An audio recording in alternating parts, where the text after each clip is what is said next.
Testing, testing, testing. I know it's past 9. We have heard that there are people whose bags are still being checked and they're getting their name badges and then they have to find their way here. So we're going to start at 9:15. Thank you for your patience.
Good morning.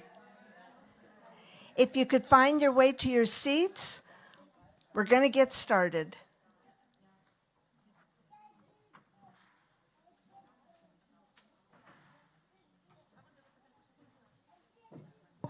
Welcome, everyone. It's so great to see so many wonderful women in this room. So, my name is Gabby. I'm from Estonia. I'm part of the core organizing team for Wikimania and also WikiWomen Summit. It's really great to have you all here in the Central and Eastern Europe region. And I really hope that this WikiWomen Summit here will establish some new projects going on everywhere, all over the world, especially also in the CE region. Because in the CE region, I think like valuing women has not been as good as it could be. So I will try to reassure that we are valued enough, and of course everywhere else as well. So Wi-Fi Wikimania, password Wikimania 2024. If anyone here needs live interpretation, please do use your earphones, and you see on the walls there are QR codes. Just scan them and you can have live interpretation. I am here all the day. Feel free to approach me with any questions, exciting new projects, if you just want to make friends with me. Okay. I'm Gabby again. And I'm encouraging you, if you see anyone wandering around the hallways today, please feel free to invite them to our collaboration, and feel free to make new friends, invite these new friends to this gathering, and let's make this really great event. I'm really looking forward today. Thank you.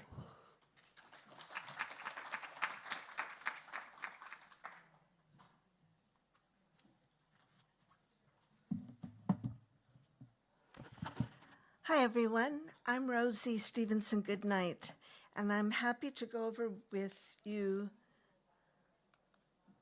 some housekeeping things. The Universal Code of Conduct applies to everything we do in this room today. Trust and Safety Department folks are available online and in person.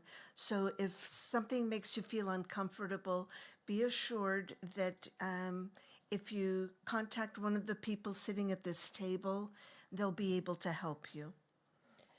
We have a photo policy. If someone is wearing a red lanyard, do we have anyone with a red lanyard? If they're wearing a red lanyard, they're saying no photos. That means no photos front, back, side. If they're wearing a blue lanyard like I am, it means I agree to having my photo taken. The green lanyards are the organizers, like the one that Cabby is wearing. Social media. We would love to have you doing hashtags of our social media today. Let's let the world know what we're up to. Got questions how to do that? Ask Mia. Mia, raise your hand. Where are you? She's there somewhere back there.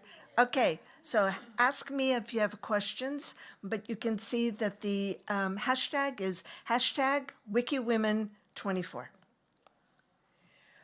There's going to be a photography session, so meet Shreya. Shreya, where are you? She's coming. So Shreya will help us with taking photos at different times on breaks and such, so individual photos and such. She'll be able to teach us some tips and tricks about taking photos. There's Shreya. Shreya. Woo! So if you have questions about photography, how to take a good portrait photo, or you want your photo taken, that will be Shreya. Did you know that there's a WikiWomen Summit pre-engagement survey? There is. A few of you have taken the survey so far, but not everyone in this room. How do we get the link to people to take the survey? Okay, so stay tuned, stay with us through the day, and we're going to give you the QR code. I think we can put the QR code in the slides for the, at each of the breaks, we'll add a QR code, and you'll be able to, during your break, your lunch break, morning break, tea break in the afternoon, you'll be able to take the survey. We'll learn a little bit more of what's on your mind if you take it. We'd be really appreciative. Use mics like this one and speak slowly. Not everyone is a native English speaker, and even our native English speakers have different accents, so speak slowly, please. Also, mind you, we are hybrid. That's right. There are people online right now who are watching and participating in their own way. So let's be good to them by speaking slowly.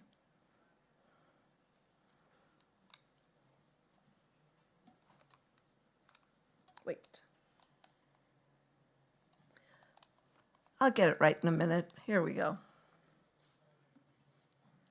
Gratitude. This event took some doing to plan.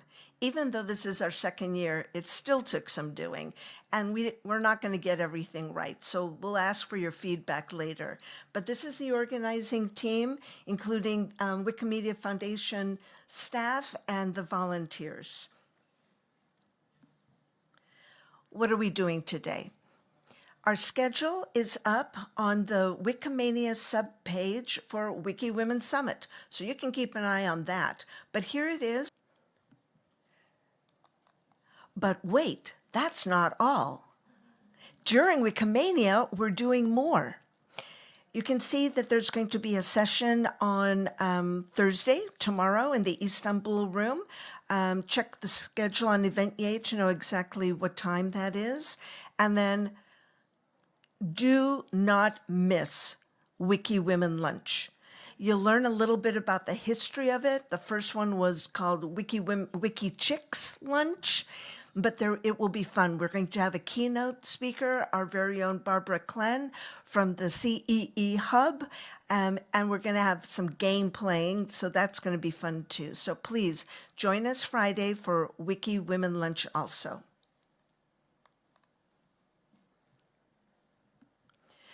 And now it's my pleasure to introduce our keynote speaker, the one and only Patricia Horio.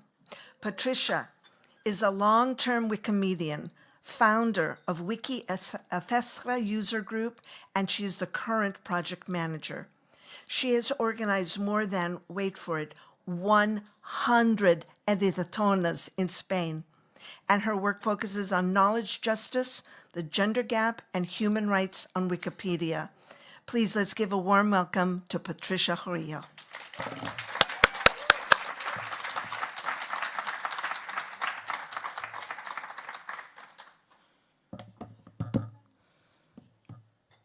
Thank you, Rosia. Thank everybody to have me here.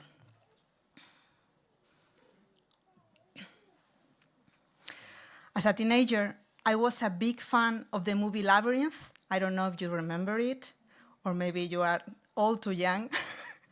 The main character, Sarah, also a teenager like me, felt that the world was against her.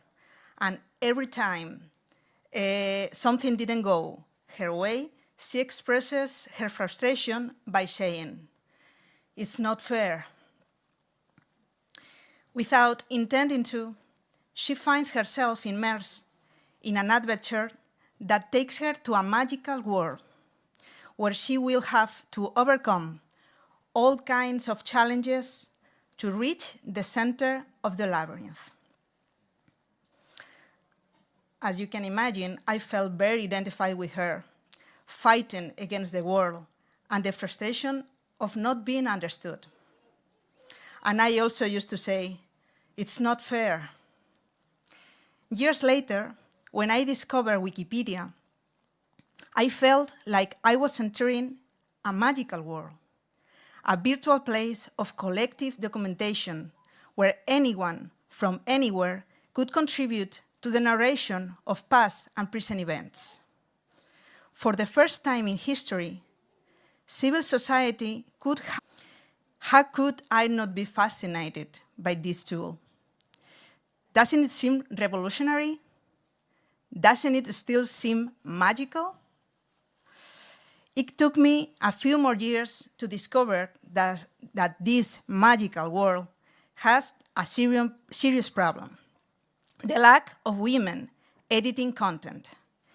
If we are more than half the population, why are we less than 20% of those creating that narration of history? Where were we? Where are we? As I grew up, I began to notice things that I had previously gone unnoticed.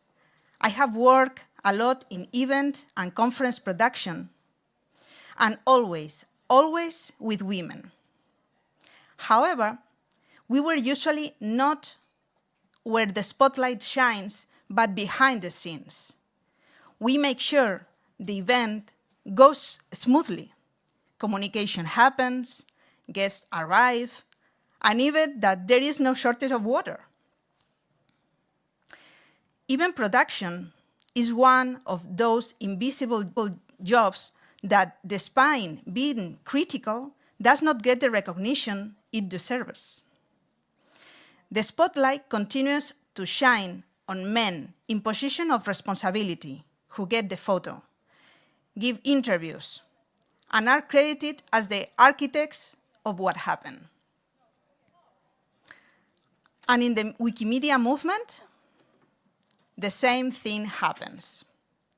It is women who organize events, create the meeting context for new editors, and facilitate spaces like this, the WikiWomen Summit within Wikimania, ensuring our meeting and exchange of views. And many times, too many, performing this work as volunteers or under precarious conditions, taking hours away from our free time when we have it. As Sarah would say, it's not fair. As a journalist and a researcher, I have experienced how difficult it is to publish on certain topics related to women. For interviews or reports focuses on the work of women professionals, it is sometimes not easy to access the protagonists. If they are in mixed groups, it is usually the men who speak. And if they are alone, there is still reluctance to be visible for fear of being singled out or receiving unfair criticism. When it comes to topics that affect and matter to us, women's health, rights, and freedoms legislation, the difficulty arises from questioning their importance. Haven't you heard that it only affects women? Only? We are more than half the world's population, but we still sit at the children's table. And our concerns are seen as women issues. And what happened in Wikipedia? The same. When we edit on Wikipedia, we face more difficulties publishing articles about women or on topics that matter to us due to the lack of information and perceived relevance. The biographies of hundreds of footballers are not questioned, you know that. But the biography of a botanist who has only published a reference book on plants in the 19th century is immediately marked for deletion. It's not relevance. Furthermore, it is harder for us to find time to edit because many of us are responsible for the house, dependents, childcare, and sustaining life. It's not fair. In 2015, I started the Wikisfera user group. And in 2024, almost 10 years later, we received financial support from the Wikimedia Foundation for the first time. We requested funds to make this project focus on gender, sustainable, and we can move away from precarity, contributing to a more diverse movement aligned with the 2030 goals. But we found that the metrics for gender groups are the same as for those creating content about heritage, trains, sports, flora, fauna, even though information about women is harder to find and its relevance is constantly questioned. It's not fair. Moreover, in these funds, gender groups have to compete with more established chapters and groups whose boards are usually not gender balanced. Sometimes they don't have a single woman on their teams. And gender is not a concern beyond checking a box. But they are funded anyway, because funding by region is far simpler than funding according to Wikimedia 2030's explicit priorities. It's not fair. Let's go back to my teenage reference, the protagonist of Labyrinth, Sarah. She reaches the end of the movie after a process of maturation and discovers that all the problems she found were not arbitrary. They were caused by a fantastic character, a king, whom she had adored. It is useless to complain and shout, "It's not fair." The king wants her to keep adoring him, offers rewards, and tries to convince her that although he sets the rules, she will be fine. However, Sarah rebels and realizes she must break that perverse system that makes it impossible to win the game. She knows that if she doesn't change the rules, she will remain subject to the king. And then she claims a phrase that ends that world and makes her take control. "You have no power over me." I wish it were so easy for us to hit the game board and rearrange the elements. But our perverse system is the patriarchy. A lack of equity in our movement leads to the current situation where very few women are part of the volunteers creating content, and even fewer are part of decision-making spaces. But let's fantasize for a moment and imagine. Imagine a movement that offers women a space where they feel part of it, compatible with their life, care, and family. A supportive, non-extractive movement that helps volunteers thrive, feel safe, and happy participating. Imagine a place where these women not only participate, but lead and transform the movement with unapologetic feminist approaches, putting our needs and concerns at the center. Imagine that the words, "You have no power over me," meant defining our own goals and claiming our equity agenda. However, this process of imagination often focuses on individual actions, on the efforts of each one of us, making us believe that meritocracy works and if you want, you can. But we all know that that is absolutely false. So what do we need? What we need, beyond our individual imagination, is a structural change, a change from the inside out, from the center of the Wikimedia labyrinth to our movement. This is important because if we do not change the structures, we will continue to have the same results. And this is possible if there is indeed a real commitment to closing the gender gap.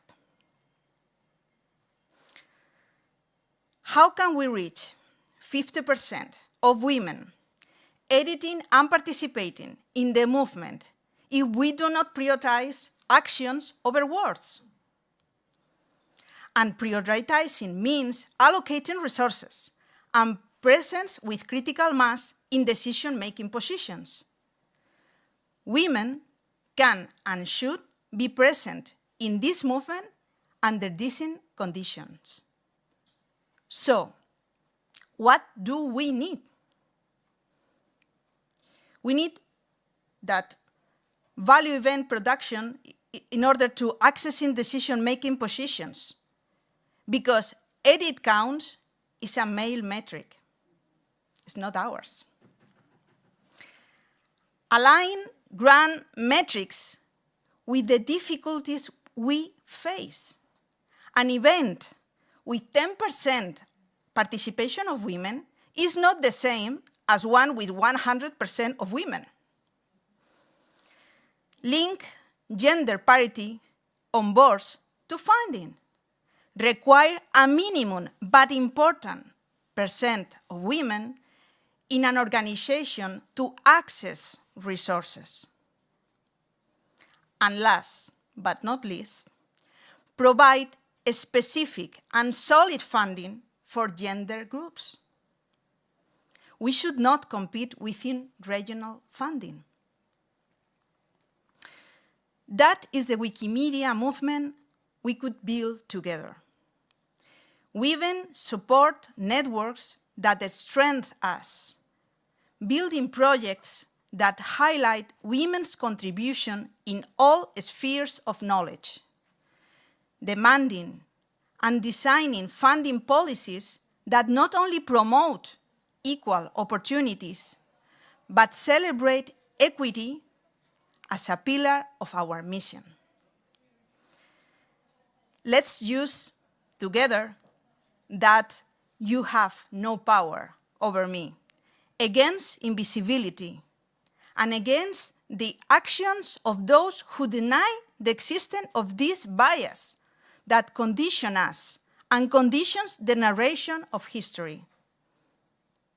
Because together, there is no labyrinth we cannot get through. Together, we are more visible. Thanks.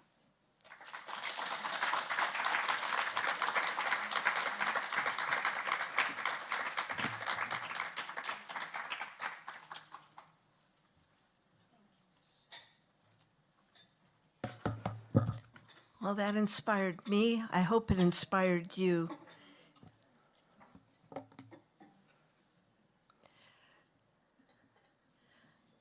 Can we have someone refresh the slides, please?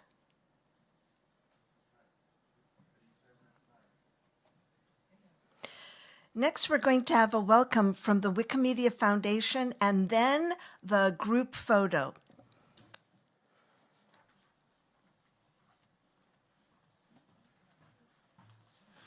Hi, everybody. My name is Masana Mulaudzi. I am the Senior Manager for Campaigns Programs in the Community Growth Team at the Wikimedia Foundation. I mean, looking around the room, I think we actually can't believe just the turnout and the support and the solidarity that is within the space. I know for the COT, when we imagined 10 tables with 10 chairs, and we wondered how many people will be in the room, to look around and to see the growth of WikiWomen Summit from what was conceptualized and envisioned last year to this, and the growth that is coming with that is astounding and unsurprising. Patricia, Thank you for centering the fact that the work on the gender gap is a feminist issue. It's a work of power. It's a work of solidarity. It's a work of, in many ways, decolonizing and questioning what we measure as impact in the work that we do. And we see you and we celebrate you. And on the behalf of the foundation, I also want to echo and amplify that this is a real work. It took us too long to devote dedicated capacity to the work of supporting the movement in closing the gender gap. Last year, we spent a lot of time recognizing, first of all, that I think for many of us who work in feminist grassroots organizations, you know that you build power from the collective, not from the top down, and listening and connecting, building relationships, finding one another was an important part of that work. So for the first time in 8 years, we had the third WikiWomen camp. And that was incredible. There was also WikiWomen Summit at Wikimania, which began to articulate, we want to go somewhere with the movement. We want to support the movement and amplify and champion the movement. We also heard very clearly that the focus on biographies is a really important part of the work that the movement does, but it's only one part of the work that the movement does. In fact, we know that over 30% of our organizers identify as women, let alone the documentation and even the understanding of queer and non-binary gender identities within our movement that need to be reflected and celebrated and welcomed into our spaces. Something that I found really inspirational about the work that organizers who identify as women bring to the work is that for the first time, we're seeing more and more newcomers to our movement are identifying as women as well. And the retention for those groups of people, I imagine, is a deep part of the community and the safety that is being built in these spaces. We also see that 49% of our readers around the world are women. And so I think that the world is telling us that it's not enough, first of all, to think only in the binaries, but also to imagine our work as only about edit counts, which you've rightly imagined and articulated, Patricia, but also about what it means for us to build knowledge equity and to build solidarity for the long run, what it means to build a movement where people want to stay. Because I understand, and I've been learning and meeting all of you, that what brings you here and what keeps you here is your love and your care for one another and for movements and for community. And so, especially to those online and those who haven't had the chance to interact with the foundation, we are hearing the request for more responsive funding, for more equity in decision-making and support. If you feel far from us, we really want to invite you into these collaborative spaces to co-create the agenda, to help the foundation understand what it should prioritize. This year is also the second year that we've been able to bring in full-time support with the specialization on gender mainstreaming. So really bringing in the best talent that we can to support not just the work of women in the community, but taking off that burden of changing the norms and the practices and the culture of our movement into a space where we can support our communities to do that across the board. And so really focusing on what does safe, equitable allyship look like. We're really excited about the proceedings of today, the WikiWomen Collective announcement, the creation of a steering committee to help make decisions and guide the foundation's priorities, and also the bringing in of partnerships at the regional, local, and global level that really help to support and sustain this work. I know we have a lot of trust to repair and to build. I know it's been a hard journey, and I really hope that through ongoing interactions and connections with one another, we can get closer and closer to that sense of solidarity and support that you should feel from us as a team in the foundation.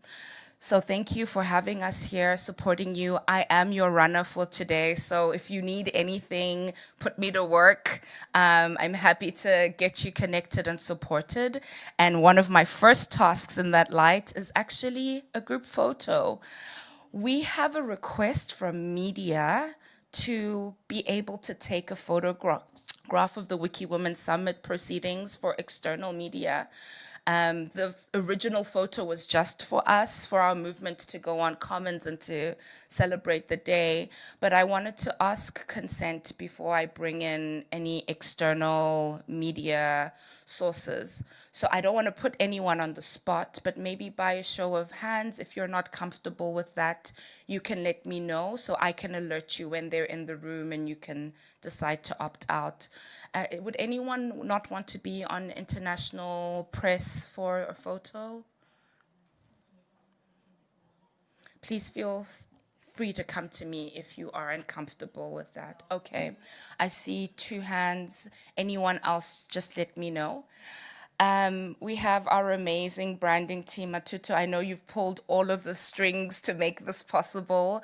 Heidi is here, Shreya as well from Commons are going to be helping us take a group photo now when we're all here and feeling fresh.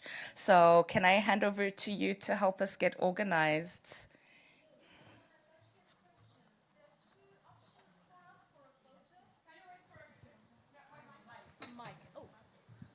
I thought my voice could project, I guess not. There are 2 options for our photo. One option is to do it here in this room, but there is another wonderful option, I hope you would agree, that we take it in front of the main signage of the building. It will be, okay, yeah. That wonderful design in your background, that might be a good place. Yes.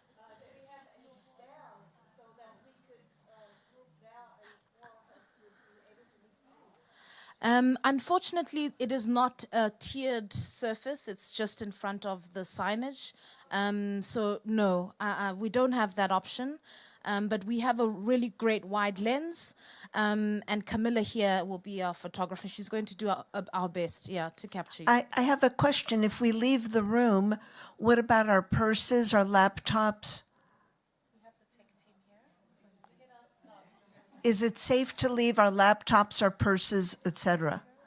Yes, we will have room angels here in the room to take care of belongings. And that's 1 or 2 people that will remain behind that are not part of the WikiWomen group but are part of the organizing team. Okay. All right. So we follow you? Thank you so much. Yes, please follow Camilla out to the front of the building. Matutu and colleagues, we have a request to just also have 1 photo with the signage and then to do one outside with the Wikimania Katowice. Yes. So do we start here or should we do the more complicated thing first? I think the first we can take photo here, okay? Okay. I would like to you stay on the stage together. It's a possibility. This one?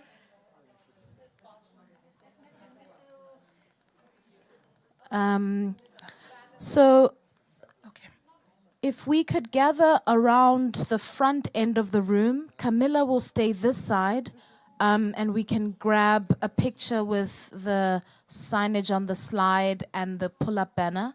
You will face me, and people can be sitting and standing. I'll give the mic to Camilla.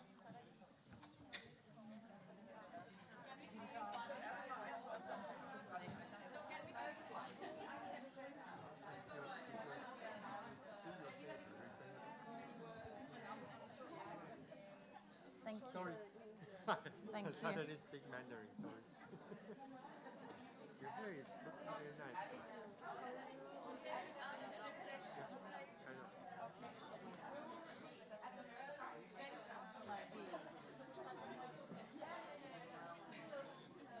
Is there signage that... If we can come gather in the front, thank you. Thank you. To our tech team at the back, if you can hear me, will you please refresh the slides?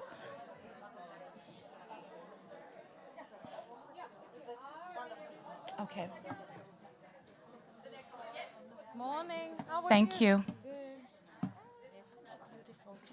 I want to really congratulate you for pointing out, like, I always felt weird about those edit things. but I'm quite a newbie, even though I'm an old newbie. It's my first Wikimania. I've only been there for 3 years, and I've always loved all those sports countries. It's like, let me see the world different. I want to write about biological processes, and I want to illustrate them. I'm so sorry. Be able to understand them, and not just what some big man did when he broke some town.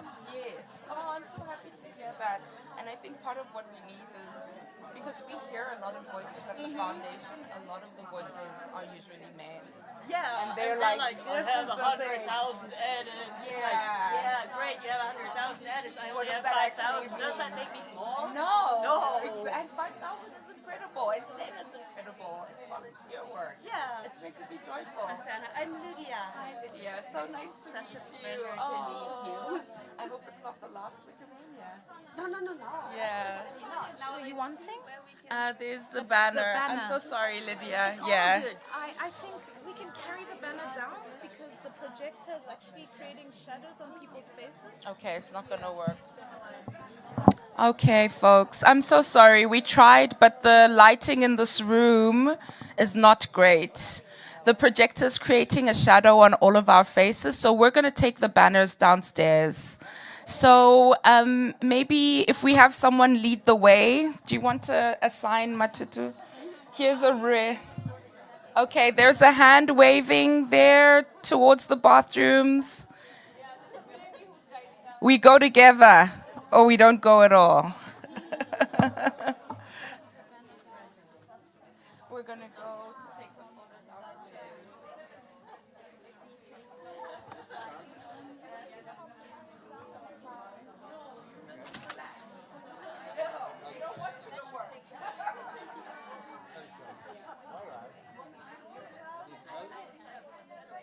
Tak, idziemy całą grupą na zewnątrz. Okay.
some are grabbing coffee, I think, and water.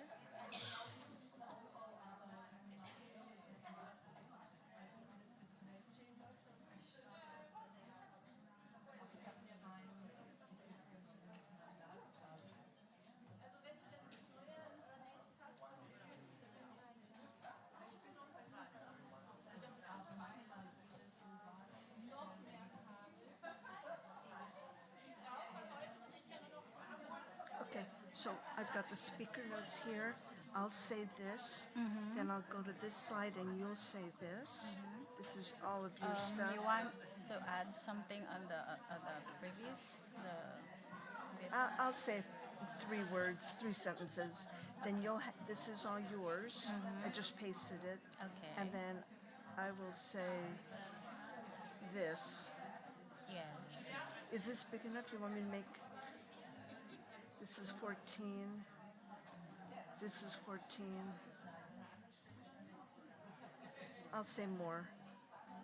I'll ad-lib it. Okay. And this is how we advance it. I'll just go ahead. So are we set with the next one? Yeah, we're ready. Okay. Shall we start? Or do we wait for more people to come back? I think let's just wait for 2 more minutes because people are still coming in. We're waiting 2 more minutes while people come in. 2 more minutes. Please find your seats. Because some people had taken their handbags, and each time you go out, you have to recheck your bags or check hands. So we've learned a lesson. If you leave the building with your handbag and you come back, your handbag gets searched again.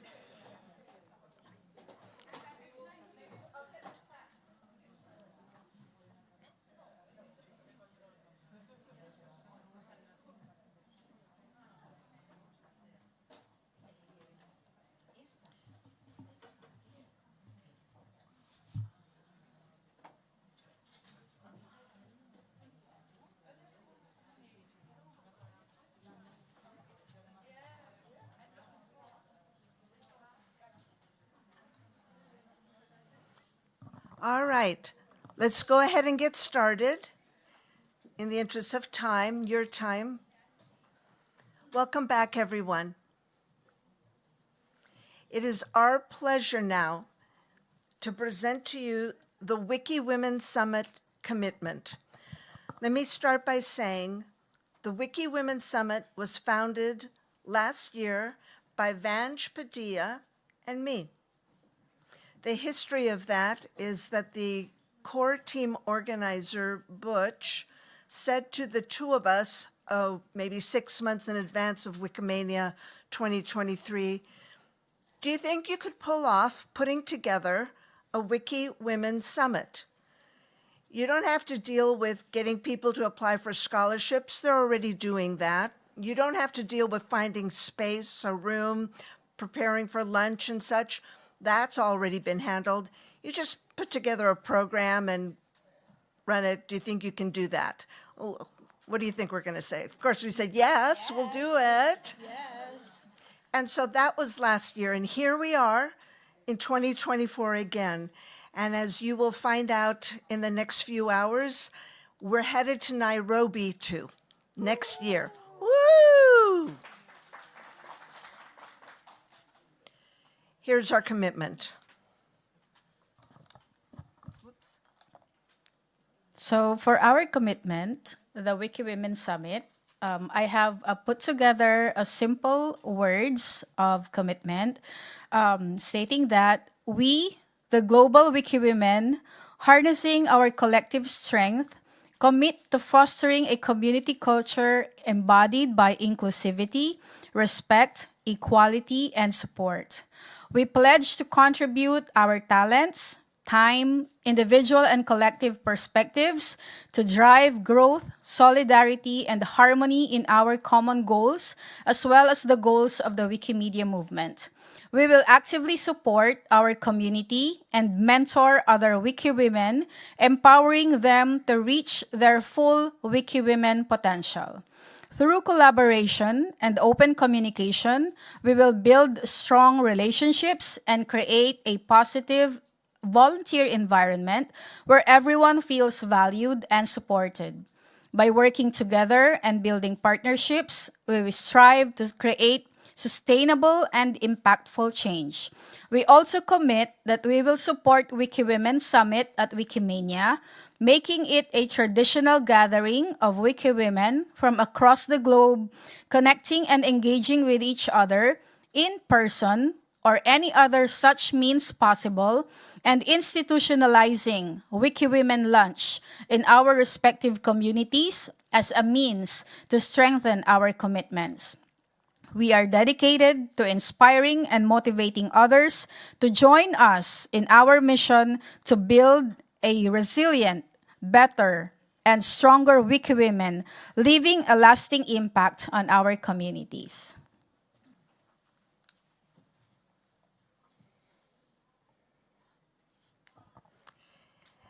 And now, how about you? What is your commitment? Now it's your turn. Can WikiWomen Summit go beyond Wikimania? We think so. So today, I encourage you to make a commitment. At every Wikimedia conference, regional or thematic, going forward, that lasts at least one day and includes a lunch. So I'm not talking about a 2-hour editatona. Will you commit to organizing a WikiWomen Summit during the lunch break? Will you ask one of the WikiWomen attendees who is already planning to attend the conference to be your keynote speaker and have her share her inspiring story with the other WikiWomen attendees in that lunchroom? Will you document the event by taking a photo, uploading it to Wikimedia Commons, and adding it to your events page on Wikimeta? As we know, we are very good at writing Wikipedia articles about others, but we are not so good at documenting what we do, us. Will you reach out to this core team for help if you need it? Will you be delighted that there are no extra costs involved with facilitating a lunchtime WikiWomen Summit, as the attendees already have a scholarship and lunch is already included in the conference, and you don't have to fill out a grant request? Will you commit to holding a WikiWomen Summit at some lunch, at some conference in the future? Will you? Who will? I'll take a selfie of those two.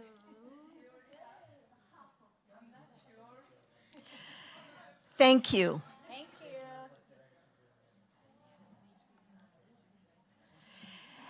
And now, I'm not sure that the timing was as perfect as we could have made it, but now we have a short recess. Now, while you take your short recess, please stay on this floor if you can manage to do that. And grab your phones. This is the QR code to take the WikiWomen Summit Engagement Survey. It's only a few questions. It's not a big deal, but we would appreciate learning more about what's important to you. I see a question. Can we see the text you just read? I'm sorry that one can read it again.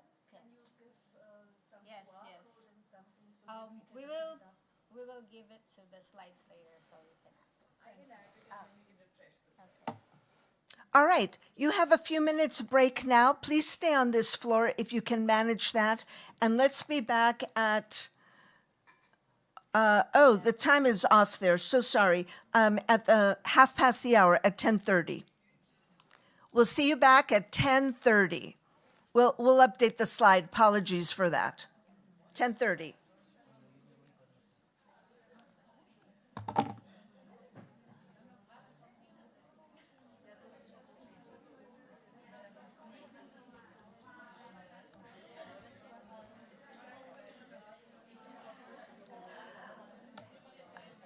AV gentleman in the back, could you refresh the slide deck, please?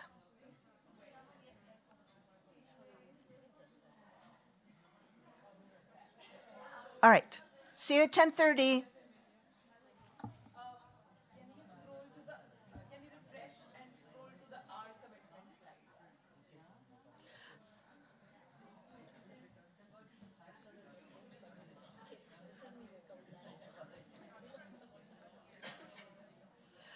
Can you refresh one more time?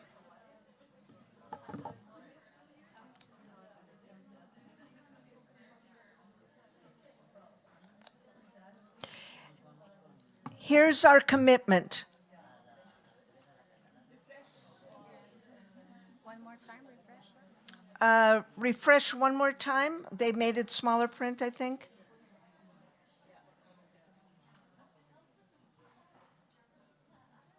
There we go. Perfect. Thank you. Okay, see you at 1:30.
Thank you.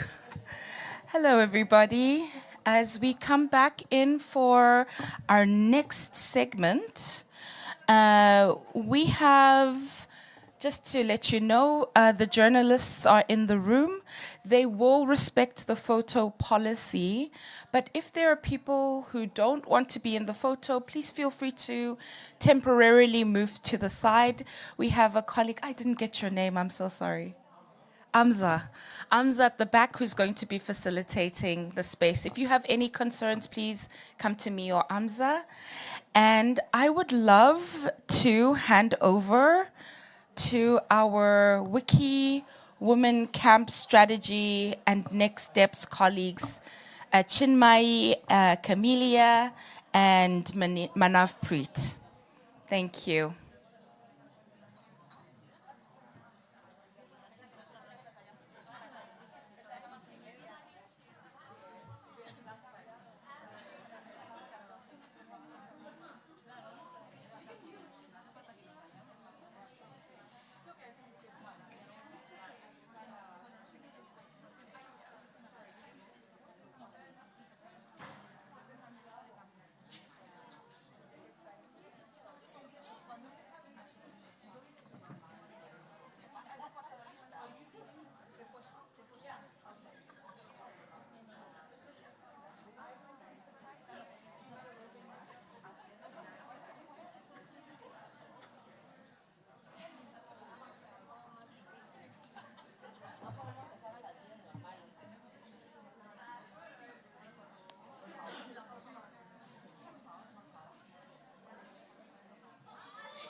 Hello. Hi, everyone. Hello, hello, hello. Mic check, mic check. Hello.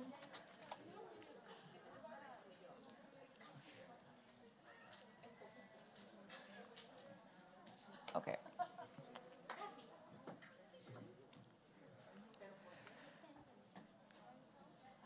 Hi, everyone. Welcome back.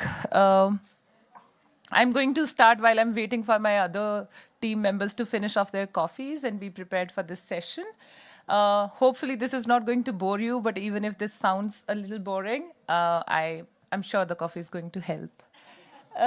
Okay, so we are here to talk about the WikiWomen Camp strategy and next steps. The reason why we're talking about WikiWomen Camp is because that was one special safe space, as we quoted to be, to discuss all the issues that we face and all the accomplishments that we have achieved as individuals or as a collective.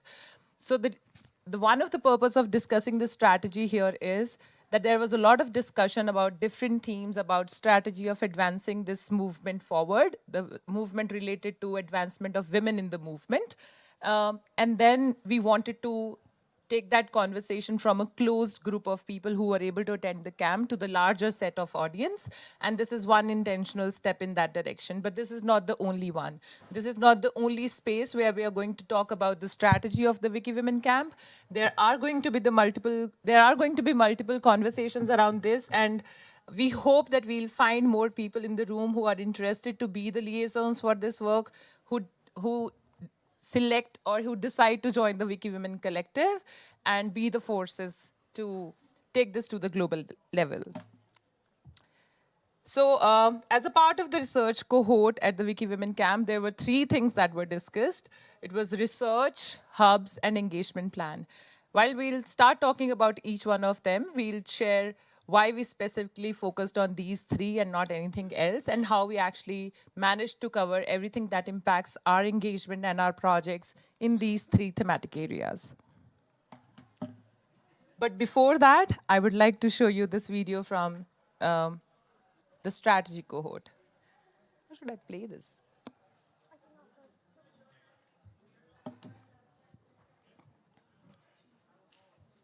Oh, it played.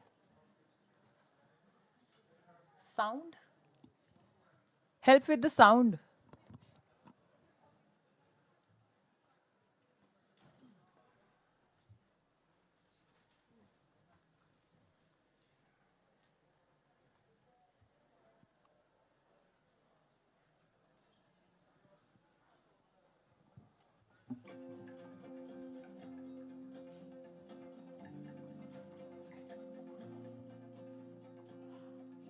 historically, we've not felt very supported, or even systemically. There are things that are not being done. We probably have a wiki system in place that doesn't allow for the flexibilities that women might need, that doesn't enable the creation of a support system for those who just need a little extra oomph, those who need you to go upstream for them so that they can contribute, so that their contribution on Wiki can be an enjoyable experience. Can that happen? Will that happen? Like I said, I'm still learning. I'm still learning.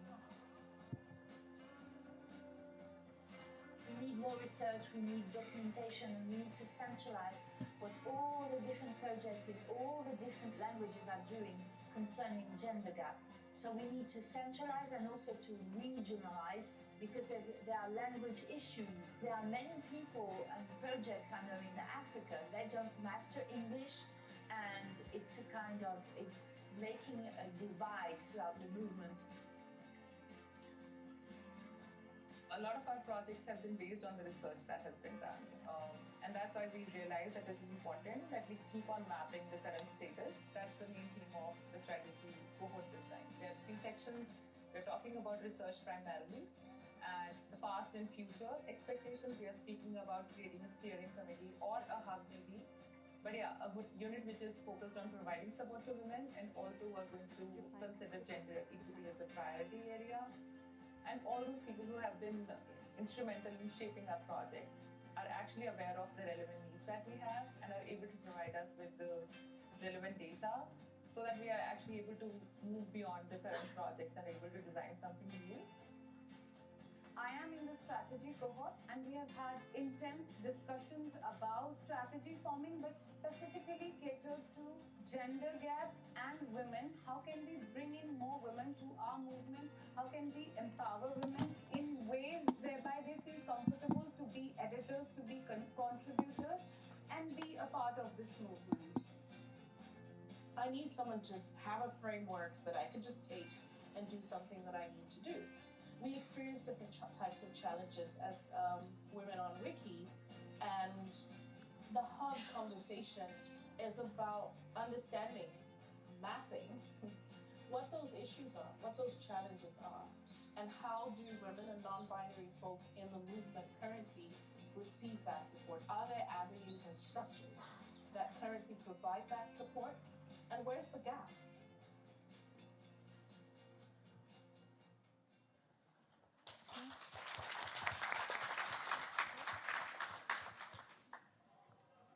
So this was,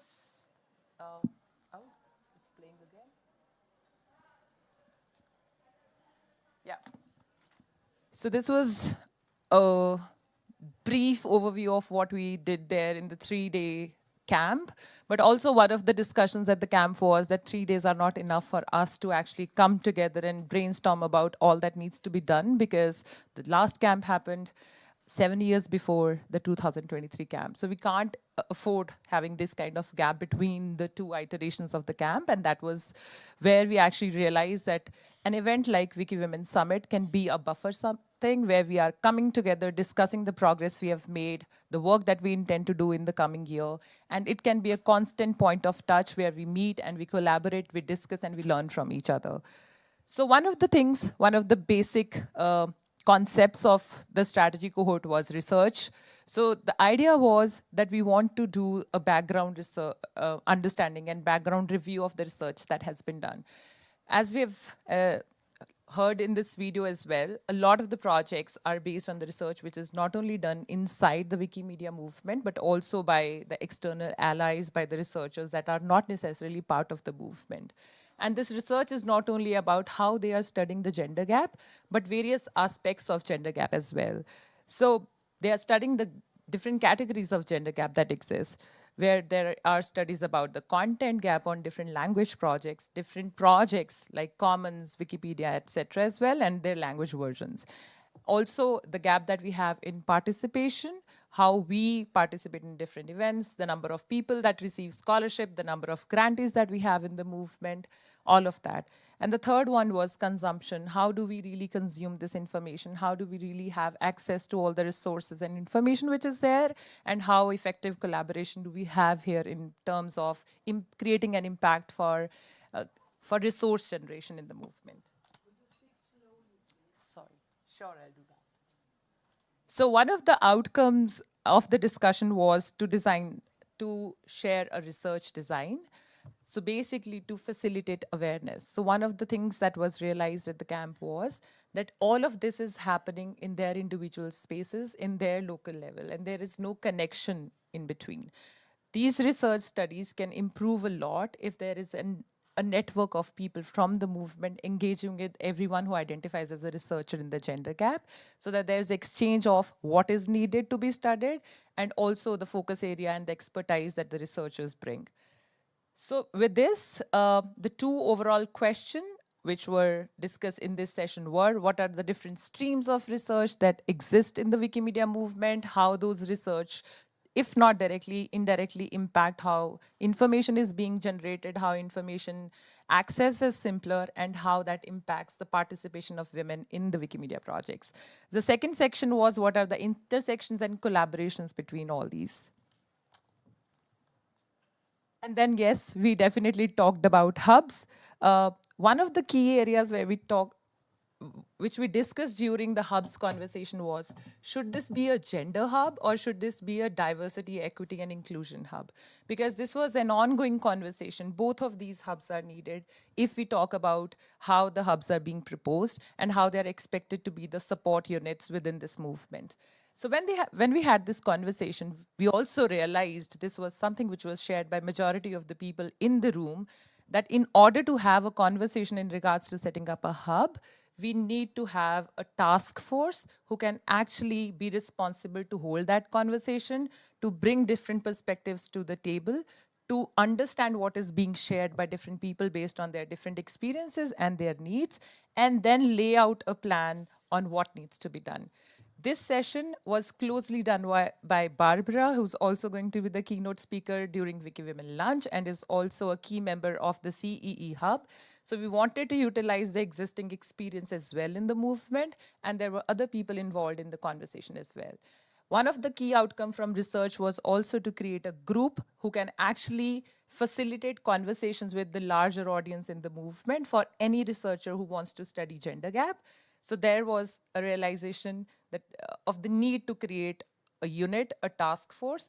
In the hubs conversation again, it was realized that we need to create a task force who can take the responsibility of not creating the hub, but at least facilitating the conversations and laying out an action plan for the same.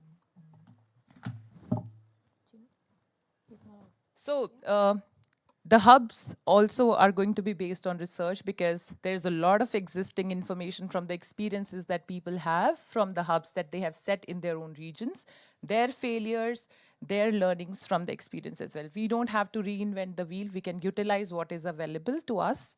And then the first one is, for logistics, identify the staff support. We really can't expect volunteers to invest so much time to do all this work. So the one realization that we had there was that we need a staff member who can continuously provide the administrative support, and then convene an internationally representative feminist advisory body. Because for any kind of work that we need to do, we need some people who can empathize, who can relate and reflect. And then apply for a contractor grant. We have mentioned contractor grant here because the terminology keeps changing, and we wanted to keep something that's that we all can relate to. Because for everything to move, there are so many hours that are going to be invested, and it's only fair if we have a paid grant to facilitate conversations, to have access to all the portals that we need for online discussions, and again for staff as well. The phase 1B, which is part of the first phase, is review the hub research. As I've mentioned earlier, there is a lot of information and experience within the movement, but we need to reach out to them. We need to hold those conversations to understand what needs to be done. And then after we have done the research and we have logistics in place, that will be the initiation of phase 2, which is hub research execution. We'll develop an interview rubric on who to interview, how to interview, what questions to ask, who are going to be the stakeholders in the process, And that will give us the baseline of if or not we want to develop a hub in this place, or probably a steering committee is the right fit for this work. And then we have engagement plan. So we had feedback from 450 women across the globe when we sent out a survey for WikiWomen Camp last year. That was one of those surveys where we had massive response from everyone across the movement. And because it was a large data set, we used that data set not only to map the engagement expectations that everyone shared, but also the support needs that were shared. But again, it was only shared by people who were willing to participate in WikiWomen Camp or who joined the WikiWomen Camp. So the intention is also to share the engagement plan here later today. There is a session after lunch specifically talking about the engagement plan that was identified at the camp, to actually talk about if we are also aligned with that and if we want to modify a bit to see if it needs, if it meets the current expectations and needs based on the changed scenarios. And I think we'll dig more into this in the second session only. So this one is WikiWomen Care Network. This is also one of the outcomes of the conversations during the camp. I'll call on Camelia to talk more about this.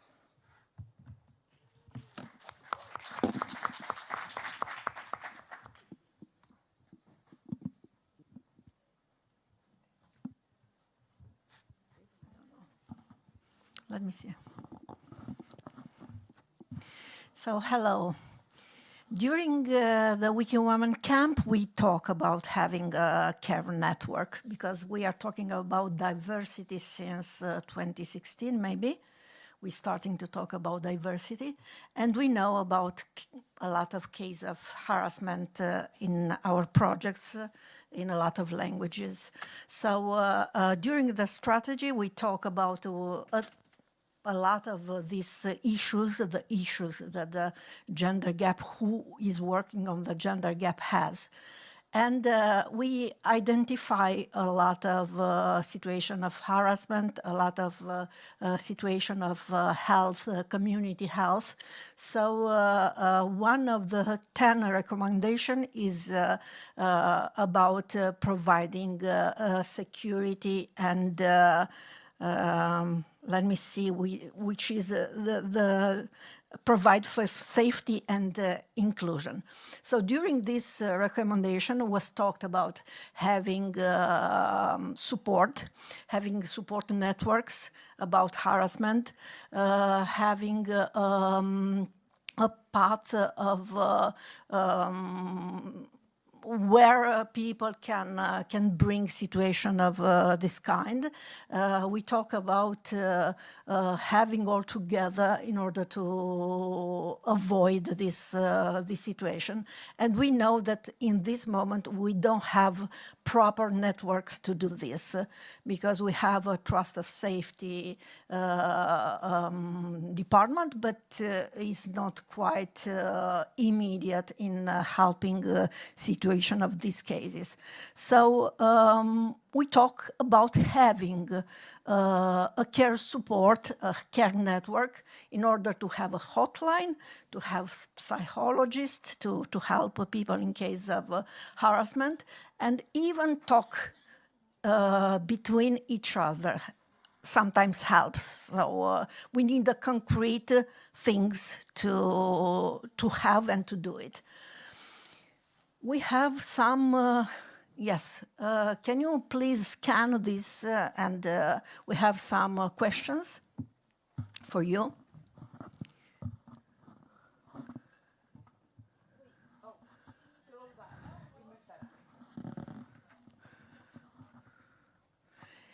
It's basically about if you feel supported and such and such.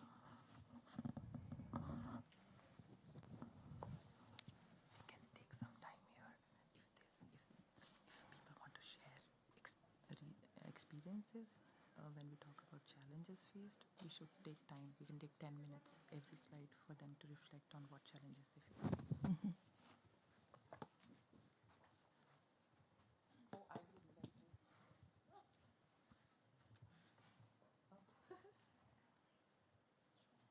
Is it this one? Yes. Is everyone in? Okay. So, the first question. When did you join the movement?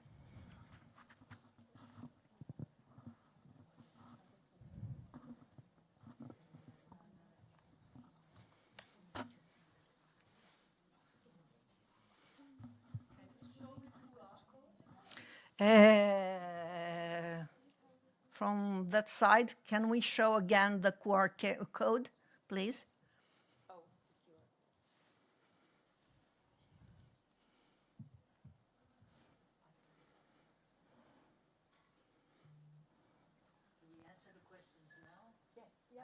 Yes. It's like 32 responders so far, 33, 34. Yeah. We have 38 responses.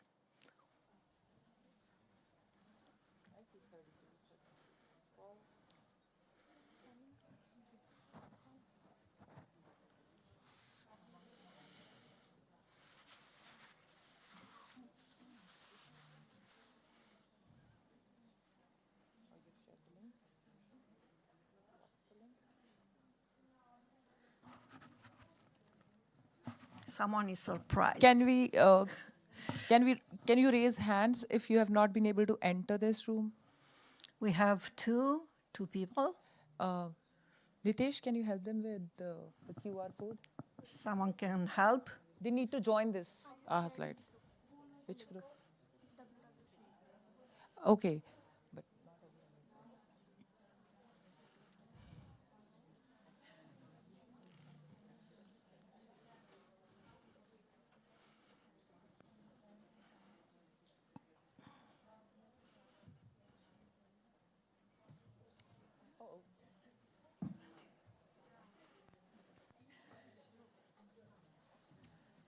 okay.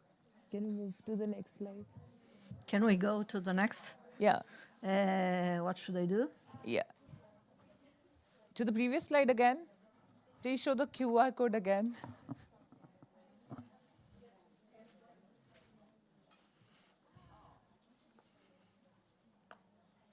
Let's see who is in. I am in.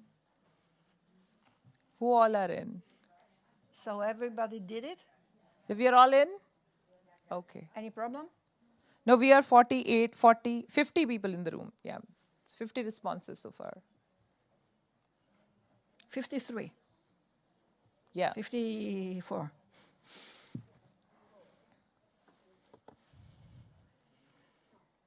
Can we go further? Yeah. So the next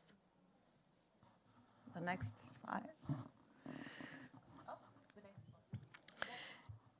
Have you?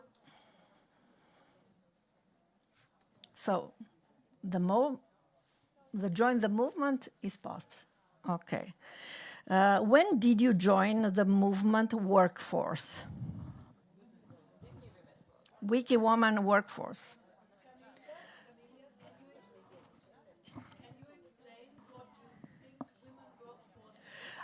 I mean, it's about starting work on the women issues. So gender gap, something you started. Previous. This. Yeah. 2016. Yeah. We are coming back. Yes, this question. So when you start working on the gender gap, essentially. Yeah.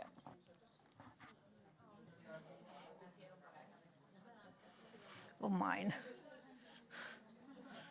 What is happening? We are not able to see. Oh, yeah. Now it's visible.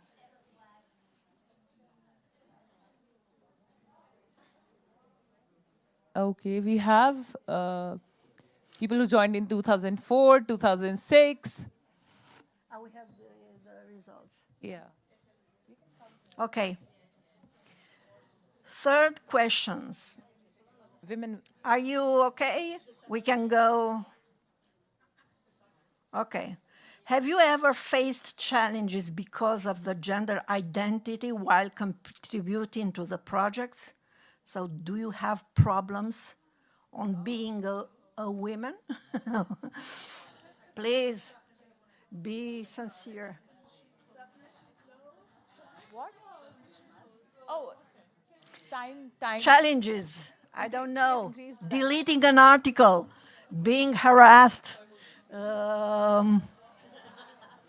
Yeah.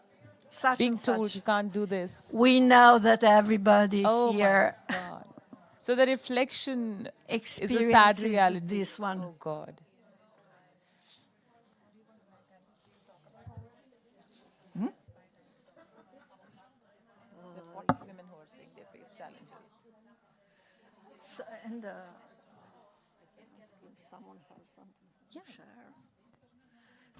Someone has some particular thing to share about this? Let's use some time for reflection on this. This is a sad reality. This is a very sensitive reflection that we have observed here. Though we are all aware of this, but it's sometimes it hits you when you see in statistics. Like 45 of the women who are in this room have faced those challenges. We would like to utilize this time to hear about some of the challenges that we So want to please share your experience.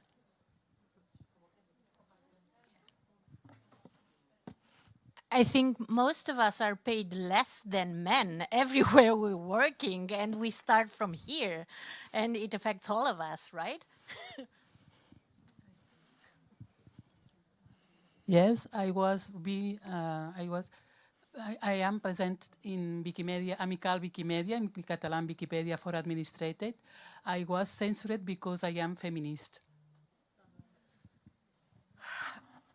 I was infinitely banned in Italian Wikipedia. Can I have? Because I'm a feminist, and yes, this is a pusher. So they're looking as so being feminist is looking like not being neutral, being a pusher. So is someone that need to stay out from Wikipedia because we are neutral. Point of view. Wikipedia is not a democracy. You will have this response. Okay. While organizing event, you'll be told, why are you stressing? Why are you looking for venue? Why are you doing this and that? So why are you the one leading that project? You get that tag a lot. In German language, we have vocational names which indicate either that you're male or female, and usually they only put the male version. So whenever we add the female version, the risk is high that it just will be reverted, even though we do the same jobs, and I think it's a scandal that we are not allowed to be seen. Yeah. Oh, mine. In German Wikipedia. Okay.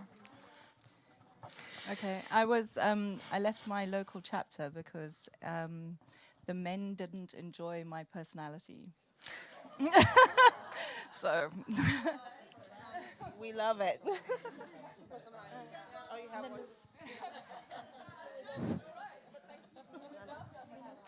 Yes. So the last challenge that I faced, it was actually from that I didn't get enough support from another females in my community. When I hurried to them asking, please, I need support. I need someone to hear to me. So I didn't get that. It's not always that we are not the others or not the females not support us. We are not support each other sometimes. This is what happened with me recently. Thank you. Yes, being female doesn't mean anything. So it's not a... Hi. I can go next? Okay. Something that I wanted to just reflect upon this question and is that something that I think all of us have in common are the challenges. But it's interestingly enough to see that 20 people haven't seen any of what just brought us together into this room. So I don't know if like the next question that we're gonna be doing is about who hasn't faced any challenges, but it's interesting to look at those numbers and see what are the intersections that are actually happening that have brought us firstly here, but secondly, at the same time, they're not bringing us together. Does that make sense? I'm trying, like, my English is really broken right now, but yeah. I think my reflection on this is based on my experience as well. It is, again, a challenge. I think the women who do not face challenges in the projects are mainly in the initial stage of their contribution to the projects, and they are doing what they're being told they can do. And that happened to us as well, a lot of us. I think the challenges start to emerge when we start stepping out of the framework that has been designed for us. And most of us actually agreed to this when we discussed this at the camp. I want to be a leader now. Oh, no, no, no, there are some kind of edits and experience required. You don't have enough experience. I want administrative rights. Oh, but this user doesn't have enough edits. Oh my God, I don't want to do this project. I think we should work on this project. But we don't need it. We don't have that gap in our projects. We see and receive this kind of feedback all the time. I think the way I was introduced to this, and I've seen a lot of women being introduced to this, is there are so many people who want women in the projects, and they think there is a certain way of doing it, and they have been doing it. And when we want to take charge, that is when we are not prepared. Sometimes the view is we do not need a WikiWoman project. Why? Because we are not identifying biographies by men and women. So for this reason, thanks, WikiWoman in Red, that you start this project. In 2014, December 2014, the first academic study was published that gave us a number, a percentage of biographies that were about women on English Wikipedia. The number was 15.5%. 2 months later, with someone else, I was preparing a submission for Wikimania 2015. I'd never been to a Wikimania before, but now we had a number, 15.5%, and we thought our submission could be about that number. And while I was working on preparing that submission and got pretty far into what would be in the submission, I asked for feedback from people that I knew about a title. Again, I'd never been to a Wikimania. What should the title of the submission be? And so people gave some different kinds of responses, and that led to other people seeing my talk page and being interested in my talk page, and they left an image of a painting, a famous painting. The painting was The Rape of the Sabine Women. We went on to get our submission accepted, and we went to Wikimania 2015, and at Wikimania 2015, we announced Women in Red. Don't let things stop you.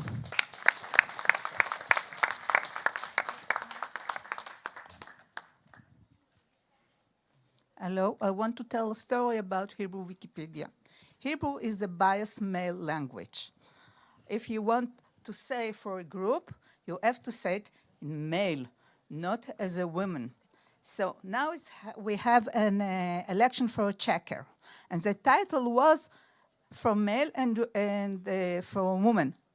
And of course it was erased and changed because according to the academic, really it's a male, but we want to change the story because language is something that influence. So this is a problem, mainly from the religious, because this is the language of the Bible. So they said, this is the language. So this is a small story. We succeed, but it was not easy. We have a group of editors, and since a few time ago, like maybe 1.5 years, that we became more known, and the community knows who we are and who are part of the group. We have been targeted on comments, especially by one editor. And we just realized that all of the things we've done, even things we've done on Commons previously for many time ago, had been subject to deletion. And then we realized, we went to this editor's contribution history and realized that it was being like all of his contributions from a certain point were for proposing for deletion anything that members of our group have done. And we cannot avoid to realize this is a targeted operation to what we've been doing.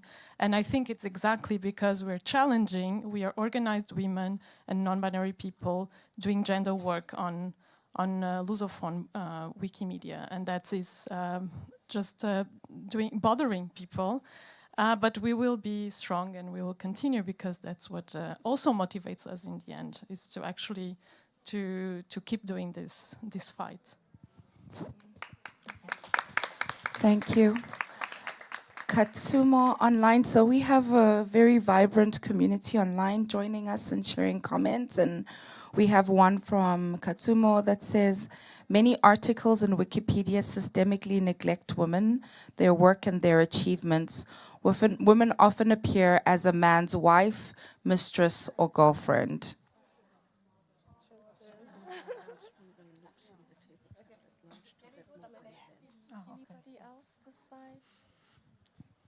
I have a point that is a bit similar to that, and also about comments. If you look at the images of women on comments, there are less images of women, portraits of women than of men, and a lot of those images are very, what I call, sexualized. So there are a lot of, and especially among those images that are considered featured images, I suggested a few different portraits of women as featured images, and they were often rejected by the mostly male people voting in the process as, this is boring, this is not an interesting image. While other images that I consider very banal, but they show a lot of flesh, they are considered interesting and wonderful, or images of women that look very submissive also. There is one image that I find really hard to look at that is featured. It's an image of a woman during a wedding ceremony, and she doesn't look like she's enjoying it. She's hiding behind a veil. She's looking down. So this is considered a featured image, an interesting image with a wow factor, while a modern woman with a short haircut, a good image, it's just considered too boring to be featured. And we know that pictures means a representation.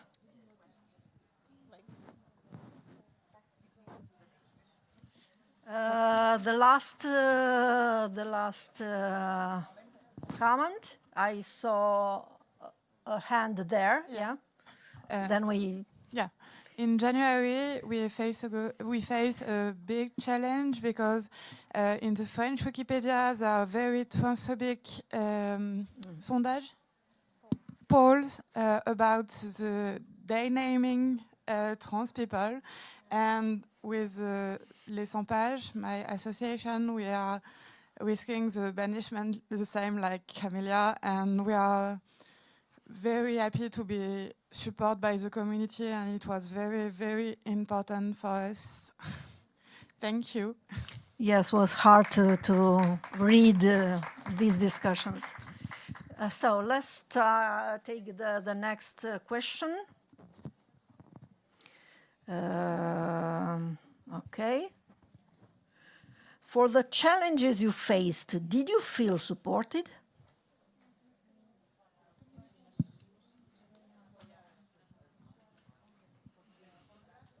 You have 3 minutes to answer. Yeah?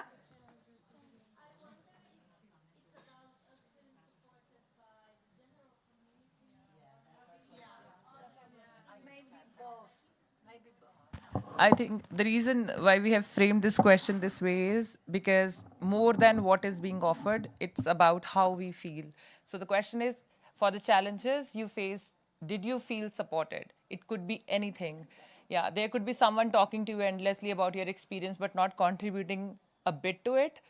But yeah, but then there could be someone who just reaches out and checks with you and it helps. So did you feel supported is the question. It could be anything.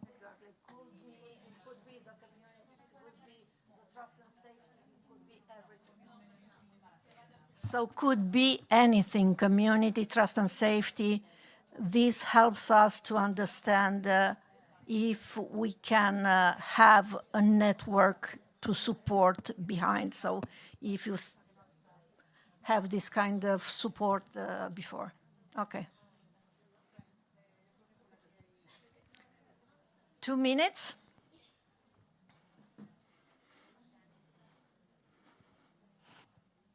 Yes. Wow. I want to know people who said yes to this, personally.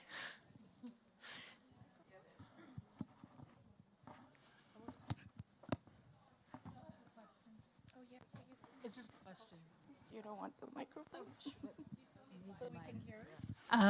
The question really was, I know that we're framing it according to what we get from the question, but it could be a very different answer depending on what community you're talking about. So if it's for the challenges you face, did you feel supported?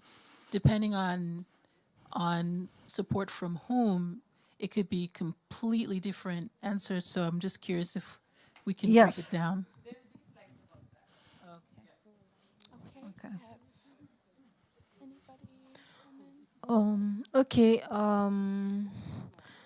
There is during this process of why are you the one leading the project? Why are you as a woman champion? You know, some of these things. There are two sides to these things. Some people like, especially men, they are divided to two sides. Some be like, oh, why are you doing this? Then some will be like, oh, we really like what you are doing as a woman. You are putting yourself out there aside your own personal things and all. So it's kind of a partial support. I think one of the things I want to mention, I said, yes, I felt supported, and there were people supporting me. For example, in this discussion about one of the images that I put up, where several men were saying, this woman is just boring. It's a technically wonderful image, but the subject doesn't have the wow factor. So there were other people coming in and saying, that's not true, but it was just not enough. So there is support, but it doesn't help to solve the problem because the other side has more support. Behind Patricia? No. Okay. In Germany, we have a group called Femnets. So when I first joined Wikipedia 3 years ago, I felt lost sometimes because in a lot of cases they want to delete things or revert things, but we actually avert each other. So some of the ladies at this table are actually helping to tell others, careful, we are under assault again. There's the biography of another female researcher, which they would like to delete. And then we actually team up and help each other. And that's why I think we have this possibility to just strengthen ourselves and share the strength with others. And there will be a poster session on Friday introducing Grisma, who's actually in charge of, one of the people in charge of this project. Okay, so let's see. Do we have someone? Yeah, no, I want to share that I don't know if it's happening the same in other Wikipedias, but in Wikipedia in Spanish, we have many times this process of request for deletion that you have to vote for an article if you want to keep it or to be erased. And that happened with a lot of biographies for women. Is the same in other languages? Oh, no. I know you. I know your experience, but I want to check like if it's the same in every single language, because I think that's a problem. I mean, we can feel very supportive between each other as a group for other editors that are sensibilized with the problem. But what happened with the structure? What happened with that kind of process? What is possible for a guy to open a request for deletion for a woman article? That would be forbidden. because nobody does that with a football player. Nobody. We should, but we don't use our time to do that. We don't spend the time we have, the little time we have, to try to erase their biographies. We try to make visible the biographies of women. So why there is not, we don't have any kind of tool to change that, to forbid to ask for a question of deletion of a woman because maybe for me it's not important. That's not a reason, and we have a lot of examples. We can see it in the history, in the historical of this kind of tool, and I think it's important to have tools for the community. But I think it's important also we have something to change that, because we don't have the time to build an article and then try to defend the article because a guy don't think that's important or it's not a referent.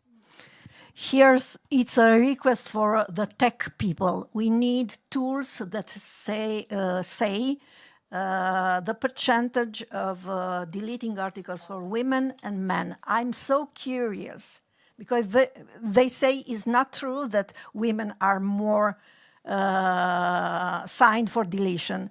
But my feeling is not this one. Excuse me, the last, yeah? Yeah, as for this question, I would like to add that I'm also supported by Femnet in Germany, but also by a local group of men in my hometown, Handover, who are really very supportive. So I think not all the men are not supportive. But I don't know if you want to discuss this question now, but for the German Wikipedia, the problem is the problem of the criteria, of the so-called relevance criteria. Notability, okay. If a football player, you don't even need to discuss it because he is in this criteria, and a woman who is somewhere in the second line, only the second line is a sign that she cannot be important. The last there, Masana. Thank you so much. So this is Mahwish Afridi from Pakistan. I was writing some article during COVID, and while searching for women entrepreneurs from Pakistan, I could find only 4 articles on women. 2 were irrelevant and 2 were like semi-relevant. So I reached out to Rosie, and she connected me to people, Wikipedia UK, Wikipedia DC. They were being super supportive, so that's why I clicked yes. With that, my own community, when I reached out to them and I told them that there is a systematic gap and we need to bridge that, we need to do this as a volunteer act to upload the biographies of our women. So they were super supportive. So yeah, though the articles kept on the people kept on deleting them. That was something that was quite discouraging. Again, like the lady said here, the thing about notability, though they were notable, we knew how credible and notable those women were. But yeah, overall the community, I found it to be very supportive, and I'm grateful for all the support that we have been receiving. Thank you so much. Thank you. Masana, do we have a question from online people? Yes, we have, again, Katsuma saying, articles in Wikipedia are often written from a male heterosexual perspective. This distorts and misrepresents facts. This one-sided perspective jeopardizes the neutrality of Wikipedia. They also say, I've got my support by my feminist network, Femnets, and the problem is what men consider relevant. Sport, politics, technology, but does this reflect reality or only a part of reality? Thanks. We know. The next question. So. Okay, next question. Next one. To the blue slide. If yes, from where did you receive the support? Maybe this was some way covered. Just put the enter word. Can I sit down here? I'm going. I need to put something. I said no. So not applicable. If you mentioned no, your answer would be NA, not NA, applicable. Exactly.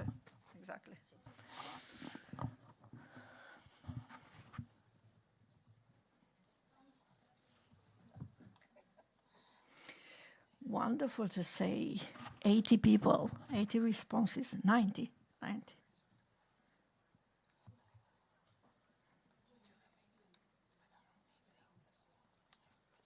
96. Yeah.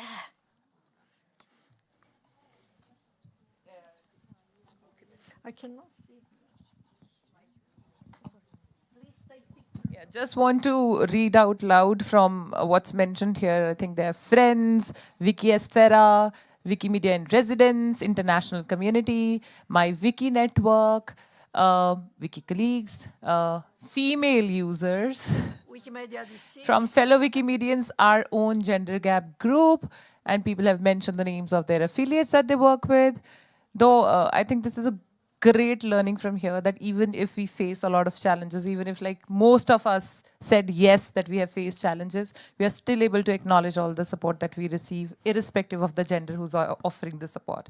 And I think it goes out to all the people who are our allies, not necessarily females, but allies, and who have been contributing and making this space a little more healthier every single day. They're also trying to learn. We'll talk more about that in the later session. But this is viewed as, gender gap is viewed as a women issue because women talk about this more. It is not a women issue, it is a larger issue that everyone needs to talk about. But are we prepared to have those conversations? Maybe, maybe not. I think this is something for us to explore and see if we can open up the conversations, and if there is enough sensitivity in the space for people to actually acknowledge the experiences of the room and also to be able to offer empathy. So you have some names here. Yeah. From whom to ask for help. Yeah. Next question. The next, if not, what did you do? Yeah. Appealing. If you did not receive the support, what was your coping mechanism? How did you survive?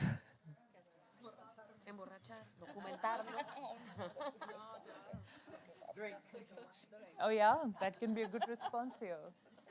Oh my God, there's a response that we never wanted to see, which was give up. Can we hear more about that?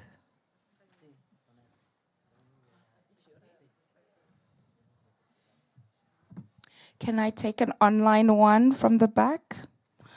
It says here, in Uganda, we have often been faced with the issue of deletion of biography articles about women with the claim that they are not notable. How best can we define notability? Because most of the renowned newspapers in Uganda just mention subjects, and most of the information available are found on organizational websites. How best have you handled that issue in case it has happened to you in your campaigns? Yeah, I think this, I am aware of this because I attended a session. There was Wiki Conference in North America last year where this specific section was talked about, where the participants actually reflected on how media covers information about women and how we are finding it challenging to write about influential women as well because there is no media coverage. The way they are being covered is, oh, they are someone's wife, and that's it. I think they're working as a scientist and they're their spouse, and that's it. There's not enough information that media provides where we can use those resources to quote and then have those biographies there. Sometimes also being in partnership with the female association can help, because sometimes they have small libraries inside their locations. So being searching for something specific about this.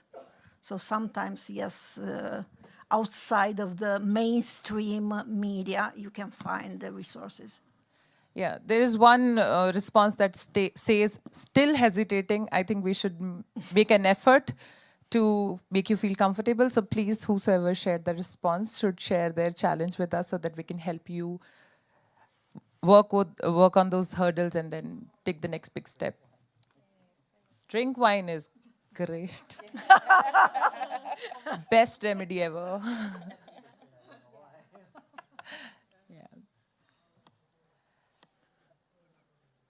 Okay, there's There's a response that says, I created a Wikipedia article 7 years ago for a young Afro-Latina. She was a 20-year-old professional. I had good references. I was challenged by someone saying her career would be short-lived. Over the past 3 years, her career has skyrocketed.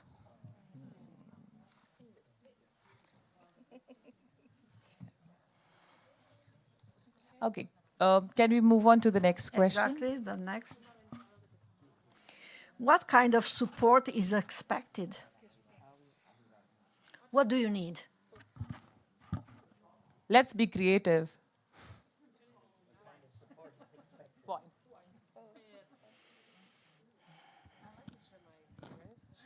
Go ahead.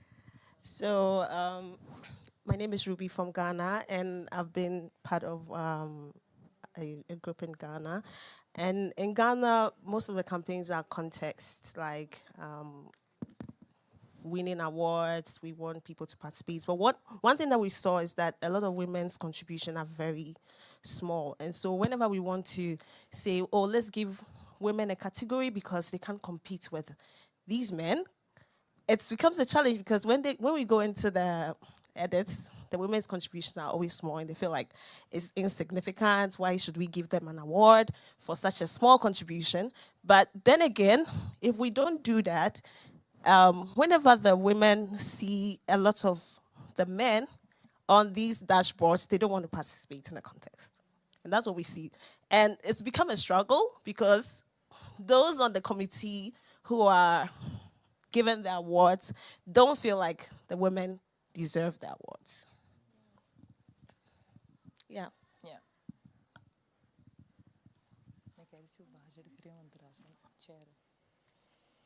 Okay, there's a lot of reflection here as well.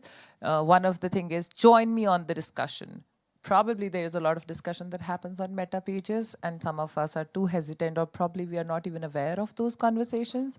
So if someone reaches out with ask or support need, at least we should see if this is something where we can contribute and help. And that is something which is also the reason why we are talking about the CARE network and we are also talking about the WikiWomen collective at large.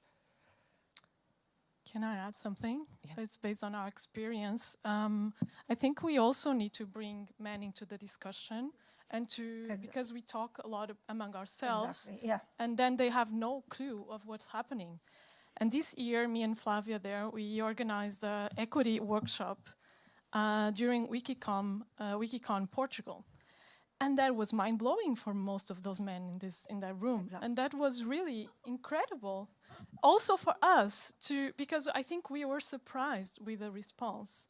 And we were surprised because if we also pass too long just talking among ourselves, we don't realize, that also they might be open to this discussion and to learn. And so it was really, it was really interesting to receive such interest on these equity issues and on gender issues. And I think we also, I know it's bringing a lot of work for us as well, but it might just short a little bit our path to make them do the work. It was a workshop, it was not a talk. They had to work as well. And that was good, and it was for us was good to receive this openness as well. Exactly. Otherwise, we will still are isolated. So this remains a female stuff, and it is not a female stuff. This is a problem of all the movement. That's the end of the slides, right?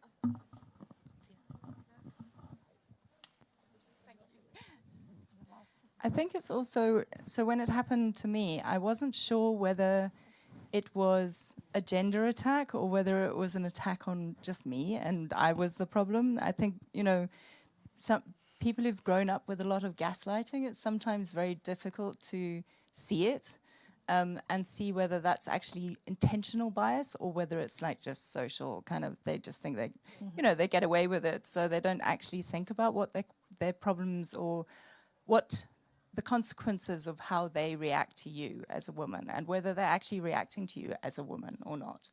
And so it was kind of difficult for me to pinpoint what the actual issue was, and that it was obviously a genderized thing.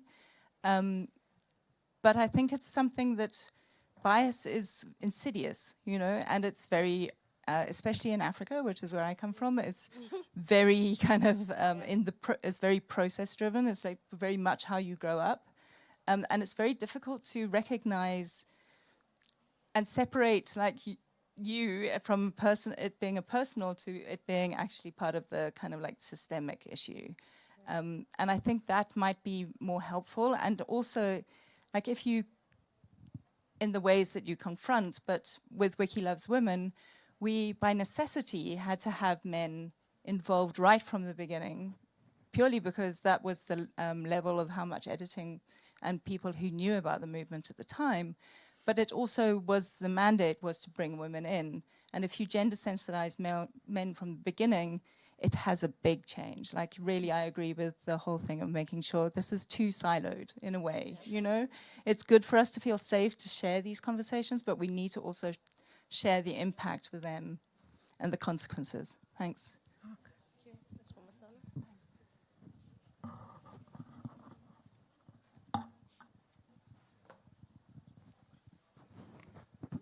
The question still is what kind of support we are expecting, right? Yeah. So for me, it's the more important things is the support of the females in my local community.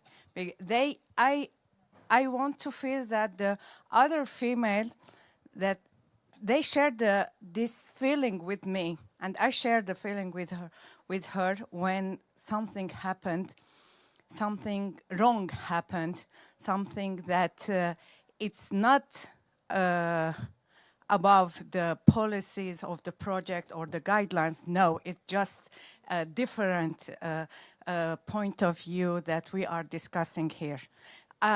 I will work on that because I had faced this as I shared recently, and I feel if someone like me in my age faced something like that and didn't get support, how the other young females will do with that. So we need to feel that we need to support each other. It's not that, yeah, it's good, I'm the only female in the room, you know? I'm doing well with the others.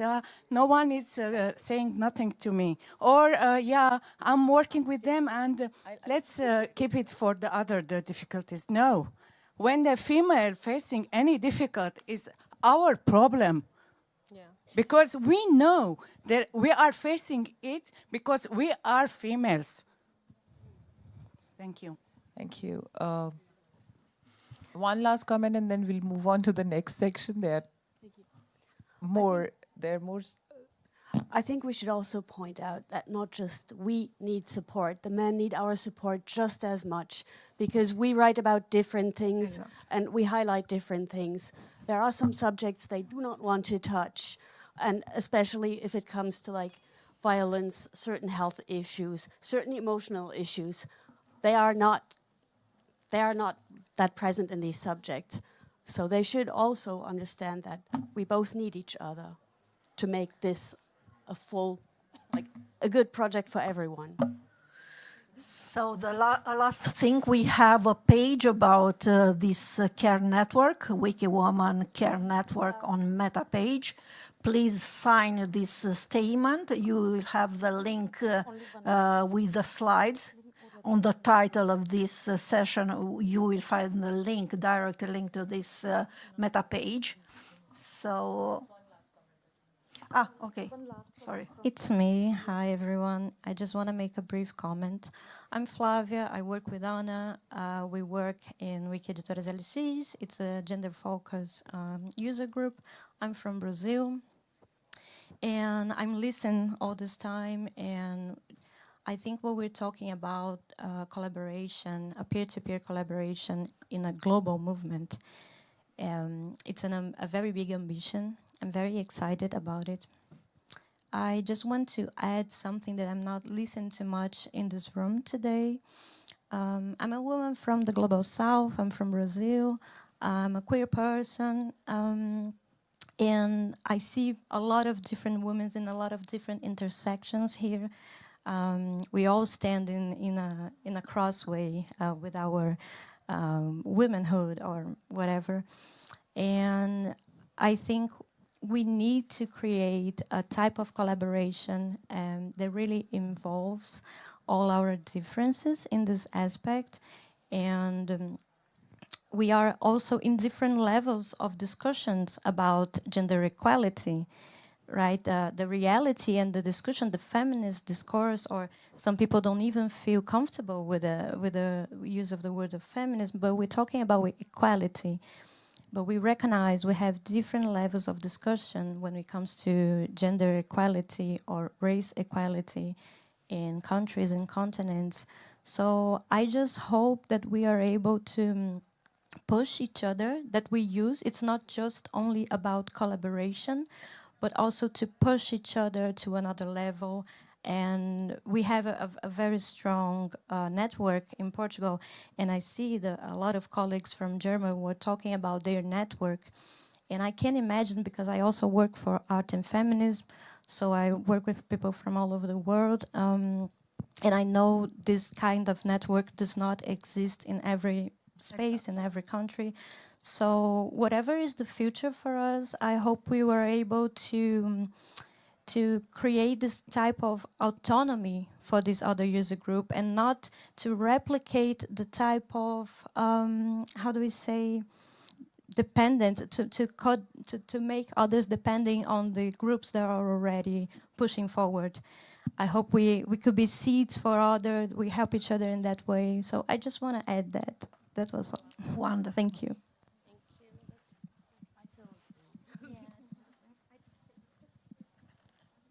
Finished? Yeah. So, okay, I've heard so many great ideas. I think that's the benefit of working with Wikimedians. They're all smart, kind, and nicest people around. And we actually have the ability to acknowledge what are our gaps that we need to work on, to seek the support that to bridge the larger gap. That's quite visible. And for this work, I think, because this is once in a year opportunity where we are meeting, we are having this conversation, but this conversation has to continue.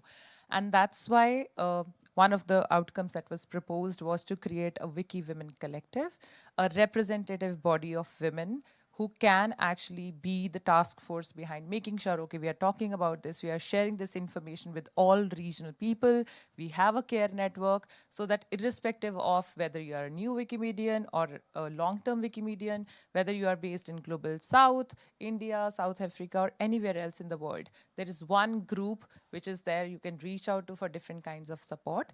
And we also heard how there is support missing for projects, for grants, and for different kind of initiatives that women want to run.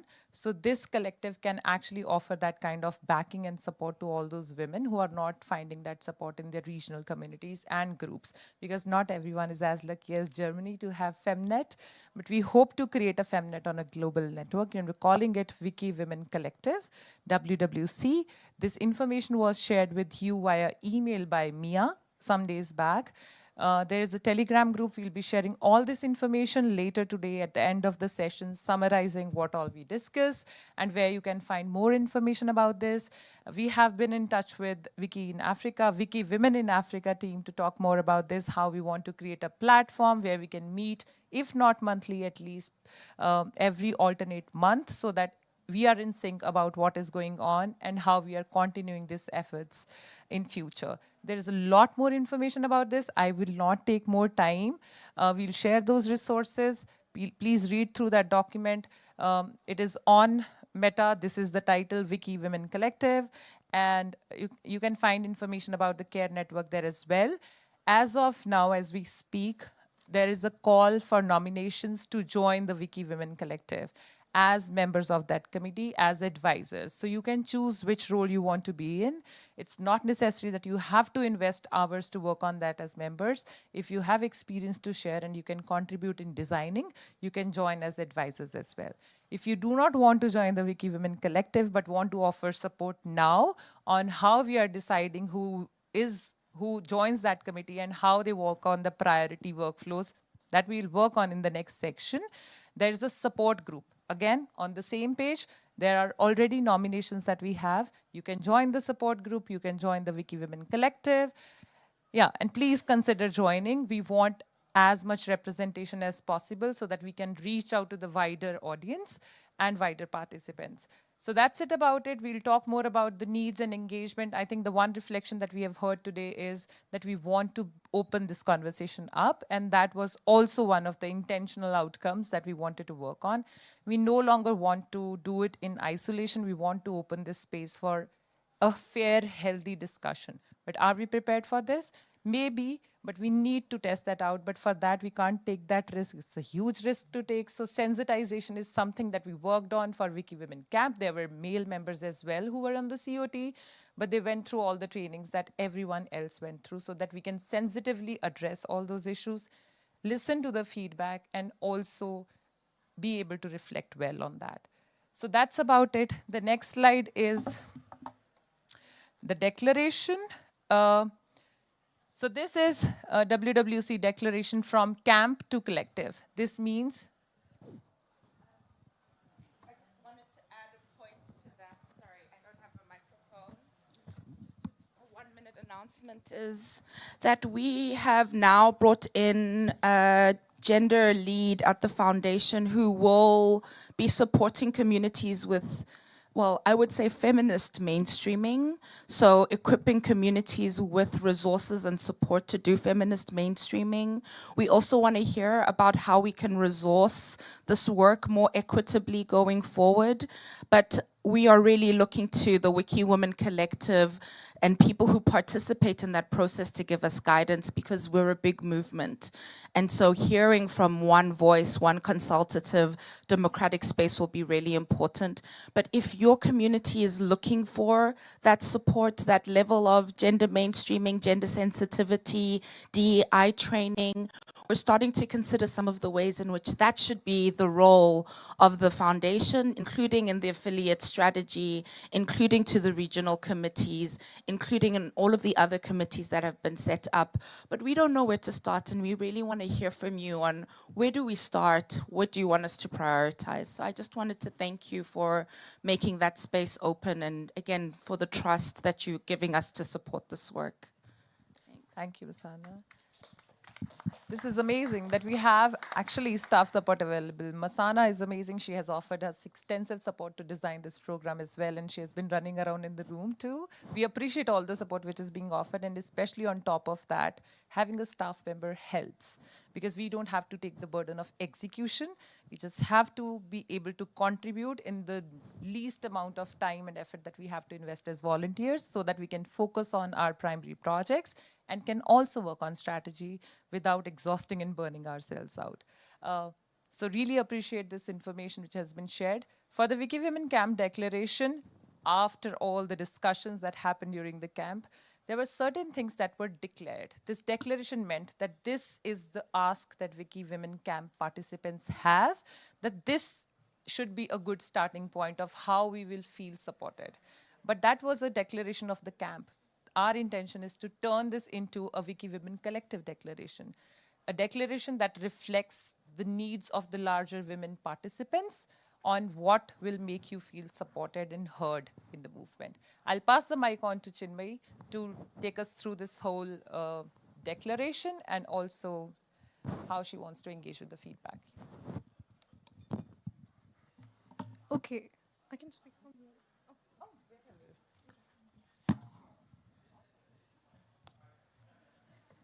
Okay, so coming to this part of the declaration, why this declaration was important and what is the intent? As my friend and colleagues were speaking about, Camelia said why there was a care network needed. Manav said like why there is an engagement plan needed and how this was designed. So the idea of publishing these declarations is totally behind to give a boost or a push to all the work that is currently being done, or maybe in the initiative phase that can be done soon, very soon, with all the supports provided. Coming to the first declaration, we have the creation of a working group or a task force for the gender equity prioritization. We all know this famous quote that alone you can go fast, but if you want to go far, you have to take everybody together. So we are also following the same philosophy here, that we are not intending to go fast, but we want to go far. And that's why we have opened this space for everyone, and we are asking for support and nominations to be included in this part also. Why this working group or task force is needed? When somebody, I was like, giving ideas around, listening to the ideas that we are around, like what are the missing things we have right now. And somebody spoke about, I didn't see this in the room today. So that sentence caught my attention. Okay, what is it? Let's hear it out. So when we have such group where you see that, okay, there is something, but there is something I see that is missing. And you have a group of people to back you up. Okay, if there is an idea, we can think of how to implement it, what support is needed. And this focused group will be a back support for all those ideas and thoughts which need support actually. Coming to the development of policies for a balanced representation. Which one? Oh, okay. Okay, sorry. Okay, you can still go to the QR code, scanning on your phones, and go to the link. You will be landing up to the slides again. I'm so sorry if you feel that we are taking so much of your time with the inputs, because all we wanted to make it anonymous, and with having this many number of people in the room, it's not possible to hand over the mic to everyone. And we wanted to collect as many as responses that we can, so please cooperate. Okay, yes.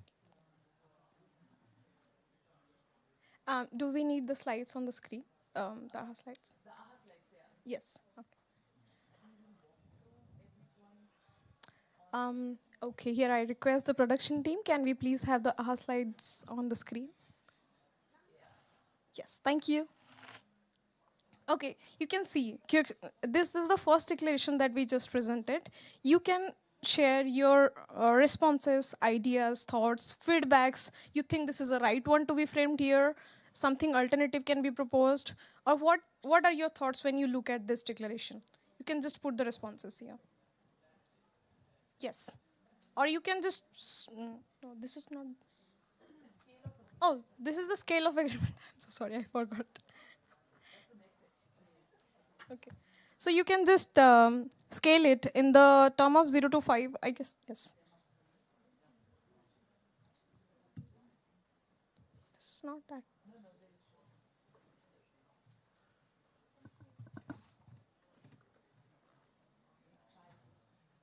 Okay.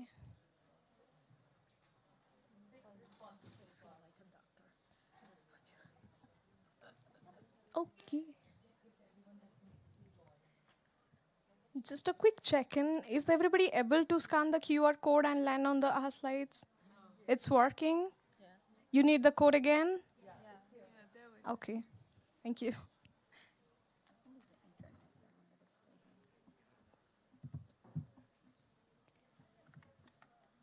Okay, just to amplify the voice, we need your anonymous responses, but we need responses. So please feel free. Help us with your feedbacks. Feed us to be better with your feedbacks. That's how we call it.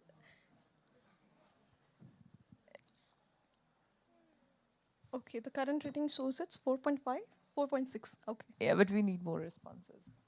Has everyone been able to join this? They're in? They have a feedback or joining? Okay. Okay. People need time. Okay. We have. Okay, in the meantime, maybe we can open the floor when the online participants are joining and responses.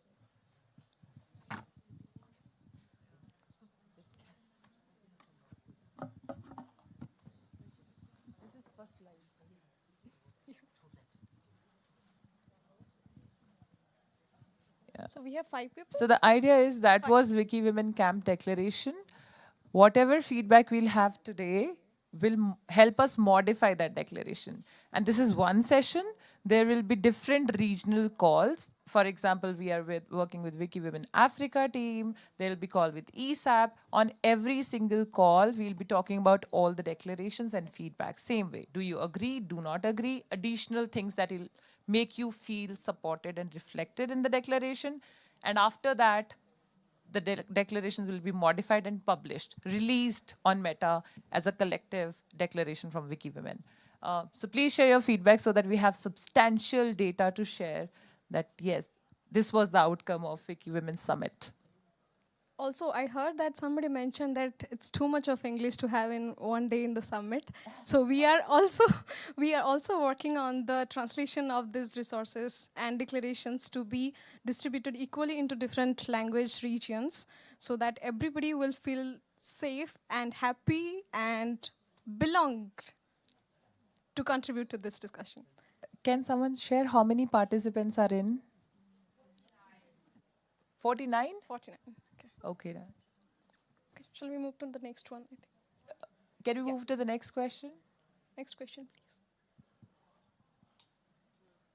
Yes, so now you see the second declaration on your screen, which says that the development of policies for a balanced representation. When we talk about anything in terms of representation, we think about the cultural representation, maybe regional representation, language level, diversity level. But what do we have any specific policies around that? Well, is there any policy that is well documented and well available for all those people who are looking for a gender gap initiative? Why there is a need? Because the documentation helps to keep it preserved, to make it accessible for other in their language. For somebody who is coming from Global South, might be finding difficult to read everything in English and might be like, all of us has faced this difficulty when it comes to the policy level documents. It's either very legally high level wordings that the context is not easily relatable in our language. So why this is a new proposal? And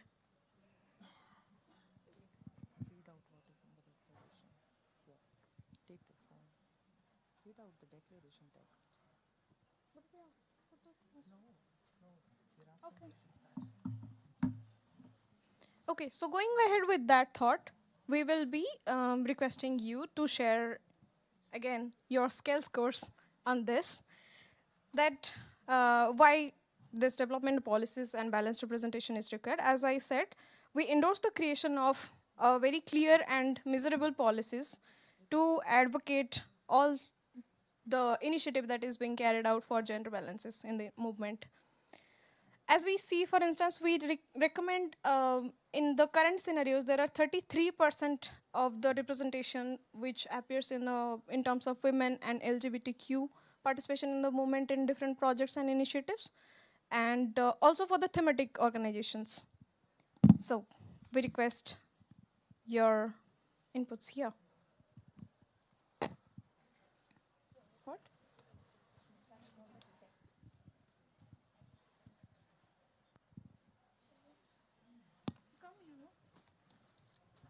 What is that?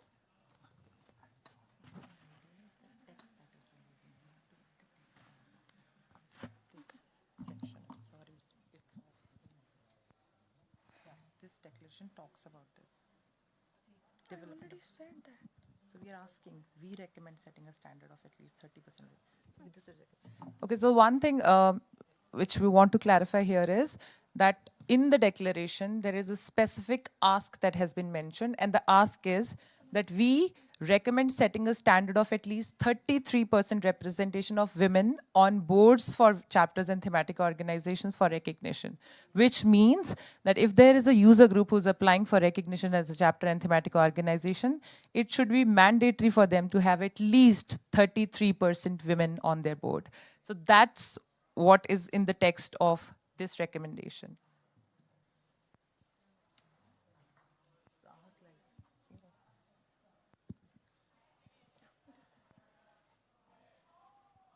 It's the next question. It's the third one, the previous one. Yeah, this is the third question. Yellow. No? Okay. Third question. Text.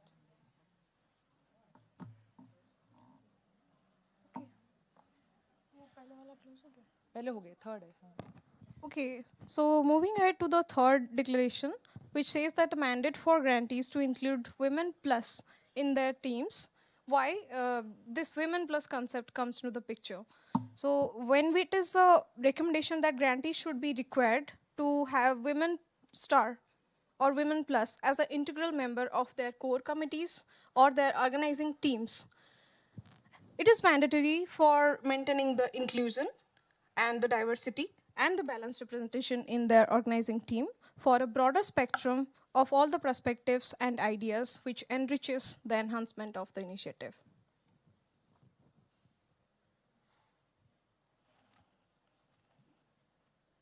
Can we see more people joining in?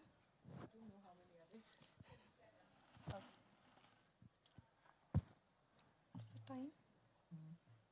6 minutes we have.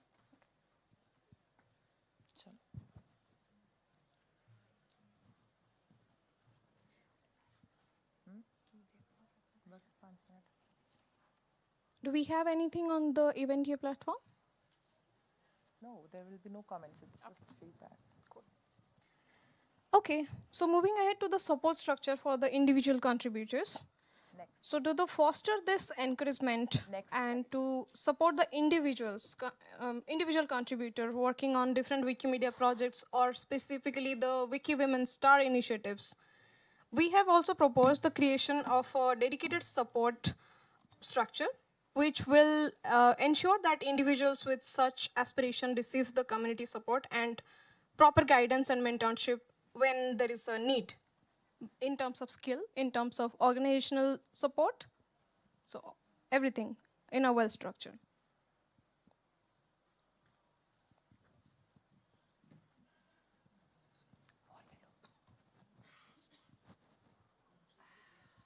Do you need the phone?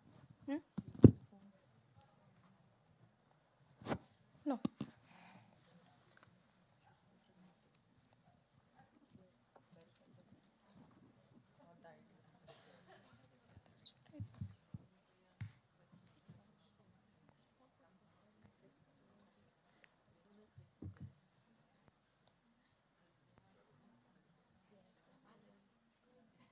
Masana, do we have number of responses? 44? Can we move on to the next slide then?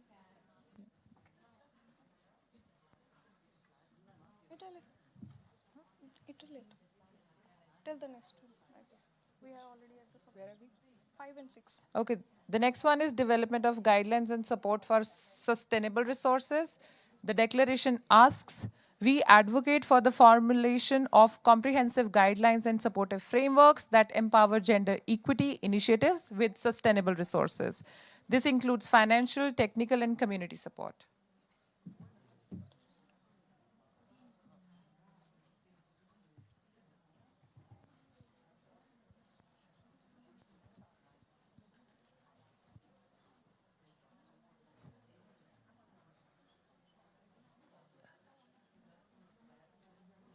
Okay, just for a quick check-in, are you finding it too text-heavy to understand? Is it? Does it require any kind of additional explanation? So basically, this document can be found on Meta. You can search WikiWomen Camp Declaration. I'm sorry that this is text heavy because this is a document where we can't modify the language of it because that was released as a statement. We can have, we want it to be, we don't want this to be subjective, and that's why there is no reflection shared. This is going as such, and that's why there will be round of feedback as well on whether this was easy to understand, whether this covered the subject or not. But we are short on time. We only have 2 minutes before we let you all go and enjoy your lunch. So yeah, so with the idea, I think the whole process idea is to see if we are aligned with this or not, and then we can dig into the details of this. Yeah. We can move to the next slide.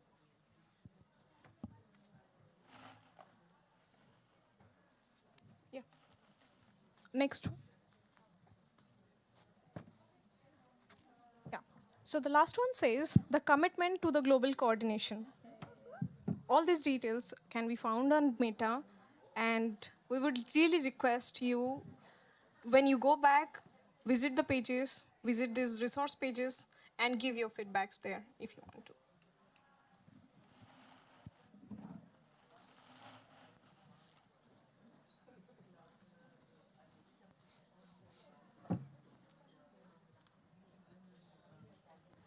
Chino, a sign.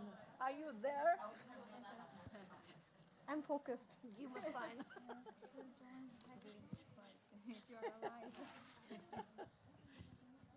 Okay.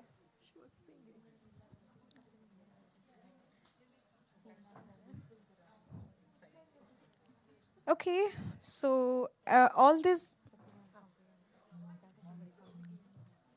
these QR codes, all these discussion pages, all these meta pages are still open for your feedback. And now we will request you all to please move for your lunch.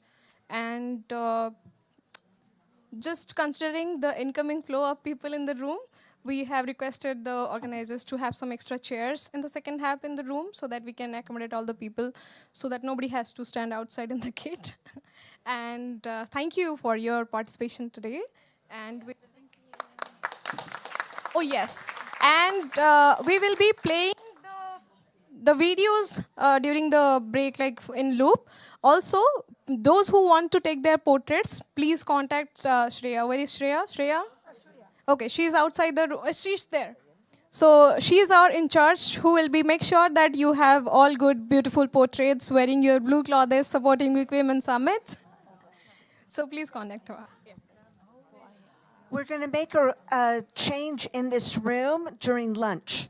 The change is some of the tables are going to be removed so that more chairs can come in, because while we've enjoyed sitting in the room, some Wiki women are actually sitting outside. There's those many of us. So just be aware that things that are on your tables might be shifted or moved to the floor if it's your table that's going to be removed. Thank you. Okay, we will be back by 1 o'clock in the room. The lunch break is just for 60 minutes. Please stick to the time.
Wikipedia becoming a better place.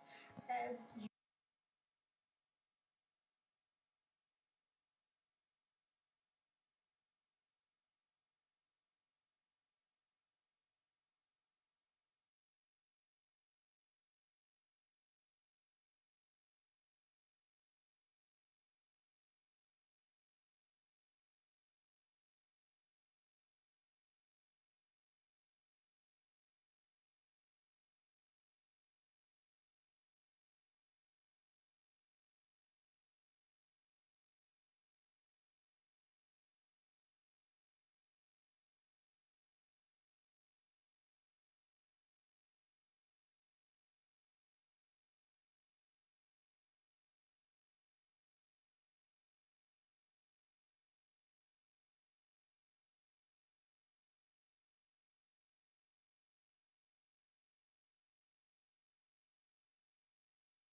Okay, so after the lunch hangover, welcome all of you back.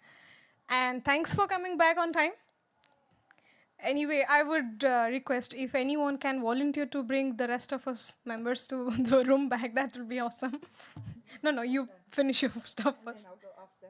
Okay.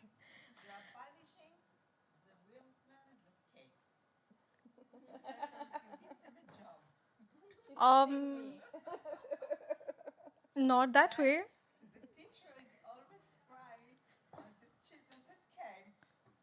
No, not that way. As I said, like, no, together we want to go far. So,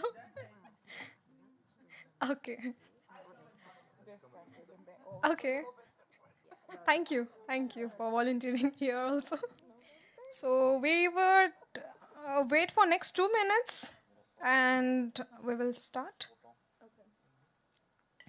Is is anyone in the room is new in this session who was not present in the first half? Okay. So, yes, absolutely. Thanks for coming. And just to give you a recap, we talked about how this WikiWomen Summit is contributing to the advancement of gender-related initiatives and the WikiWomen things in general, supporting the campaign, supporting the initiatives. And we discussed some of the pointers we touched upon that were related to the WikiWomen Camp 2023. And based on that, now we will move to activity session, interactive activity. It will be a group activity.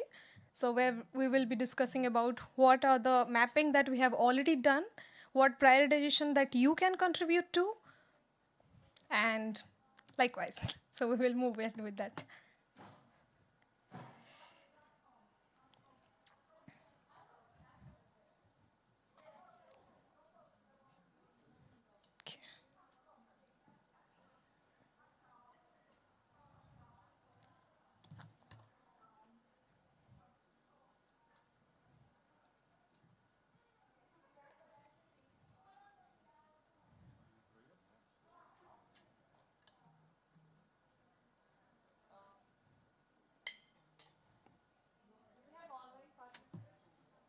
We have, I think. We have. Sorry? She's asking if we have online participants. Yes, we do. They're all here.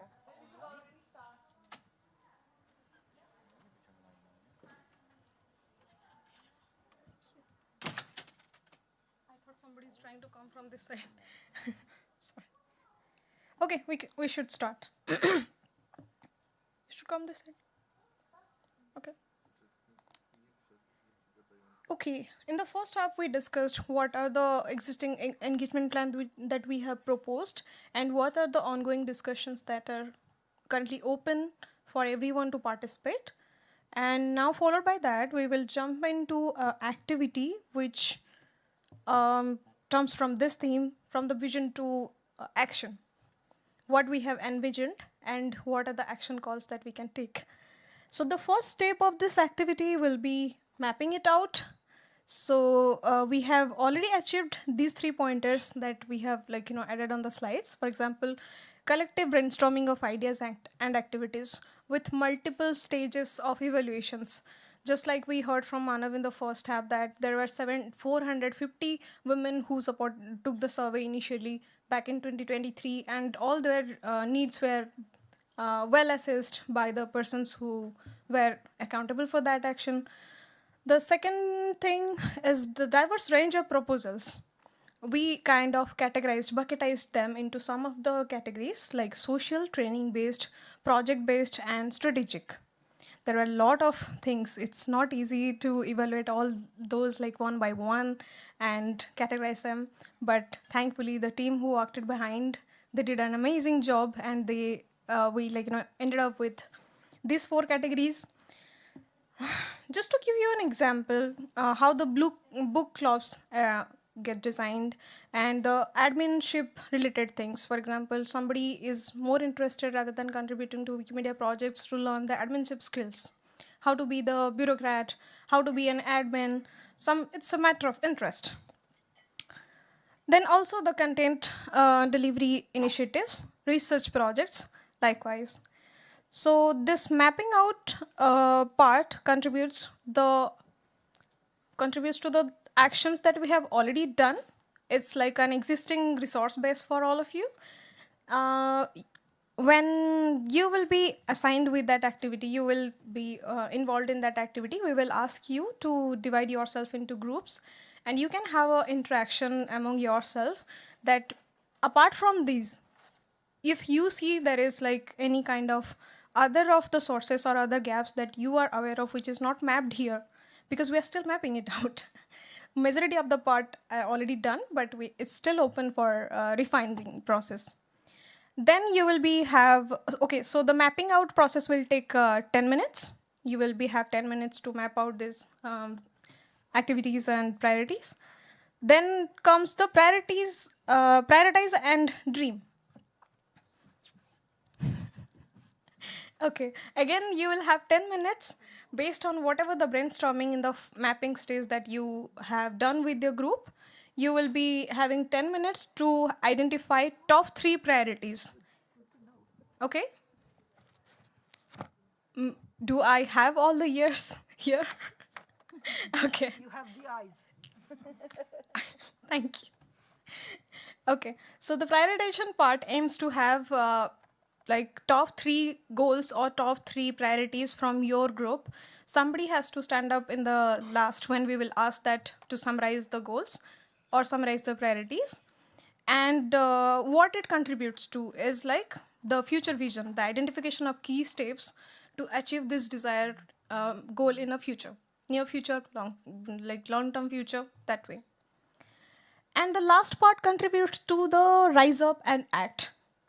Okay, before I conclude this activity with the last part, I'll give you a brief idea about why this theme of WikiWomen Camp 2023 was Map Up and Rise Up. Anyone remembers why this theme was identified? Anyone from the participants of WikiWomen Camp? Okay, not a problem. We are old people. You are inspiring people. Okay, so why did we choose this theme, map up and rise up? So mapping up all the existing gaps that we have. It's said that, maybe Shakespeare said this, when you already identify the problem statement, the work is halfway done. So mapping out the challenges are the basic step of, like, envisioning the possible solutions that you can achieve in maybe 2 years, maybe 1 year, maybe 5 years, 10 years. No. So mapping out, sorry? No, please keep it lower. No, 10 years. Okay, let's highlight the movement 2030. Is that good? Okay. Okay, so mapping out the needs and rising up with the solutions. We all know that we have our different level of expertise. Some people, some contributors around us have different skill sets. Somebody is good in communication, somebody is good in strategy making, somebody is extremely brilliant in campaign organizing. So distributing those stuffs, like who can support and frame this gap, and that gap can be filled. That goal can be achieved short term. Okay, yes. So that's why we choose this map up and rise up. And this activity also is an extension with a broader audience here to have this expectation that we can gain some more brainstorming ideas here. Okay, so the last part, the concluding part of the activity, will have 2 rounds per each group, 2 minutes per each group. So where you have to summarize the identified priorities and the possible solutions that you propose, if anyone has. Or else it will be an open challenge for identified challenge.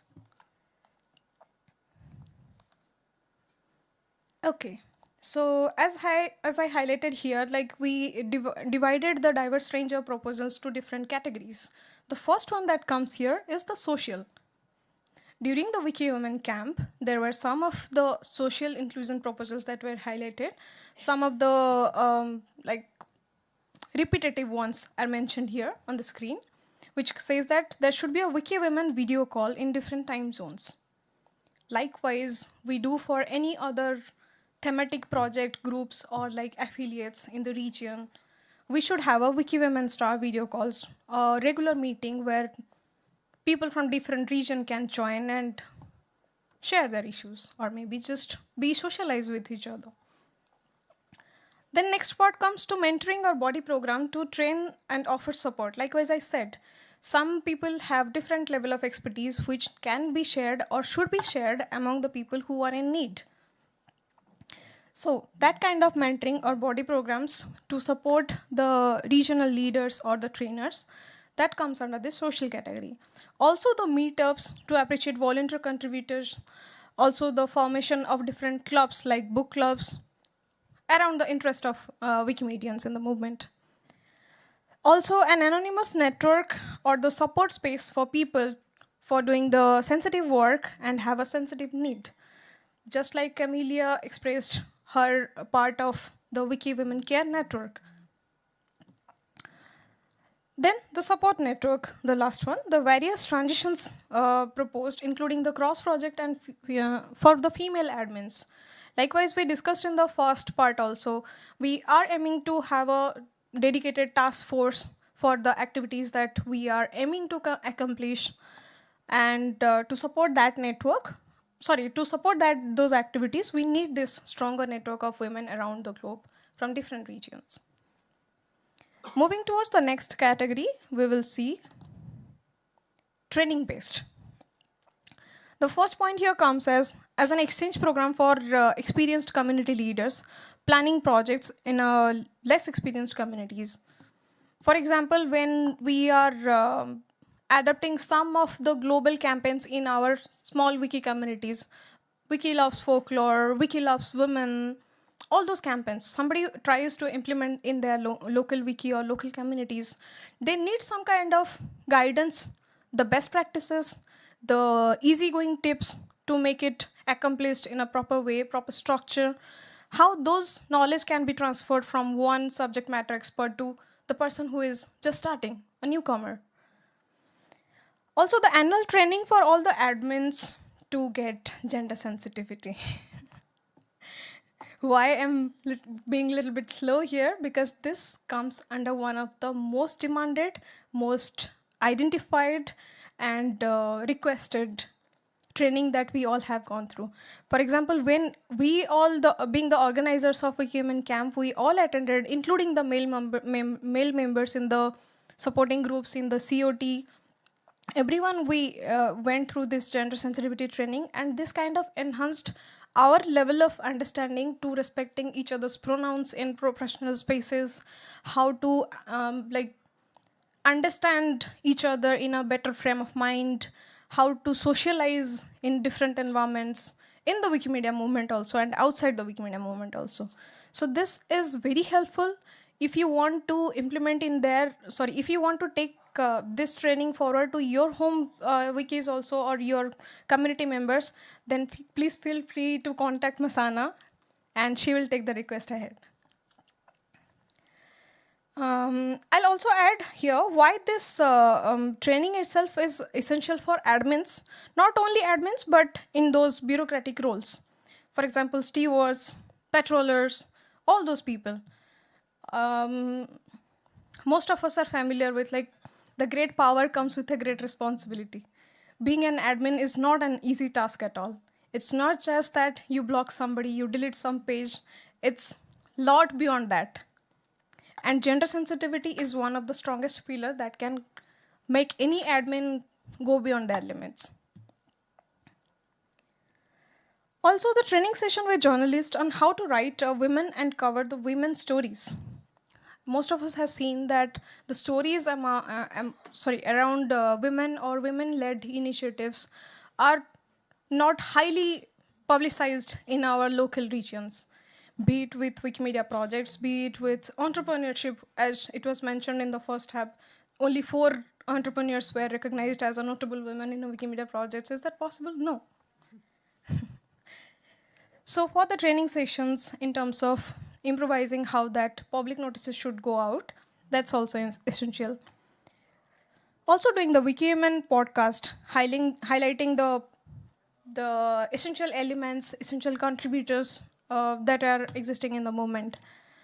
Training course of different capacity level increments, like training the female photographers or maybe higher wiki roles.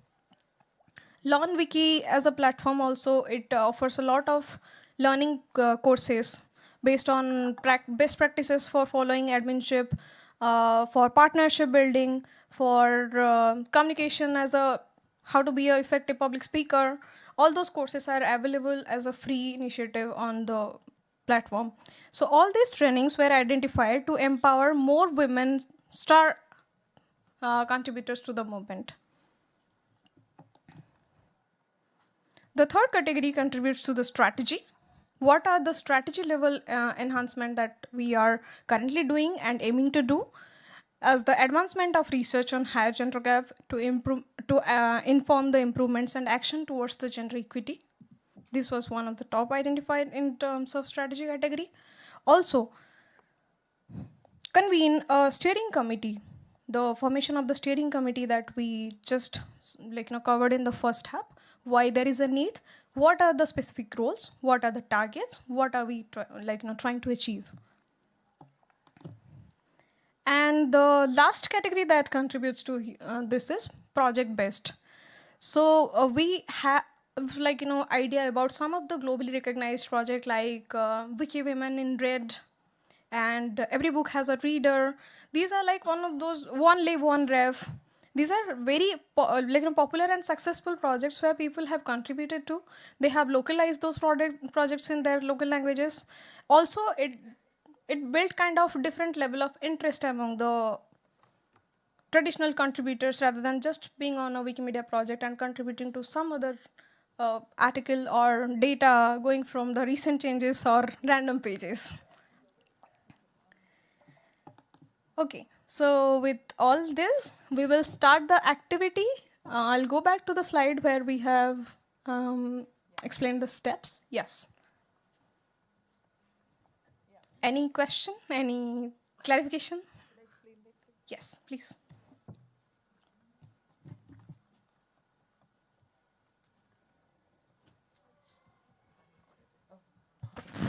Like we discussed this morning, there are so many things that we want to work on. For example, opening the space for male participants, sensitivity around what they face when there are sensitive topics that we talk about. How can we bridge this? How can we address the barriers, the soft barriers that we have in terms of how we collaborate with each other on the much identified gap?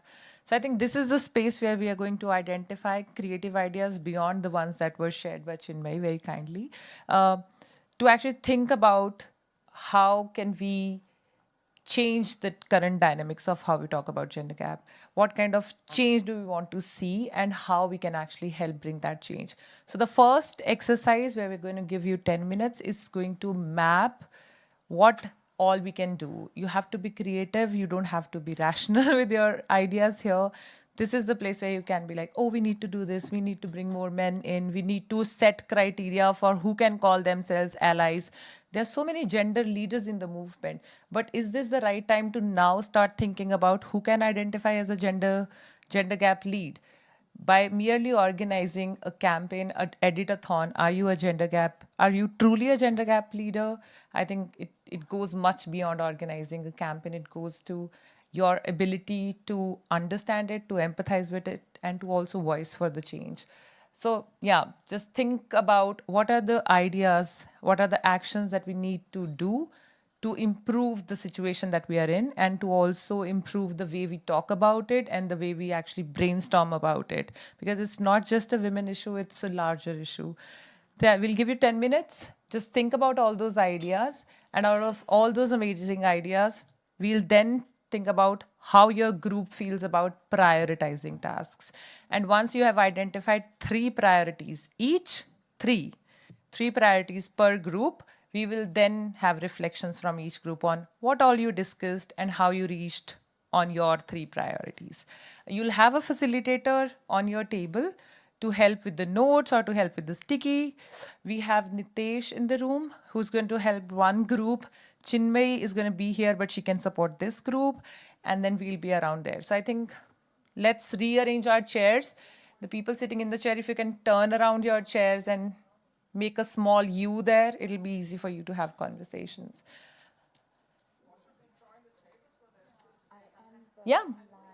Yeah, or we can join. I think we'll have more priorities if there will be more groups. And also, please try to make sure there's diversity on the table. I mean, one person from each region or each project. It'll be great to have diverse set of people on your team. Come here. We have space. We have 4 places here.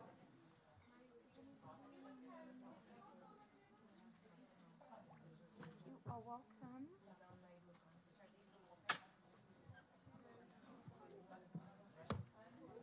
Aliva, come here. Back then I worked with the online. If you need a table, we can arrange that too if you need a table. For people sitting in the back, but it should be a comfortable group. Let's not have more than 6 members in each group. Let's try to have 6 members in each group and not 2 members from the same region or same project.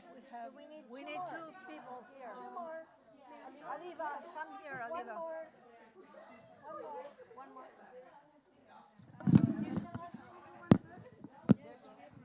Hello. There are 2 more people needed on this table. 2, 3, 4, 5, 6. Okay, so every table should have 6 members and 1 facilitator only. And for the people sitting at the back, we'll make the arrangement for you. No, the facilitator is joining. Okay. Nitesh? I'm from New York. You're from New York? Just take notes of the discussion. Ideas.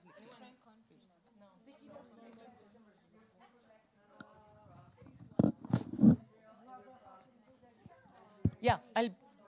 Oh, you can be the facilitator. I'll join the other group. You can be here. Take notes of all the ideas and the priorities, so that, and also identify a speaker from the group. Okay. Superb. Then Camille can participate. So Cassie is going to be the facilitator for table 1. And they're going to identify one lead after they're done with the discussions on who's going to be their speaker. Nitesh is the facilitator for this table. Chinmay is the facilitator for this table. And I will be your facilitator. Yeah, and Masana is facilitating all the online participants. So the assignment is that for the 10 minutes, which will start in a minute, for the next 10 minutes, brainstorm about the creative ideas to move this work forward, to go beyond what we are already doing, to think about how we can improve the situation, how we can modify. Not necessarily improve, but how we want to bring a change. And then once those 10 minutes are complete, we will discuss prioritizing out of what we have mapped, and every group will identify 3 priorities. That means this needs to be done now. And then rest of the things, of course, they need to be done, but identify priorities for now so that when WikiWomen Collective is formed, they have clear understanding from this group and from the other groups as well on what is the need for this, this time. Okay, the time starts now. I need to ask a clarifying question because I came in late. Is that what we're doing right now? All of that's on there? The first bit. The first map it out? Okay. Maybe we can go around the circle and say our names. Sounds good. Would you start? Okay. Cassie Casares. I work for the Wikimedia Foundation. I program lead Let's Connect. And Lucy. And I'm from Oakland, California, USA. I'm Lucy. I'm from the UK. I work with a little with Wikimedia UK and also with the foundation on Let's Connect. And I was the resident at the British Library for a little while back in the day. Yeah. Okay. Hello everyone. I'm Adibha Sahu from Odia Wikimedia Institute Group. So I'm literally interested in Wikipedia, Wikidata, Wikimedia Commons and Wikisource also. So basically I'm interested in WikiWomen's related articles and project also. So this is the main things of my duties. So hello, I'm Camille. I'm founded Wikidata user group. I was part of the AFCON for 1 year chair, and now I'm part of the grants committee, and I'm interested in gender gap mostly. I'm on the board member of MD and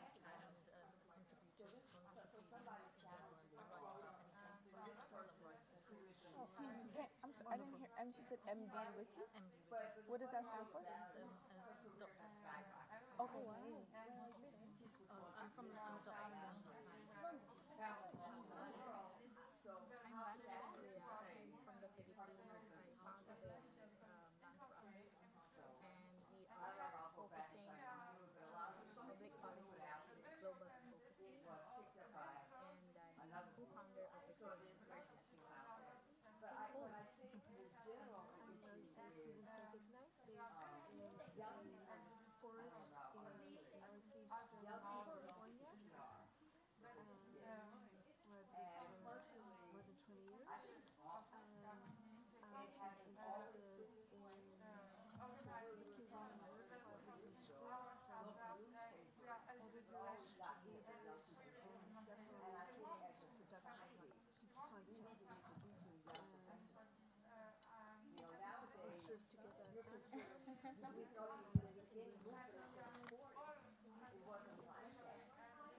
Wow! Everybody at this table has been known to me for maximum 1 day.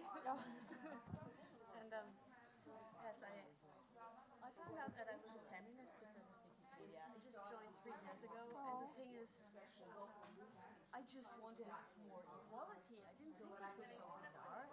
I just thought it was bizarre that it was not really encouraged.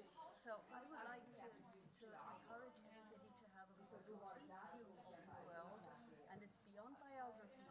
There are a lot of subjects that seem to be more interesting to women, and women know more about them than men. Why should we leave it up to them to write about our subjects? I would like to claim them back. Amen. Also, this is my first Wikimania too. Same. Yeah. Very first one. It's my first. Okay. We're not the first days because I know that a Levi's also here for the Hip first hip hurrah! Who is the first Wikimania here? Yes. One, two, three, four. First Wikimania. A lot of people. Okay. Okay. Thank you to be here. So how do we change the world? So the next question. I like to ask questions a lot so I get clarity on how I get from A to B. So if I'm asking obvious questions, it's also for my own clarity since I'm a note taker. Collective brainstorming of ideas and activities from vision to action. Is that just referring in general about our content as women and non-binary femmes in the Wikimedia movement? I'm asking out loud maybe because that could help us guide us there. But Lydia, can you please bring Hannah because our lady doctor. So, what I think, I don't know if it's an idea, something, what I saw that we are very split.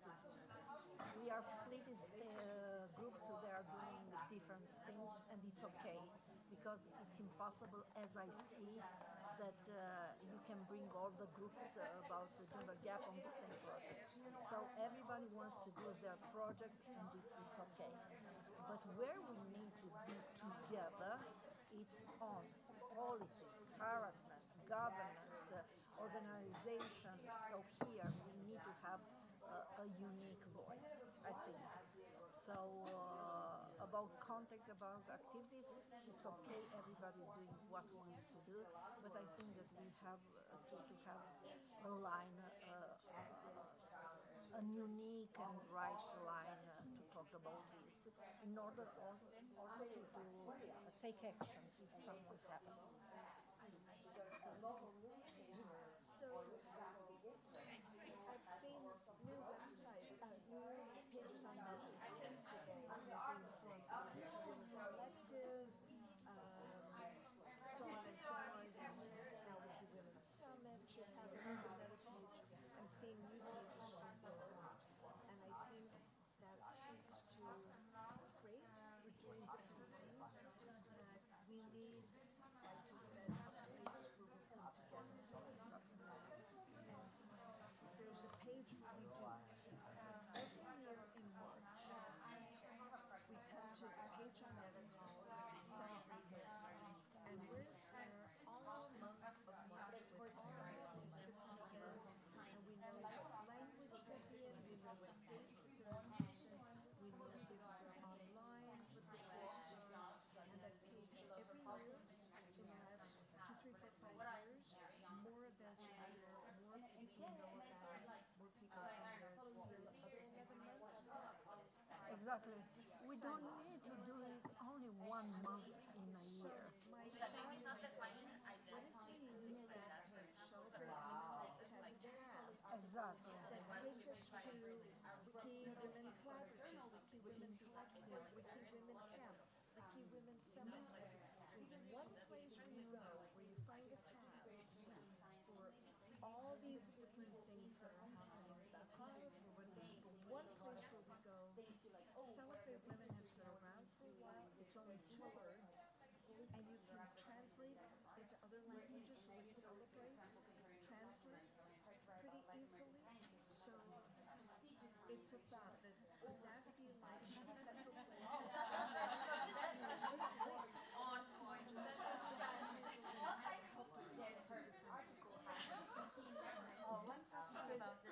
I'm afraid I have to speak up because other tables are talking loudly.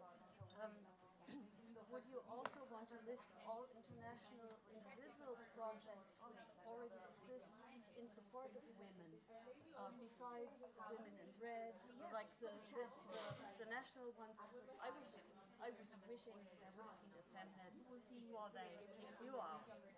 Or this morning when I heard about some of the problems people have, support should be offered, especially to women that come in as newbies, because a lot of us do give up. The first time I joined Wikipedia, I was so frustrated, I was out after a few months. I had a male mentor, he knew everything better. It took me 3 years to gather the courage to try a second time. And this time I stayed. May I suggest, I'm an ad board member for the Society for Medieval Feminist Scholarship, and for the last 20 years we've been working to get women's voices heard in a very male-dominated field. And two things that we did that I think are really good are a luncheon, which has been suggested and we're going to try and incorporate. The other is mentorship. So women who have been in the movement longer, I don't want to say elders, we call them foremothers, but women who've been in the movement longer agreeing to be a point of contact for new or less experienced editors to nurture a relationship where they can support and explain how things work and how to seek help when things go wrong. They could perhaps meet in person at things like Wikimania, or they could offer fully online support. But if people were willing to give, say, an hour of their time a month to support a newer editor, that might be something. And it'd be voluntary, it wouldn't be you'd have to do it, but only if you felt you had something to give. Or to I do that every Tuesday morning, 7 a.m. my time at 12 noon. Perfect. I love that. We have a Google sheet where she writes things that she wants to learn more about fair use.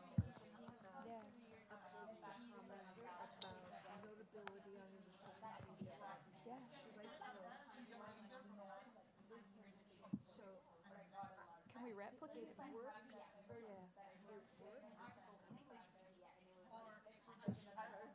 Yeah. I'm available. Yeah, I would love to support your editors. Because even if you don't know all the answers, often in the UK group, we know someone who does. And that was when Wikipedia clicked for me, was when I realised people will go to battle for you as well, and you don't feel as alone. So I wonder if having those mentorship relationships would be helpful. And if you have a specific interest, like I'm really interested in like policy in Time check, South Asia. because we have a set of people who have joined us late. We'll extend it by 3 more minutes. So, just to gather what we said about mentorship, to have maybe even a space where mentors, people who choose to be mentors, to come in and also be the safe haven for those newcomers, because a lot of time when you're in that position that's had so many years of experience and a newcomer comes in, they need that protection to say this person's actually still learning and this is why they weren't able to do X, Y, or Z, or maybe they made the mistake doing X, Y, or Z thing, and they would be an advocate for them, like they're not there yet, like let's give them patience and time. And I think that's needed more for people who are newcomers, for people to advocate like, hey, like this editor actually didn't know what they were doing. Let's not just delete the page. Like, do they need help? You know. Can we fill a list of people who is available to do this kind of a network of mentors would be awesome. I'm sure we could come up What with we it. found- We should see, are there any other ideas that we want to add to that? Who hasn't spoken? And no pressure if you don't want. If you're here as a listener too, that is okay as well. There's one more thing I would like to add. We talked about it this morning that quite a few men are also supportive of closing the gender gap. Not all of them, of course, but we should find ways of including them because they are really resources and they can be very helpful to convince the rest of the male community, because we actually might have more trouble if we would try all by ourselves. So we should invite the men that are sympathetic to our cause to join us, and we should find some way for them to participate in what we're trying to create. Can I add to that? Yeah, of course. Yeah, so Lucy, part of the working group Let's Connect, like we ran a learning clinic for women's health. If y'all have heard of it, we had it a month, 2 months ago almost. And before, as organizing it, there was a person who was male who was supporting our organizing, and they felt bad for even being in the space to be a speaker or to support it. And they said, I want to give the space to only women. But I think for us, we need to show there's a space on how allyship looks like for women and non-binary people, because a lot of times I don't think sometimes men even understand what does allyship look like. That's not harmful to women, that's not problematic, that doesn't overstep, when women are leading the conversations. So I feel like if we're inviting men, I think it'd be so helpful if we teach people what does allyship actually look like that's safe. But please selected people. So Roger Hampton, user Pictures, and I co-founded Women in Red, and it was his idea that reads Women in Red has no focus on the editors. In fact, we say we don't care about you. We don't care about the editors. We don't care what gender is the editor. Just let's do the work together. Because he's a male, it was his point of view that if you focus on women editors, then I'm out. But I want to be part of the work, and there's other men who want to be part of the work. So he has been excellent in getting like-minded allies to recognize this is a societal problem. This is not a women's problem. And so they exist. These kinds of allies exist.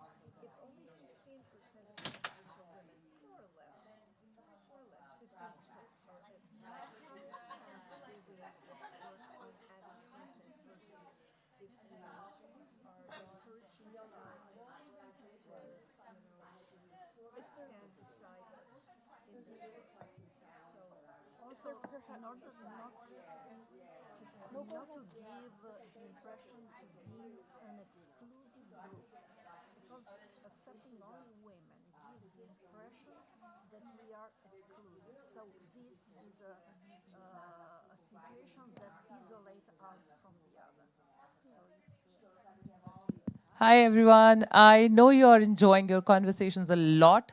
We were enjoying them as well, but it's time. We have ideas, we have new proposed things of how we should work on all these creative ideas. We will now use 10 minutes to identify our 3 priorities. But definitely, because there's so many amazing ideas being shared, in your reflection, you'll have time to share those ideas with everyone in the room. But at the same time, also share what are your 3 priorities and why you identified them as priorities. So we'll now start the next exercise and you'll have 10 minutes for that. Thank you. Could I suggest one? Okay, I want to add one thing. Is it correct or not? I want to the education system in women-related articles about that and add new women. Okay. I want to add one thing. Is it correct or not? I don't know. I want to educate about Wikimedia projects, any other with women's, yeah, student, women, girl student also. I think they are want to add all about the Wikimedia projects and women-related disease also. They want to know about that, how to relate, and in India also. So lots of women or girls don't about this Wikimedia projects. Not lots. I think 50% women, and they are face also gender gap. So I have an idea about this to organizing workshop or organizing lots of program in women's college and girls school also. So I think this is some ideas to improve the gender gap. I think I have no. You mean like Vicky Girls, kind of? Yeah. So you want to address the young We people? want to encourage girls or women's people and add this Wikimedia community. So I think this is the ideas to grow up the gender gap. I think. I really like everything connected to education, right? Women who are in education or girls who are going to school. Yes. Because I think about my privilege as a woman who went to school and had access to pads and tampons, because so often girls can't even go to school depending on where they are because they have their period. And so if we meet them where they are and give them digital skills, that's the hardest thing I feel like when you enter the movement is literally just learning the digital skills, learning how to edit. And I think that'd be so fun for the youth. So I like that idea a lot.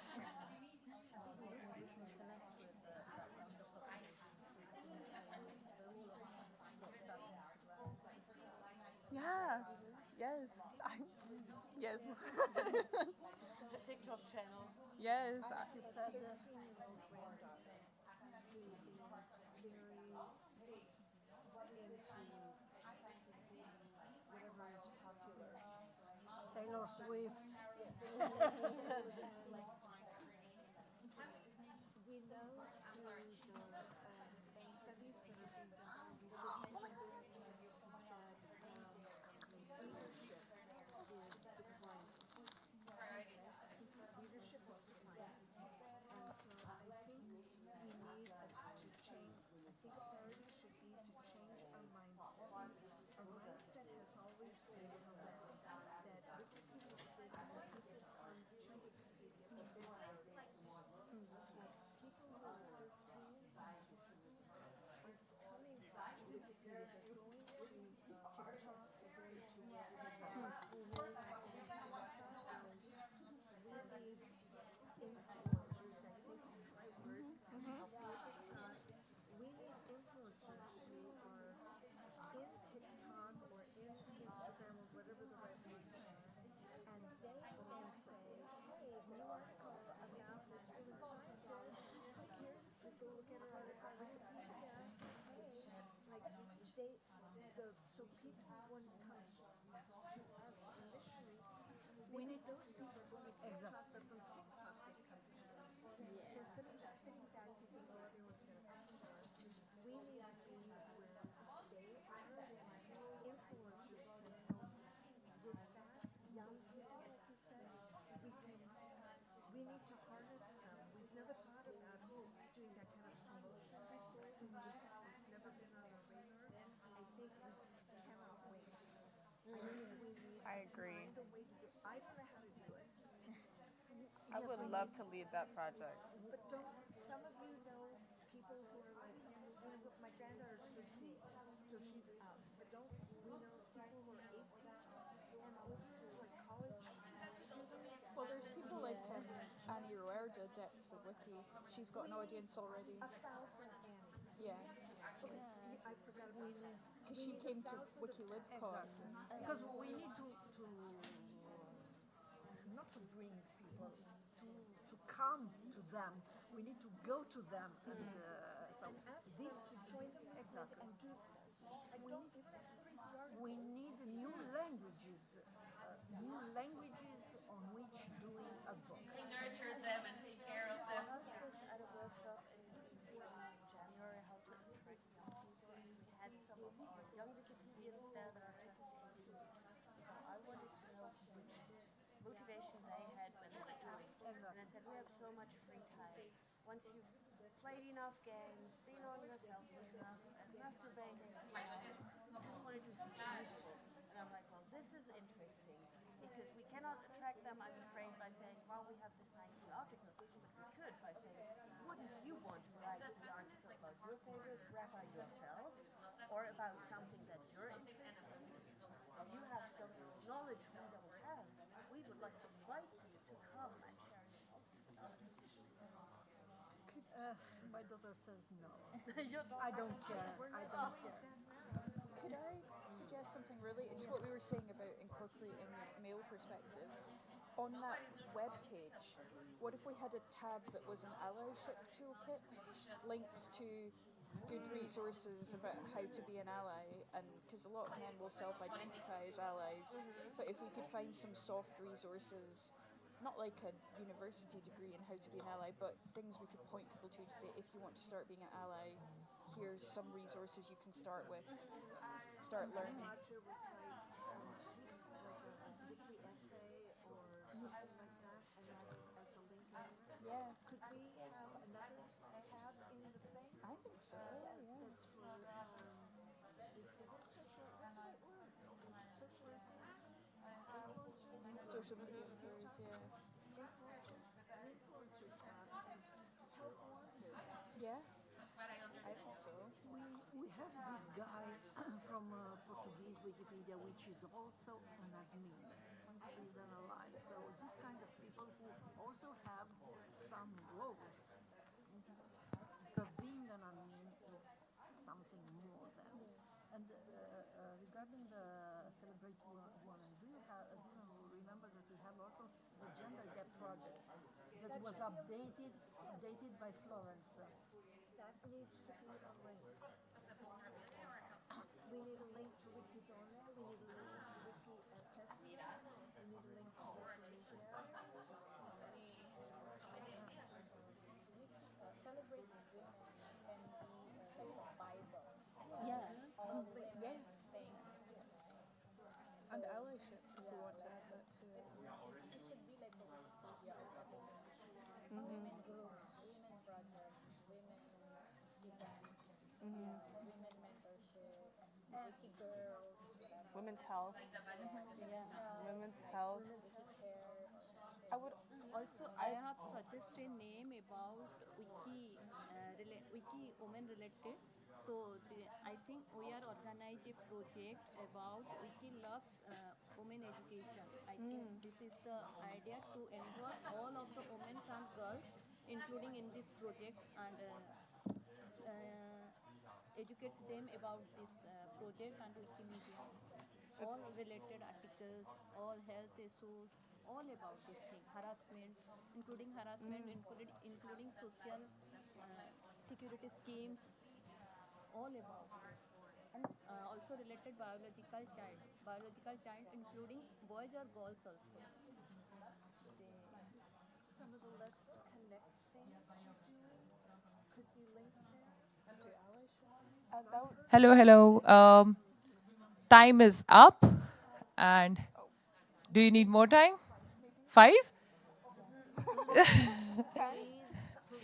Okay, we'll give you 3 more minutes to wind up. And then identify who's going to speak from your group. Okay. Do you have a picture of this? Then we can just collect it. I didn't hear you at all. I think that one of the priority is having more visibility on the Wikimedia Foundation social media. I will keep them with me in case who is doing what? Doing what? So let me see. In Portuguese, they are Super. doing something, a project, just a post about this, and all the other gender gap can repost. And I never saw anything about this on the Wikimedia Foundation channels. That is something to take up with the brand team. Because have this kind of line also a focus in this topic. I agree. To have a post in a day. I agree. More publicity on it. Which are our main points, even portraits, let's see, highlight someone who like is people of New Lucy, York. who is writing articles every day for I don't mind being the speaker, what we talked about. We could also do it as a team if you don't want to go alone. I just wouldn't want to go alone. I also have noticed which are the main points. Women of Wiki. Because we have Wiki Celebrate, but it's so slow. We just have to map it out and prioritize the team, or just the first one still? We're just still on the first What? one. Are we still on the first one? No, we have identified priorities. Oh, we did? Yeah. Oh, okay. I was still on prioritize. Yeah, do the prioritization. In a way that I do not understand why, because It's one of the main things that was discussed here, that should be prioritized. Excuse me, ladies, let's please agree for a moment which points we would like to share. I think Priorities, 3. the allyship is one thing that mentorship. Mentorship is one. Yep. Maybe we make Wiki Celebrate page. Yes. Organize better. I want to hear from like the other women that are here too on for anything that you think would be top priority. Yeah, do we agree on mentorship and we said the WikiWomen's page? And mentorship. And what's the third one? Male allies. That actually encourage anybody who doesn't embrace a machist image of work. Can I think as well, like, offering the tools to help people better themselves in that way. So, offering tools of how to foster allyship is important. I agree. I do want to say the amount of emotional labor that it takes to teach non-women that, I wouldn't want to burden anyone with that. So I feel like that should just be part of the wiki page versus us having to put all our resources into like, what does allyship look like? Because the web is free. Yeah. And I get very annoyed when people who don't come from an XYZ background that they cannot read up on women's history or talk to a woman. It is their responsibility, but for also us to create the space to allow them to be at the table. But this is just my own opinion, to not have that to be a sole priority. Plus one to what you just said. Okay, I would want that just to be a sub on the wiki. So we need one more priority. Social media and Last 1 minute for everyone. 2 groups have already identified their priorities. 3. Because that was a point that Visibility, yes. Online done? Hence commons. Done. 1 minute. Something with the chapters of the thematic organizations to do like an internship for young people who want to do that kind of work. You know? We spoke about doing means a lot of time that they have to put into. But that's the mentorship, right? That's also. We spoke in the UK about developing a Girl Guides badge for teenagers. We've never got funding for it, but Girl Scouts or young youth groups giving it like a little 14 to 18, teaching a little bit. I don't know. It's hard when it's To the wiki, women, it's like you don't have to create the content. If I've created it, you now have to promote it. You can edit too, we wanted it to, but you don't have to deal with cranky old men who say delete, delete, delete. You know how to package the link to this and what to say and where to go and when and how to say it. You can't walk across your way. Yeah. You know how to do that. We don't. So, yes. It's a bit like those people go in the world and find their food. They're not cooking their food, they're not cooking it themselves. They're posting other people saying how yummy it is. We want those kind of people. You don't have to be 18, but you know what I mean. Okay, we're going to be called up in a minute, so the 3 points are Mentorship, the Celebrate with Women wiki page, and then social media / influencers. Okay, now we don't have the allies which are. Oh, that is a sub 1 to the mentor. I mean, Okay, no, good. Yeah, wait, no. I'm sorry. Excuse me, that's the allyship is a sub to the women's wiki page because I personally wouldn't want to mentor a man. That's just me. Yeah, we are Okay, and the Celebrate Women page. Hi everyone. In the interest of time, we'll have to ask you to stop so that we can hear reflections and we can go to the unconference space. We really don't want to limit the time for the unconference fun session. So which group is ready? We'll let you take a lead. And who is ready to share their priorities? Okay, Crystal is coming on stage. Crystal, would you be there?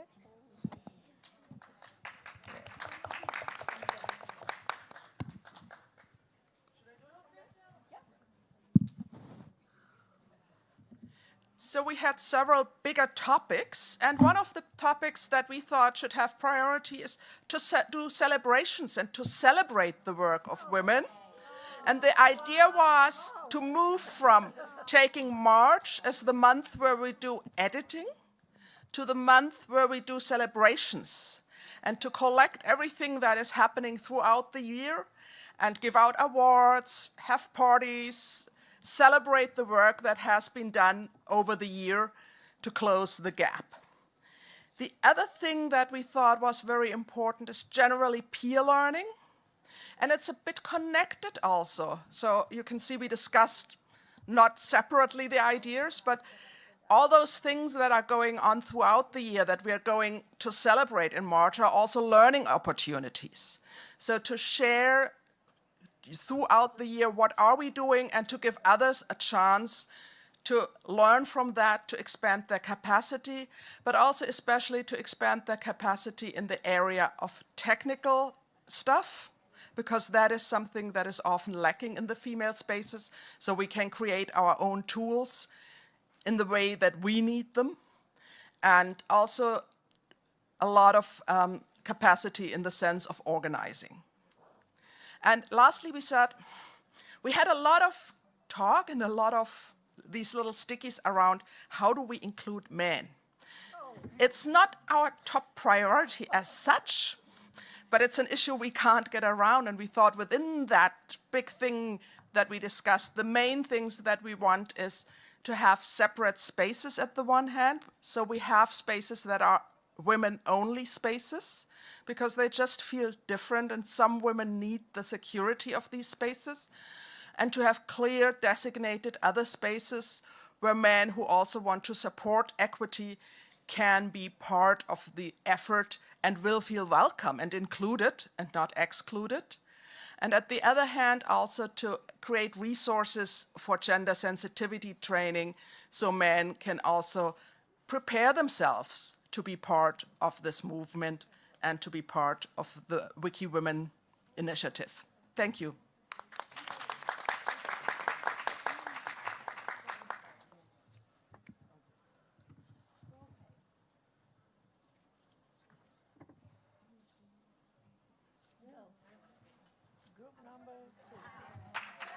We have the next speaker.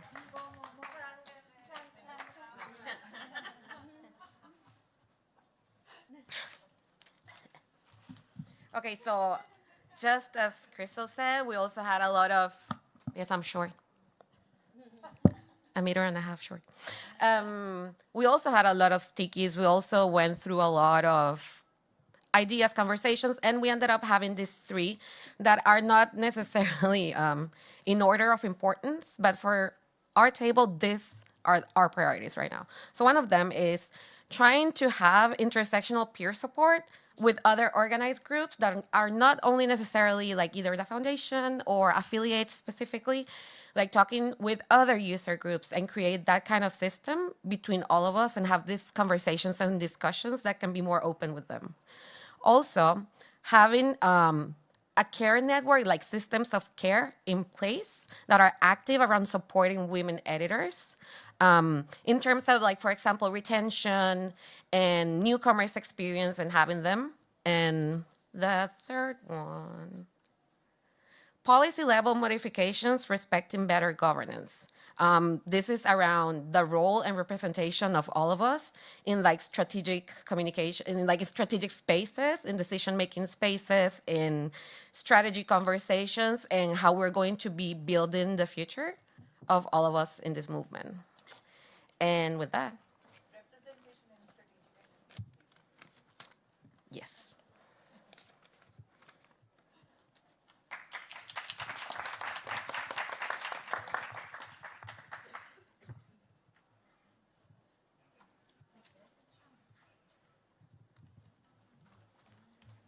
Hola, hola, everyone. My name is Cassie, and I'll be speaking for this table over here. So our 3 priorities that we came down to was, the first one was mentorship. So for those editors who have been here the longest, to have a sign-up page where they want to volunteer their time to support a newcomer, obviously a woman or a non-binary femme or non-binary womb body that comes into this space, to teach them X, Y, Z and what they want to learn. And it would be volunteer-based. I don't want to force anyone to be a mentor if they don't want to. So +1 to what Crystal said in the beginning with peer learning. I think that could be a really helpful space where a newcomer can learn what peer learning can look like from a mentor. I have mentors in my life, and it has definitely helped me be in this movement as well as in the wiki space and all spaces. So +1 to that.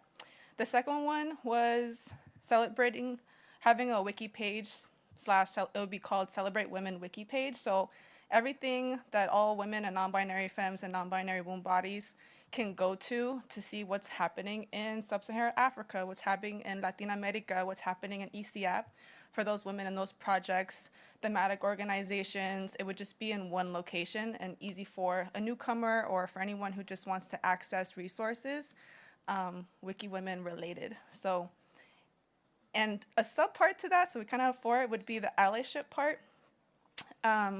We all plus 1 at our table that says it is not our job to teach XYZ person who does not identify as a woman or is not a womb body person. The internet is free. But but allyship is important to teach, and I think we need to set up safe spaces where people who do not identify as a woman or a womb body to be at the table with us if they want to ask questions about XYZ thing, and that we have resources for those who want to read up on what does it look like to be a safe ally and someone who's not a problematic ally, but someone who can just be a powerful ally with us, because I think we need men as well as non-women identifying people to help move this movement along, and I do not believe we could do that by ourselves, just us. So that's that. And then the last one was social media and influencers. So related, anything we can connect to TikTok, Instagram, one called House, Snapchat. I know the movement is not so gung-ho on wanting to connect it to social media, but if we were to have influencers that talk about what does open source knowledge look like, what does that even mean, people who want to talk about wiki projects on their Instagram or TikTok, to have those spaces where young people can talk about that on social media and then connect it to our wiki projects. And that's it.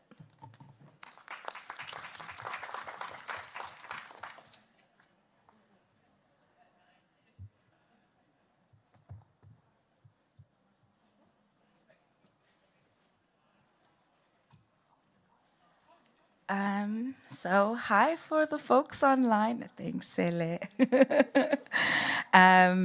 We had a really robust philosophical conversation. So shout out to Katsuma and Shiwo for sharing their insights.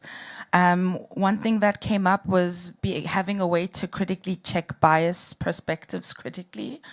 So in much of a similar way that bias is currently monitored and moderated by people who have them, making sure that there might be a way in which we have our own systems and structures to critically check for bias. The other one was to bring to light or shine the light on people who are historically marginalized, and Katsumo shared online a quote from Brecht that we cannot see people who are in, sorry, I needed to have written it down, but we can't see who's in the darkness when we think we're in the light, you know? So if you're only looking at your perspective of the world and believing it's the truth, then how do you even have a way of empathizing or seeing those voices? And we then connected that to the need for sources. So what does it look like to tell more stories and have partnerships with journalists and with cultural institutions that can begin to document the stories of others? And it reminded me of a conversation we had as a team yesterday about indigenous knowledge and even like decolonizing our concept of language and written knowledge as the primary form of knowledge. So even capturing spaces for oral knowledge. And also, I mean, this is a big idea, but expanding the criteria of what is notable to include more contextual criteria for notability to local and regional notability, including in partnership with local women's, and I would add queer and femme-positive organizations. And yes, thank you to the colleagues online. We see you. We appreciate you staying with us today.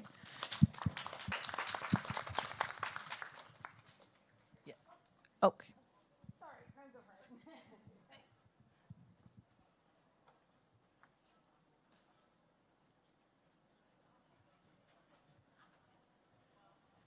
Hi, my name is Isabella. I'm from this group over there.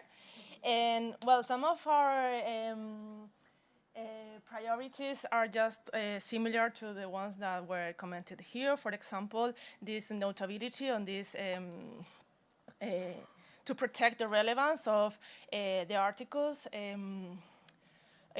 about women or women-related stuff.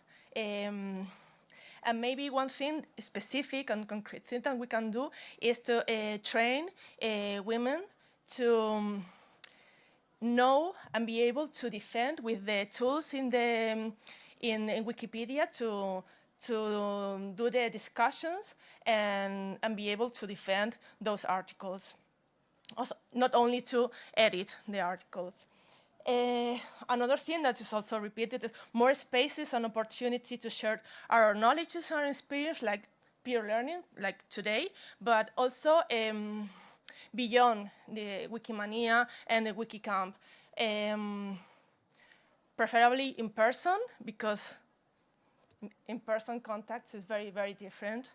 And I think, well, this is a marvelous space today, and I think we can replicate this more often.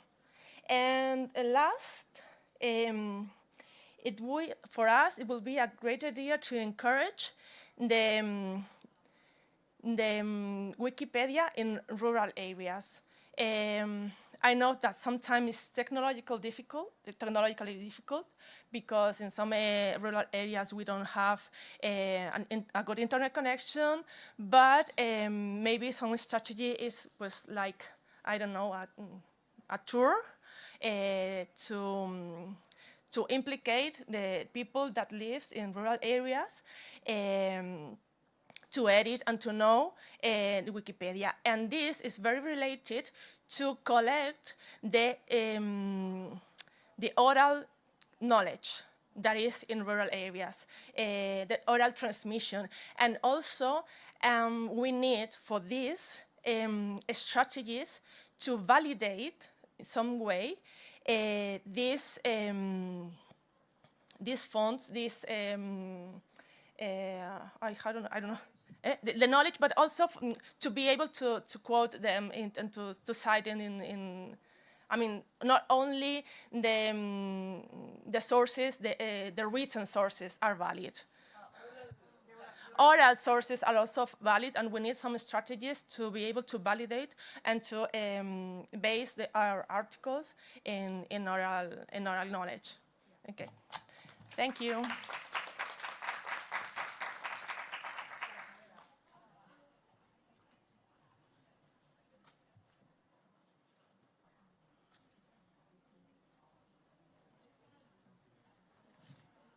I'm also short, so. Well, thank you, everyone. I think most of the things that we wrote and we discussed, it's what we've all been mentioning.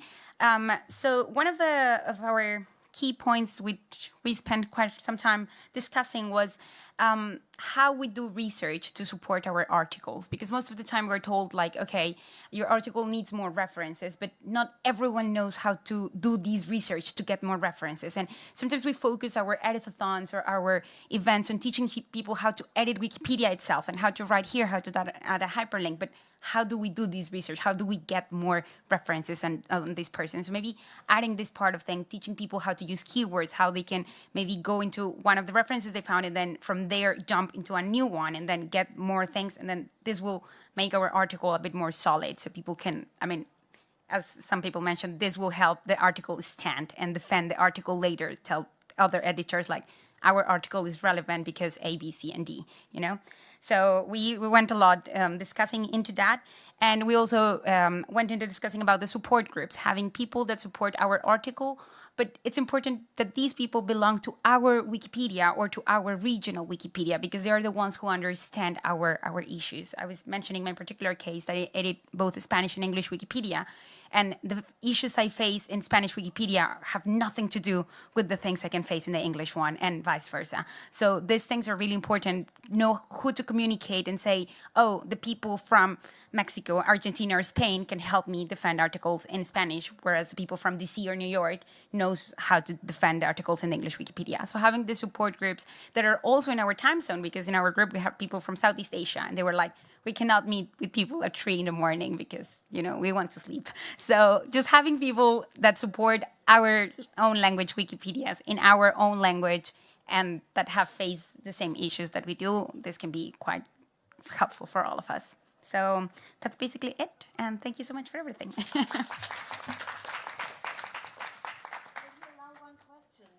Yeah, sure. I think it's a beautiful idea to try and support internationally, but we should somehow showcase, I think, the articles which are under attack so that we can all react and we can combine our strength to help our international colleagues to defend articles No, and this is very true. I was telling them about during June, I wrote an article of a queer, sorry if I'm not saying this properly, LGBTQ scientist. And I wrote the article in Spanish, and in Spanish I got a lot of comments being like, his activism in the LGBTQ community is not important, his scientific career is not relevant, la la la. Versus in the English Wikipedia, everyone was like, oh my God, this is such a great scientist, and he's LGBTQ, welcome to the Wikipedia, you know?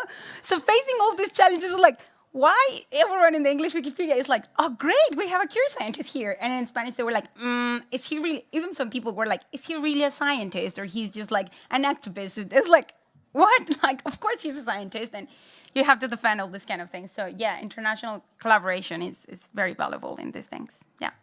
Okay. Because usually they think that the English Wikipedia is very permissive. Yeah, that's true. Yeah. Okay, thank you so much everyone for all these amazing ideas and priorities that you all have identified. So what we are going to do is, I know all conversations are really interesting, and I have been not literally but sucking your blood for quite some time now. Yeah, but this is the last 2-3 minutes from me. So what we are going to do is, as Chinmay specified, there are 4 categories of engagement plan that we have: social, training-based, project-based, and strategic. We are going to, I've taken notes for all the priorities that you have identified here, and I'm going to add them to all of them.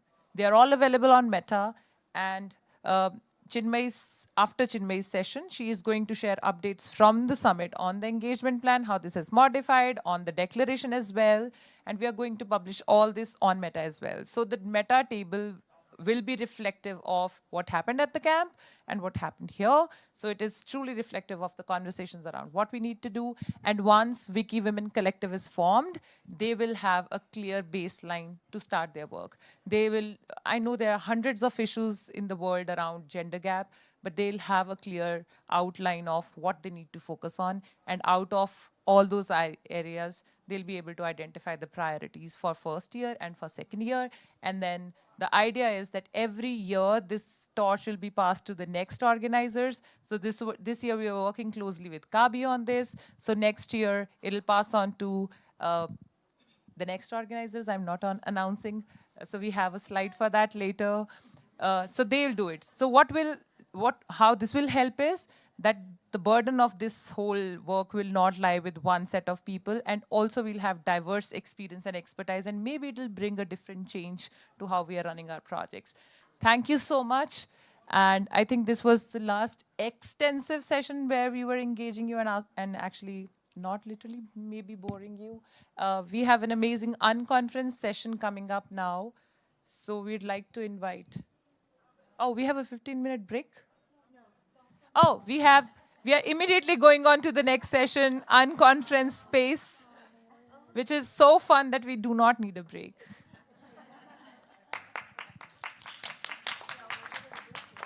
So what we're going to do is have you take a break as you please. Take it now, or in 5 minutes, or 15 minutes, or 25 minutes.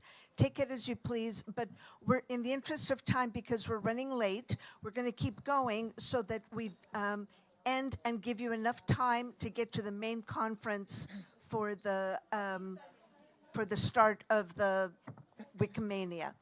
All right. Ruby, it's all yours. You need to advance your... No. We're not talking simultaneously. Okay. Hi everyone. I guess we're excited about this session. And just to share something brief, when I was in a plane coming, I wanted to watch a movie, and I saw a movie called She Said. Immediately I was like, is this the movie by Ayla and Flores? I was very curious to watch that movie, but it's actually about what women's experiences and how they were going through so much abuse that they couldn't talk, okay? But here we want to talk about our journey as women. How did we get into the Wikimedia space? How has that been? What are the lessons that we've learned? And feel free to share anything that is exciting, that is interesting for you. And I'll be here with my co-host. Hi, everyone. My name is Lalib. And as Voore said, the thing is, no. No. Okay. So it's not a lot of a lot of things to do. We're just gonna divide it into two different groups. In the groups, we're gonna sit down for like 10 minutes, and each can comes up with your personal stories, as Voore said, and you're gonna decide about 3 or 4 people that gonna comes up and share. Okay, one from every group, like we're gonna go from this group and then from that group and so on and so forth. Okay, so let's divide into 2 groups. Please stand up if you are a cat person. Stand up. Oh, that's most of them. And if not, potential cat ladies? Okay, so you're on this side with Ruby. And if you're a dog person, come on to this side with me. Cat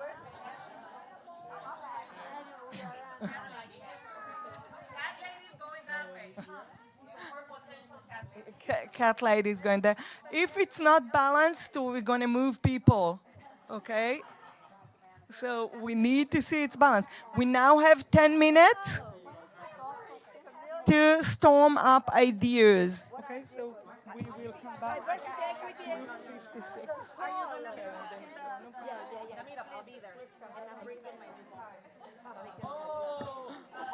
What about the long one? Oh, well, yeah, the dog. Lockdown, right? I had right? If you don't like cats, you come here. Or if you're allergic to cats, like I do, you're gonna sit here with me. Cat people? If you love cats, you're gonna sit right there with Ruby. People in the back, feel free to join one of the 2 groups. Okay, sit. I think it's not really balanced. So yeah, we're gonna move people. It's not balanced, right? I have like yeah, they take it away.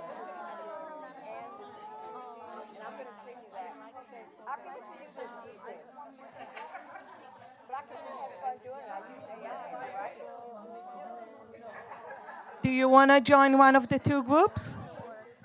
Do you want to join us? Okay. Join me here. Okay. We have more free space here if you want to join us. I was already in the group when I was in the leadership, but now we are funding. Yeah, I thought about it, but I'm so overloaded. But we should talk about it. Do not say this because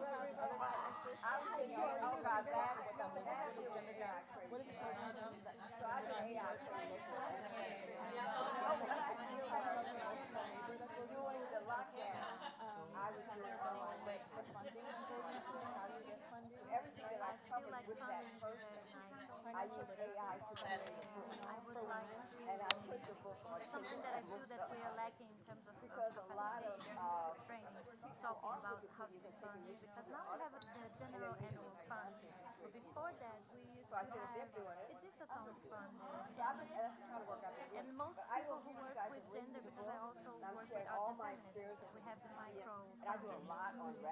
It's something, it's like $300. It's not too much. It's just for a short event, something small. WikiWomen Summit. I am always meeting people with bigger ideas to apply for it. So I feel that we need more literacy on that. I think this could be a very good topic. I met you in Montreal, right? Yeah.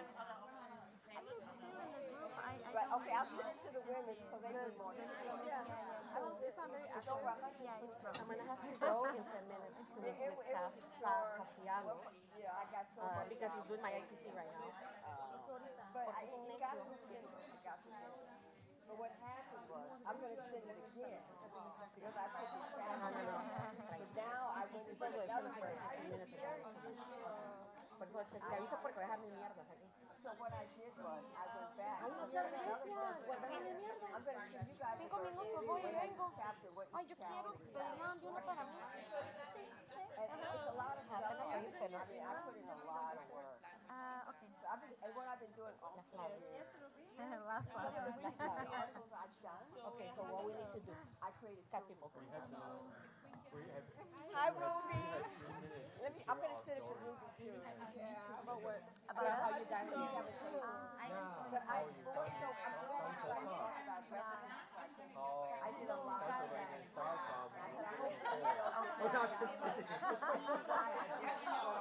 It's a very long story. I like yours. But the idea is for us to have an event for us. I think that we're going to have to decide 3 people here and then I think where we cover the last. We have to decide 3 people. Mine is not that interesting. Yes. And I wrote about Can I ask all that shit. Some of us missed it after when we talking about this whole It's nice to hear from you. But we have local brands. Just like you understand. It's like that. So those people will come up and say, I was one of the founder of our local A lot of information. let me talk and then ask if anybody wants to talk about their story. monthly meeting for 10 years. Yes, and we have a group of lovely women, and they are preparing our 10th anniversary. They are also, because we are holding our Taiwan local chapter are holding the Eastside Hub meeting, Eastside Hub conference in 2026. That's the new chapter. So they are also discussing about how we can do as how we can do in our local Eastside. Maybe we can share our experience, maybe we can host something. So I'm very proud of that. Yeah. Wikiwomen Taiwan, yes. Yes, and yes. Yeah, and we are lucky that we, in our community, I feel supported. It is comparing to the surrounding countries. Yes. What? Even yes. Yeah, I'm currently an executive board member of our local chapter. Yeah. So it's a chapter. I'm a local chapter. No, sorry. Yeah, local chapter, that's right. I think that's a very good story to present there, especially because you So I take one position. It's your responsibility now. I don't know so many people. The folders, when do you want to get them out? I'm following you. I support the work you did. Yeah, maybe as like bring in the past want to talk about anything that they have organized. But I founded once they were 60 and now it's just okay. So what I can say is I will put a note and I have the agreement and then I will send people. I'll leave it with the foundation. The foundation and say if you didn't get to your folder, during the pandemic, then they are first come first. I started to Marcela, what are the instructions for cats? I think we are cats. Yes. So you need to be. We are a group focused on gender gap and also intersectional gaps. And then you're going to talk about the day. So we bring more participation for women, binary, and trans people in Portuguese language. We are based in Portugal, but I'm not from Portugal. I'm from Brazil. Something So I've been doing this. You need to get on topic. And now, me and Donna, we are co-coordinating this user group, and we are funded now. So it's our second year with the Keynote Fund. We're very happy, and we are able to expand our work. This is our first Wikimania.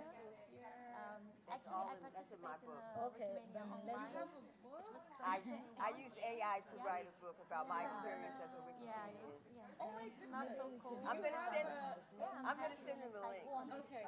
That was me playing around with AI. It's 127 pages, so I got into it too deep, but That's amazing. but I did it, you know. She said that you give AI the prompt and it just like sources out. And you even get to see how I used AI. Oh, are you doing a Let me presentation? No. But I'm going to give you the link to the book, and you can do a presentation on the book. I'm gonna put my foundation and my personal Okay. so that And then I even have articles about how AI relates to Wikipedia, how the new text relates to Wikipedia. And then I wrote some articles like like people that were into the media like 50, 60 years ago, what would they think today? So I got a lot of different stuff on it. And you can do anything. I'll give you the one that's not on Amazon Kindle, so you don't have to pay for it. I need to support your work. No, I didn't do it to really make any money. It's no money in book producing. But I read an article about that. People really make money showing people how on YouTube. But you have to create, I've done like 20 children's books. In what period of time? Within a year, 6 months. And there are about 100 Well, the one about my experience on Wikipedia, that's 127 pages. And when you read it, do you feel like it embodies your Oh yeah. I document everything I did during my Zoom session. The rollbacks, all that kind of stuff. How to set up an account. A lot on references. At first I thought I was saying too much about references, but after hearing all this, I said I think it was good that I did a lot. Absolutely. Because that is, I think, one of the biggest challenges that we're hearing over and over again. is references. Okay. So I'm going to say. I'm also We are starting in 5 minutes. Looking towards the future in 30 minutes. But we are in 2019. Yes, but we'll still start at the same time. And then I did the same Organized by running late. Oh, you mean, I see what you're saying. We cut it out. And They might have been here, right? And that's when we started the group because she organized this editathon in the feminist festival. There was a bunch of us who said,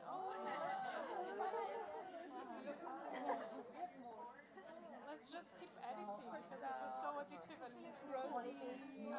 that's how things started.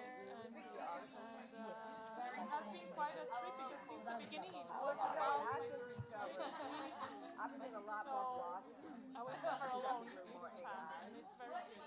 Like, I know that it's not the most common experience, but it's a very good one. And also, Patricia was there in the beginning because she was facilitating that very first editathon. So we are very lucky to have received all this knowledge and to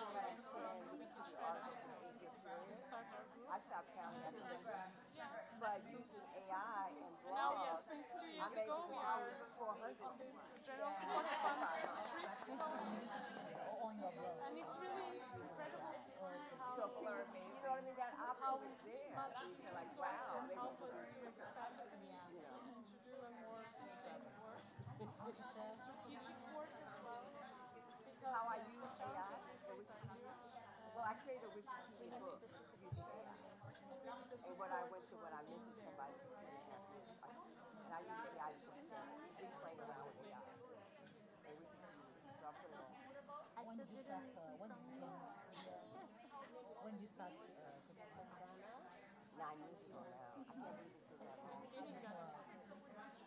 Wikipedia in English only or Only in English. I've done some. I've done some in French, but I use language.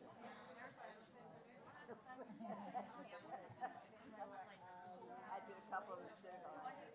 And I've done a lot of articles on Africa too. I've done it. But You need me, okay, I'll be right there. I'll just say, when you see you being all, you want to fight with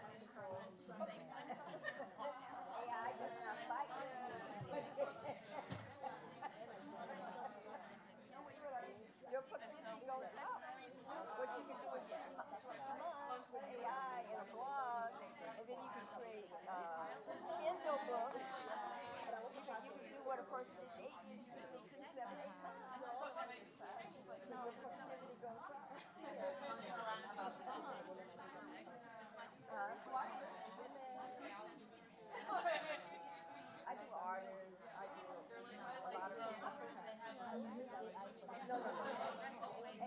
does not work with VR. It's two different worlds. How you write is two different worlds. Information is not the same world. One thing good about AI, I can do something, I can ask AI. When I first started using it, I wrote Okay, let's go back. Are you ready to hear the stories? We're going to share the stories now. Right here. So now I use ChatGPT. No, we don't have it. We just come up and... No, we said 2 minutes. Yeah. Yeah. So what they have to do to work around that is get a Bing account. And now Bing is connected to profile. So you want to use people, and then ChatGPT. Can I borrow a page? No, page. One paper. No. This, yeah.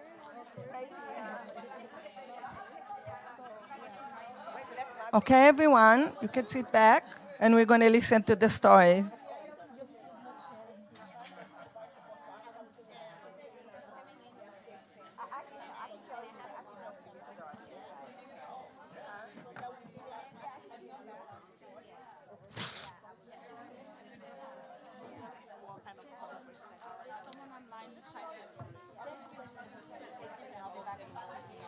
Okay, great.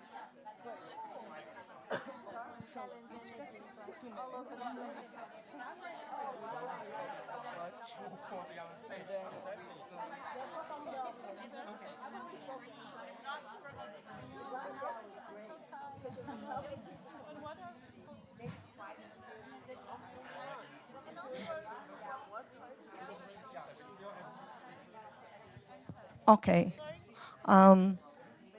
So what's happening now is you come up, you get 2 minutes to share your story. When you see this, you know you have half a minute left. I have 2 people, you have 1. Wobby, how many do you have? I have like 2, maybe 3. More. Okay. No, 2. It's just, yeah, it's 2 minutes. I will time it. I will time it with my stopwatch, and then we have this. You don't want my help. Just say it. Just say it. Speaking for everybody, or is it just for Okay, Ruby, can you come up?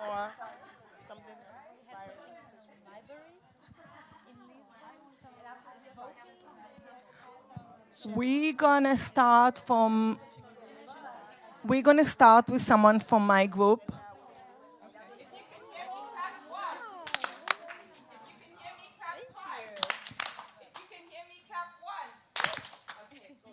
Okay, then I will explain again. You will have 2 minutes to share your story. Briefly share your stories. When you see me do this, you know you have half a minute left. Okay, it's not a lot of time. 2 minutes goes like this. Okay, Anna, please come up.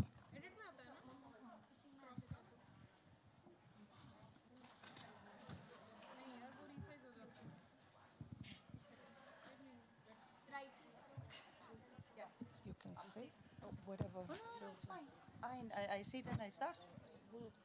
Yeah. 2 minutes. When you see me do this, you know. Yeah. No worries. I should add you at 4. Oh my God, that light is killing me. If you really need, but try to find someone else, please. Now I realize that I don't like being under the spotlight. And I appreciate the effort that everybody else was here today. All right, yeah, I am. Okay, my name is Anna Prodromou. I go as, my editor name is A. Prodromou.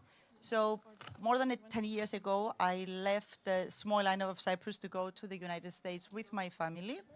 And I came back 2 years after as a single woman. So you can applaud. So when I came back, of course, I had to restart in a way and do different things because my reality has changed. And I started, I was thinking about the different projects, and I wrote a small EU proposal, and I got the funding. And that was a very small funding, like 5,000 euros. And I did a project of collecting interviews from women coming from all communities of Cyprus. So it was a collection of interviews of women coming from the Greek Cypriot community, the Turkish Cypriot, Armenian, Latin, and Maronites. So I did that. To be honest, it was something just, I didn't really make a lot of money, but it was something that I did. I left it on the side. And then maybe a year or something, I don't really remember after that, from a foundation that is dealing with women's rights, they called me and they said that I now, the Swedish embassy here in, the embassy of Sweden here in Cyprus, they're participating and promoting WikiGap. So we'll have an event, and we're thinking of having the women in your book, propose them to be included. So that was my first encounter with, not Wikipedia, but with editors on biographies. So fast forward here, I'm not gonna take your time, fast forward now in 2024, I initiated the Wikimedia user group of Cyprus. We are now since February official, and we did 2 events. I think biographies of women of all communities of Cyprus, and actually one of the 2 events was made in the buffer zone so that women from everywhere can cross without showing identities. So this is what I do, this is what I will continue to do for a long, long time.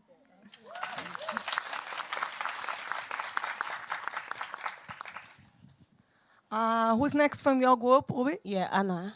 So let's give you a round of applause.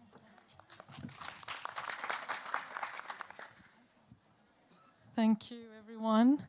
So I'm Anna. I come from Portugal. I'm currently co-coordinator of gender gap user group, feminist user group, which is called Wiki Editoras LX. I started editing in 2019 in an editathon that was organized by, I know a lot of you know Tila Capelletto. She organized this amazing, yes, she's a hero. She organized this editathon in Lisbon during the Feminist Festival. She invited Patricia to be there, so Patricia was our facilitator. And I didn't know anyone, and I've had lived abroad many years, and I had just arrived back to Portugal, and I was looking for a community. And I'm a nerd, so I just saw this Wikipedia thing, and I had always been curious about how to do that, because I always associate it as a male thing. And then when I saw it in the Feminist Festival, I say, well, why not? And it's just next to my place, so it was a very easy thing to do. And then I just fell in love, you know, it was so amazing. Patricia is an amazing facilitator, and it was super well organized. And after we published the first article, I felt so powerful. And I said, look at this, you know, it was this South African woman who was an amazing activist and historical fighter anti-apartheid. And she had no page whatsoever in any other language in Wikipedia. And we had the chance of doing that, you know, putting her on Wikipedia. And it was very powerful. And that gave me the will to continue editing. And that's how we created this group. We now meet every 2 weeks or twice a month. And now for 2 years, we are funded by the General Support Fund from Wikimedia Foundation, and that has allowed us to grow further, to reach more people, and to do a much more wide work than we've done before. So thank you for listening. That's such an inspiring story. Hello, everyone. So I am the Board of Commons Photographers User Group, and currently I am a student in my college. My name is Shreya Devedi, and I got motivated to contribute to, in the gender gap and stuff like that when I got selected for the WikiWomen camp in 2023. Thank you for Chinudi and Manavdi for organizing such a beautiful camp. So after that camp, I realized that the gender gap is really a big issue. So this year in 2024, I was the regional ambassador of Wiki Loves Folklore. So in that competition, I thought that women should also participate. So these are some of the images from my college. I organized a few workshops related to Wiki Loves Folklore, and this was the engagement. So also,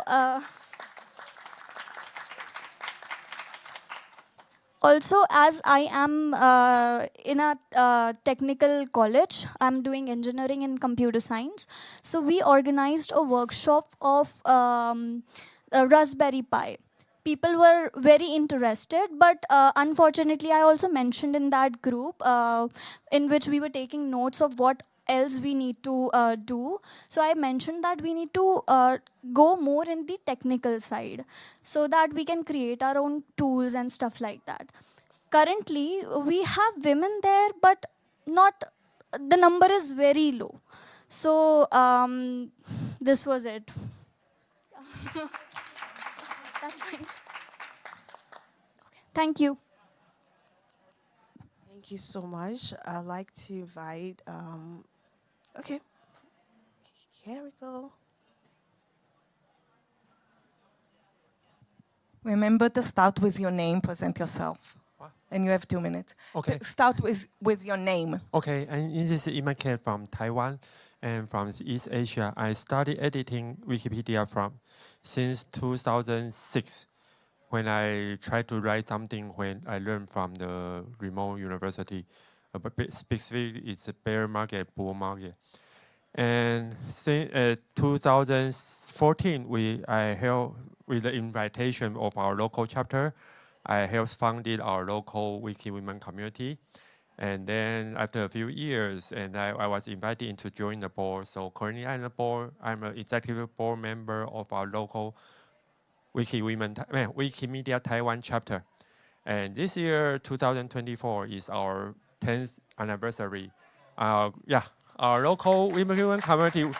Actually, I'm not really doing the organizer work now anymore. I act as merely as an advisor for them, and they are our local team doing work. Their own work very well. They are preparing for their 10th anniversary, and they are collecting what everything we have edited and how many the number of words and number of bytes, blah blah blah blah blah.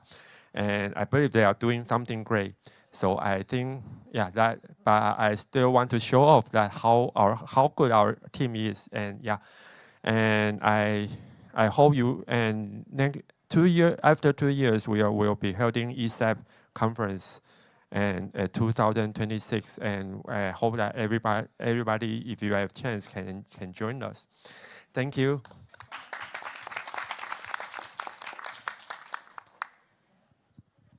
Masana, do you want to come up?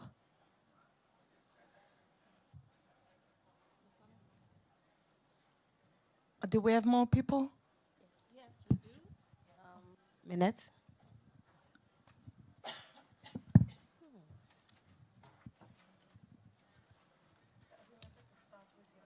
Okay. Hello, everyone. I am Minette Lanty from Cameroon. I am a member of the Wikimedians of Cameroon user group. I started contributing on Wikipedia in 2016. I actually discovered Wikipedia and Wikimedia through the project Wiki Loves Women. It was the first year of the project in Cameroon. It was the year it was launched globally. And at that time I was working for a lady who was the first woman to be a presidential candidate in Cameroon. So my boss, then she was approached by a group of Wikimedians, and they wanted to take pictures of her, to write an article about her. So I was working as a communication assistant. So she was like, there's a group of people who want to interview me. They want to take a picture for Wikipedia or something. I don't know about it. So I went and I was working with them. I helped them arrange the appointment to take the picture. So that's where I discovered that actually anybody can edit Wikipedia, and that's how I learned. I joined the next month. There was a training in Wikipedia in French. It was called a WikiMook, where people could learn how to edit Wikipedia. So I was just like, I just heard about this thing a month ago. How come I'm just stumbling on a training? So that's how I joined. I started editing. I joined the user group in 2018.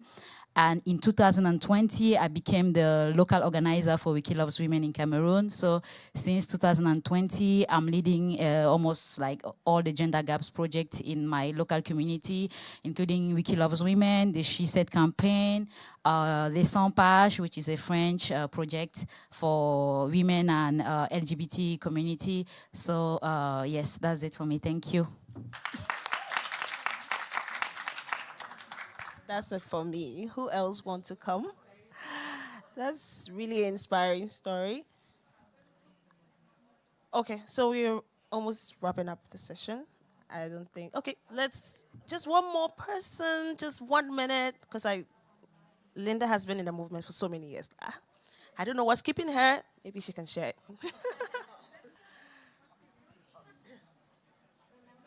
And one person online, 1 minute each.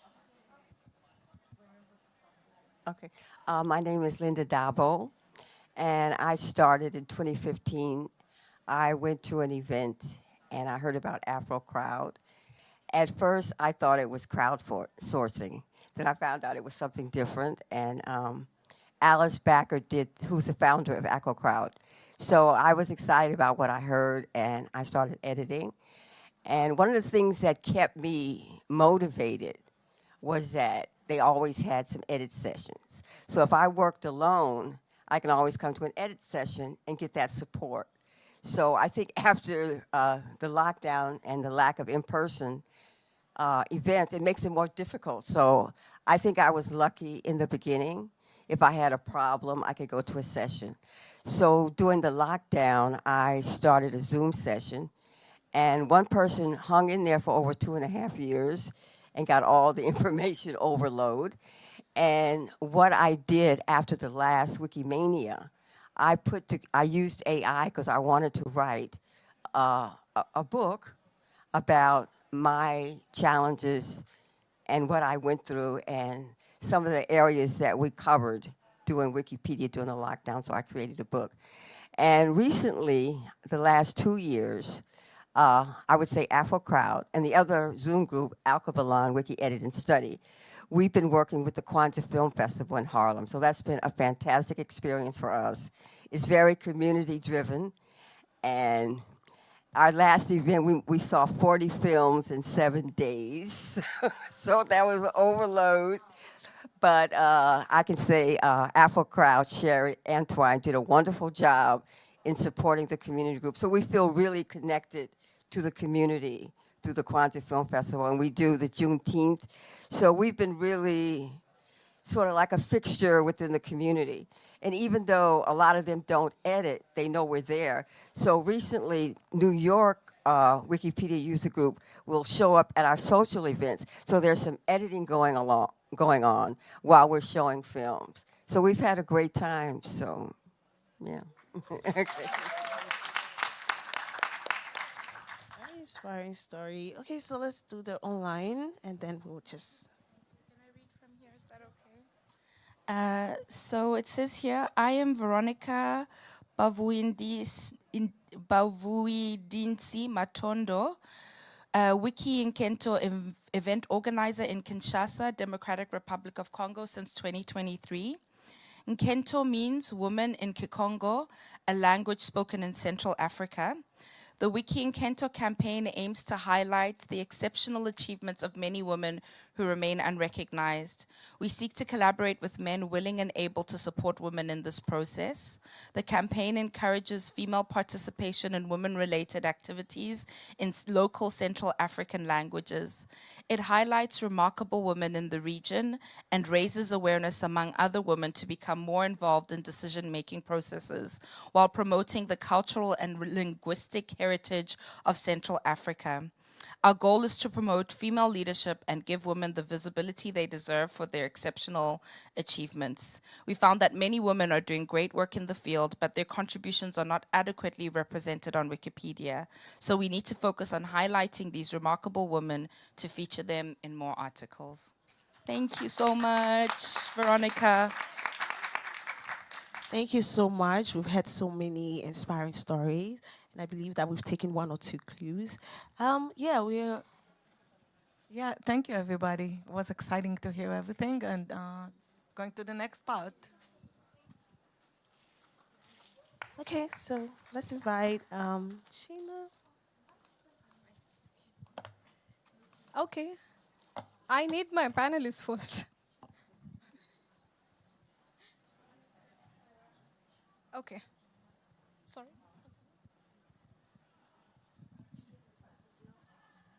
Okay, moving ahead. Well, thank you for being so patient and so engaging with us. Thank you, thank you, thank you. And now we will move towards the looking towards the future section, which is going to be an interactive session with the current board of trustees and the board of trustees candidates for this current election. Okay. I should. Okay, change the back. Yes.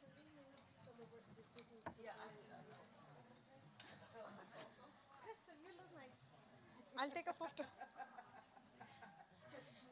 We can toss them around. I'll bring the other two. Yeah. The simplest solution. Yes.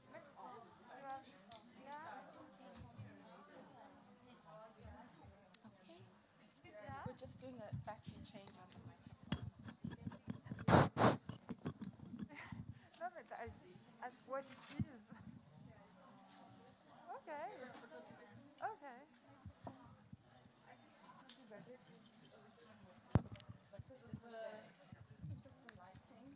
Hello, hello.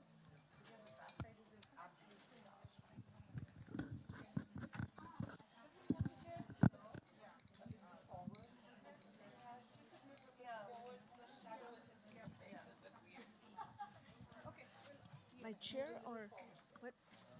You want me to You just need to move the chairs. I'll do it.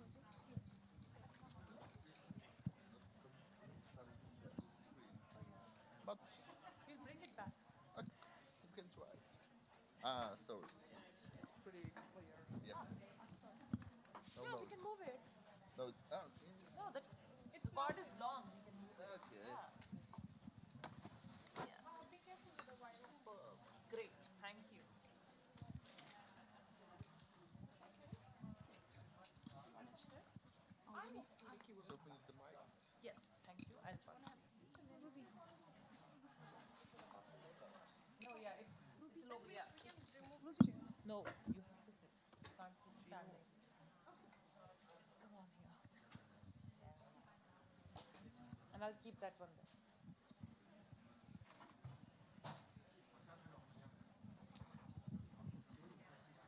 Okay. Are we done? Is this fine? Okay. It's fine? Okay.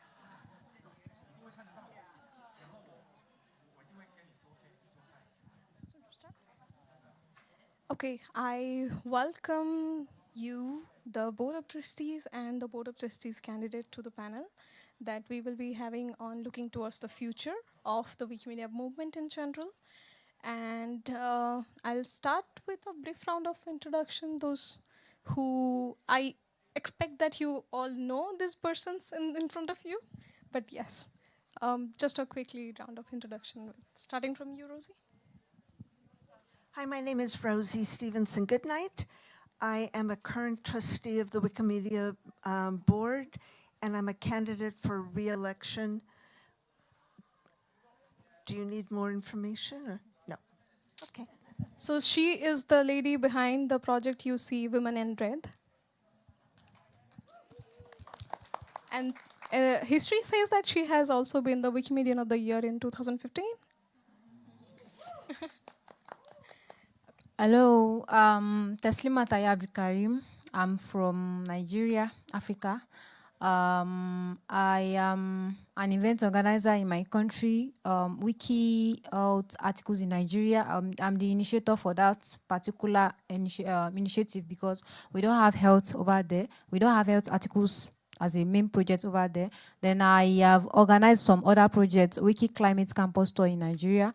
I'm a board member for Wiki Project Medicine because I work more on health articles. Then I'm a community builder in my state and Africa at large. Then I'm a candidate for Wikimedia Foundation Board of Trustee. Nice to have you all here. Thank you. Hello, my name is Victoria Doronina. I am a current trustee and a candidate on the board of trustees. Thank you. My name is Crystal Steigenberger, but a lot of you know me as Kritzolina because that's my volunteer name on the Wiki projects. I'm also a candidate for the Board of Trustees. So this question is for you, Vicky and Rosie first. So before we dig into the work that you do in your individual Board of Trustees members capacity, please tell us about some of the work that the Board of Trustee of Wikimedia Foundation does in general in the movement. What kind of work the BOD is assigned to in the movement? So I am a lead on the task force, sister projects task force. As you know, Wikimedia not only supports Wikipedia, but other projects, WikiSite. I know a lot of people edit Wiktionary, and they're called sister projects.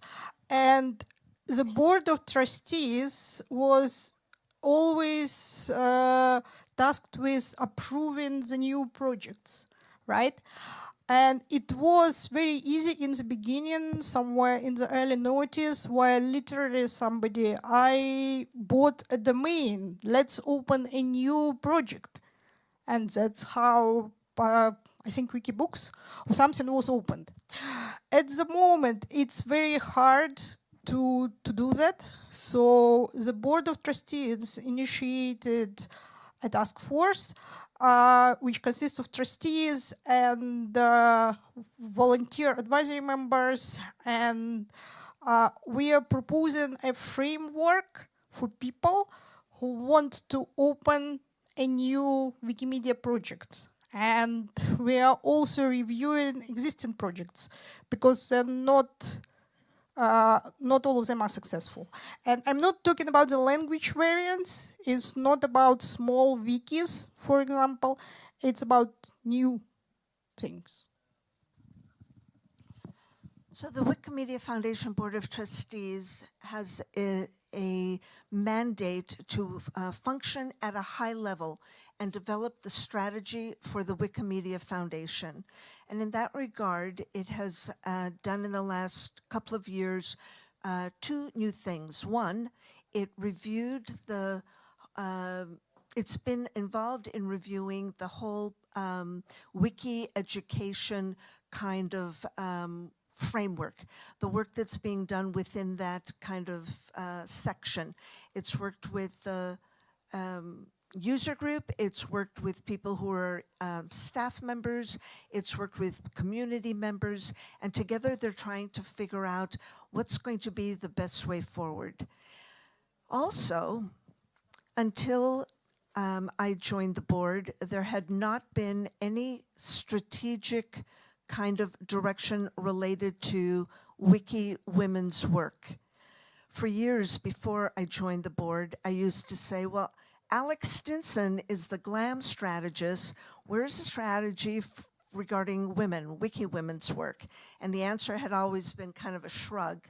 But after I joined the board in the last 2 years, we now have a strategy. It's in our annual plan. You can read it, where we have a focus on women in all the different ways, women as readers, women as content producers, and content regarding women.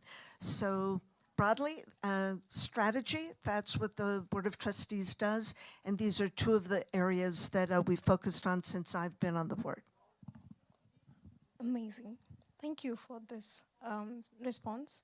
The next question goes, what are the major committees that are served by the Board of Trustees members, and especially about your roles in the committee and the work you do? I would be fascinated to hear from from the other candidates, which ones interest them. I'll tell you which ones I'm on. So in the last 2.5 years that I've been on the board, I've served in a variety of them. You can shift, but from the very start, I've been on the Talent and Culture Committee because that's my professional background. I've been an executive recruiter in my career, so this was a good fit for me. I am the chair of that committee, Talent and Culture, but there are several others, and so now on to somebody else. You want to go first, Taslima? So there is one committee that is called the Community Affairs Committee, and I think that is one where I would be a good fit to sit, because I have, through my professional role at the Wikimedia Foundation, connections to a lot of the local communities on the ground.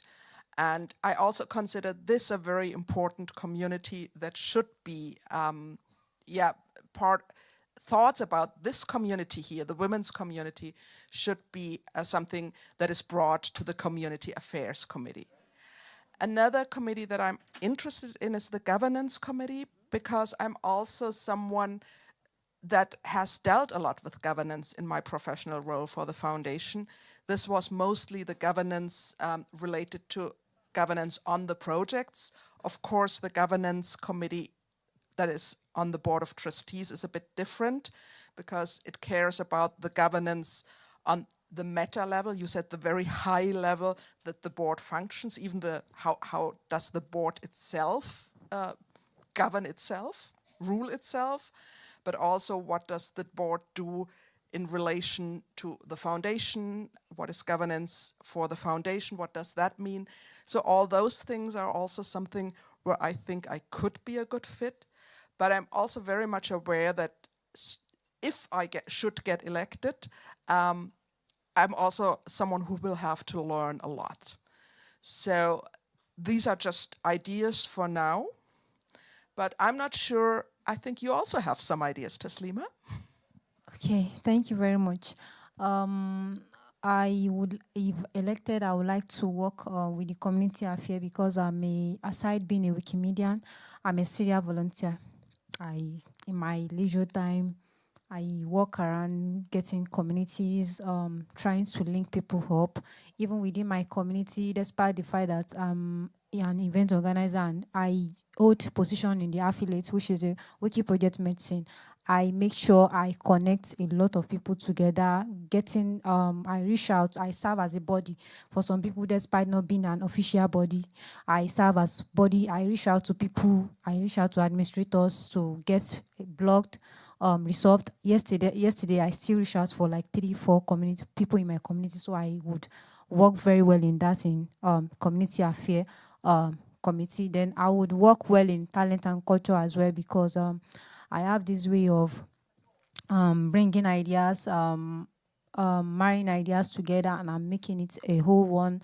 I can sit down, okay, what's the problem we have here? And I would bring out solution for that. So I would work well in talent and culture committee. And as regards Nigerian is very rich in culture, so I have idea of how these things can actually work out in the global community as well. So these are the two community I have interest in. So like Crystal has said, I'm willing to learn.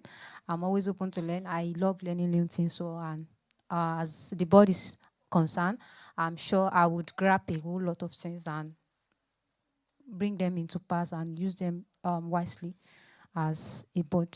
Thank you very much. And I think you already shared Wiki. Do you want to add anything more? First of all, I want to say that all the new trustees start on the audit committee. This is one of the most important ones, and it oversees finances of the Wikimedia Foundation. So I served on that, and Rosie served on that, and the task force I mentioned is Community Affairs Committee belongs to the Community Affairs Committee, and I'm also a member of Product and Technology Committee. I have interest in product and tech community as well because although I'm still learning, but I have basic experience in using coding, how to code and all that. So I want to see how we can implement that and bring out more tech tools within the Wikimedia Foundation. I'll just mention one more committee that we have, which is the Executive Committee. It's made up of the officers, the chair, the two vice chairs, and the chairs of the various committees. And since I chair one of the committees, I'm a member of that one. That's the last of it, the Executive Committee. I just wanted to mention, I didn't know that the new trustees will go on the audit committee. Yes. But I was just thinking as we were talking that it's so typical that the women don't mention the audit committee. So I'm super glad it was mentioned because finances are very, very important. And I think we as women really need to look into the finance part as well. So yeah, perhaps I can learn enough there to stay on that committee. Okay, so the next question goes to the BOT candidates this year.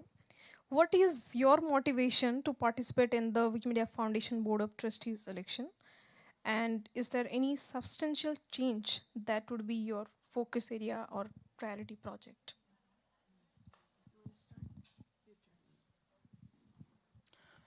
Okay.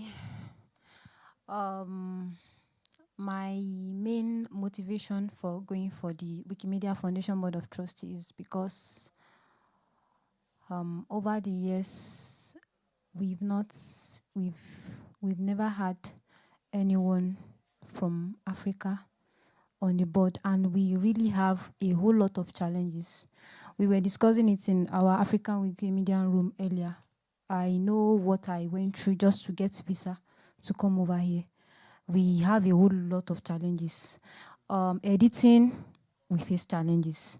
A whole lot. And I'm not, like I said on my candidates page, I'm not really saying the foundation is at fault or maybe they are not overlooking, but it seems the foundation is not really understanding what we are going through. So if we have a representative over there, then it will bridge that gap. Like all these visa, all these English, Wikipedia, all the problems we face. We are not used to a whole lot of things. All these things that look very natural. So we don't have a whole lot of these things we use here. We don't have a whole lot of them in Africa there. So it's kind of a whole lot for us.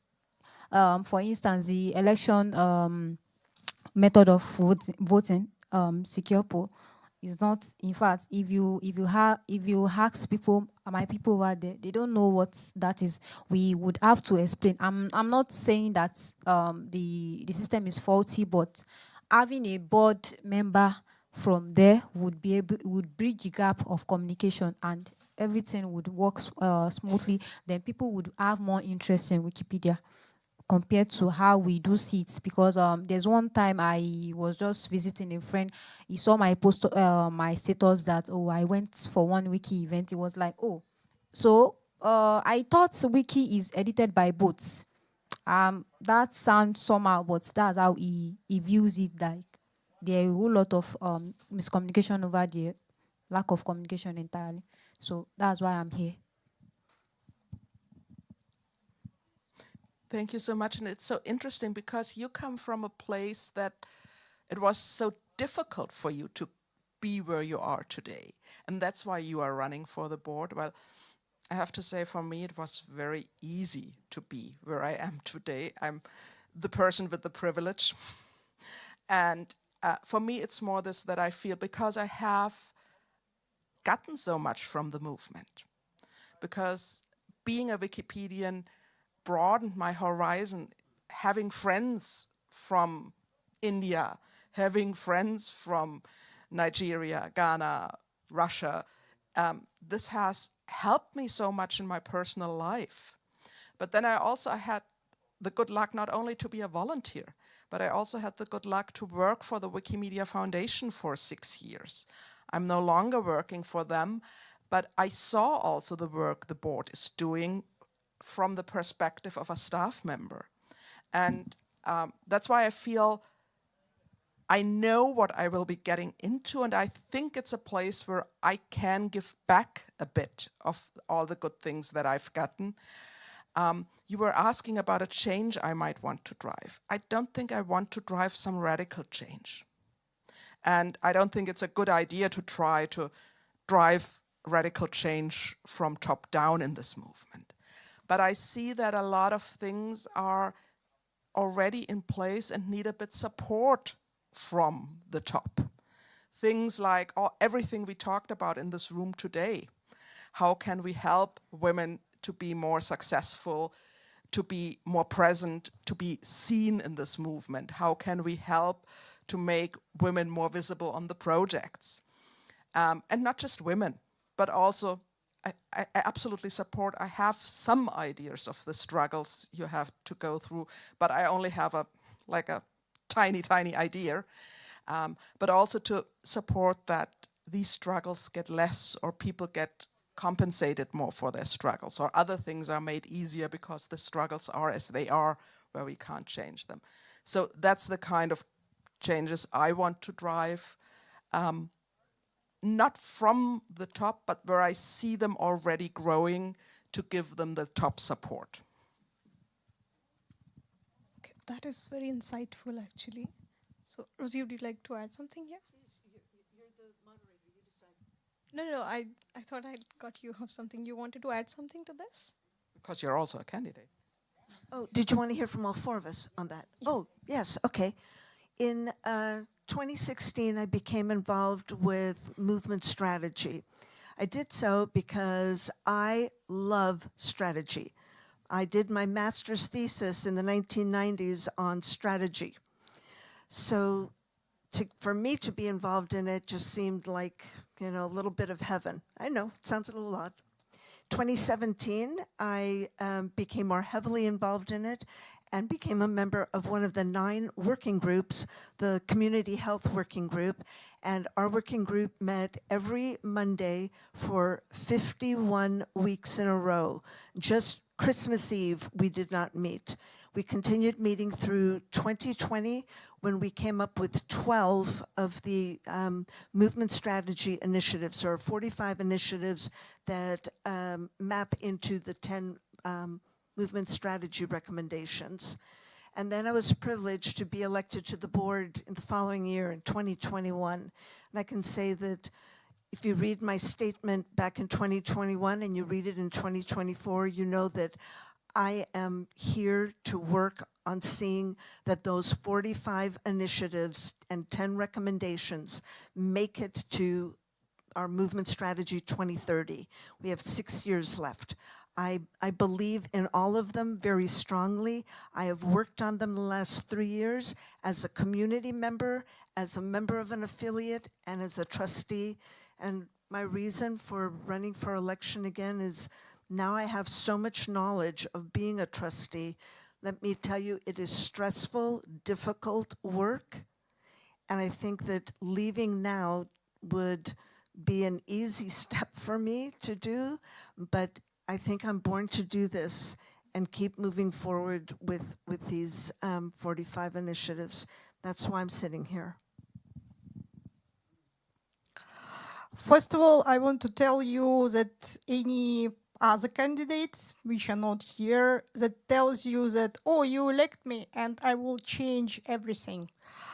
This is not a good candidate, because at least they have unrealistic expectations. Of course, it's about the change, and I want to say that the previous boards were emphasizing that the boards of the Wikimedia Foundation, but now, and foundation only, and have nothing, well, not nothing to do, but they're not responsible for the movement, for the donors, for the other stakeholders. I can see now that the culture of the board is shifting towards having a broader outlook and including the interest of the editors, of the affiliates, of the readers into the consideration. So it's already started, and I would like to continue supporting this idea that the board should have a wider outlook. Thank you. I really got inspired with the statement of 45 initiatives, 10 recommendations, and the kind of the spirit of giving back to the movement. So it's really appreciated. Okay, so moving to the next question. How is the foundation ensuring sustainability and long-term growth for the Wikimedia projects in this changing digital landscape? Who would like to take this? No, I mean, anyone who is comfortable can answer this question. The short answer is through the annual plan. So historically, the annual plan was done on an annual basis. But since Mariana Iskander joined, she has had new thoughts on expanding beyond just an annual view, what we do in the next 12 months, to looking forward and making it more of a long-term kind of a plan. I think part of that is that she joined in January of 2022, but she did her listening tour in 2021, which was just after the recommendations were posted in 2020. So she saw those 10 recommendations, the 45 initiatives. She recognized you can't do it all in 1 year, so let's make a plan that looks beyond 1 year. And having that kind of forward thinking has changed the culture of what happens in the movement.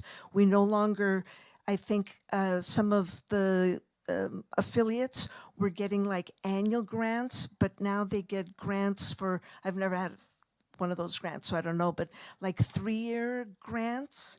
Yeah, multi-year grants, that's the right word. So that's all part of this shift, recognizing that if we only look every 12 months, 12 months comes really fast, and then you're always starting over again. That's really difficult. It's difficult for the community, the affiliates, the foundation. And so this shift, my opinion, was brilliant.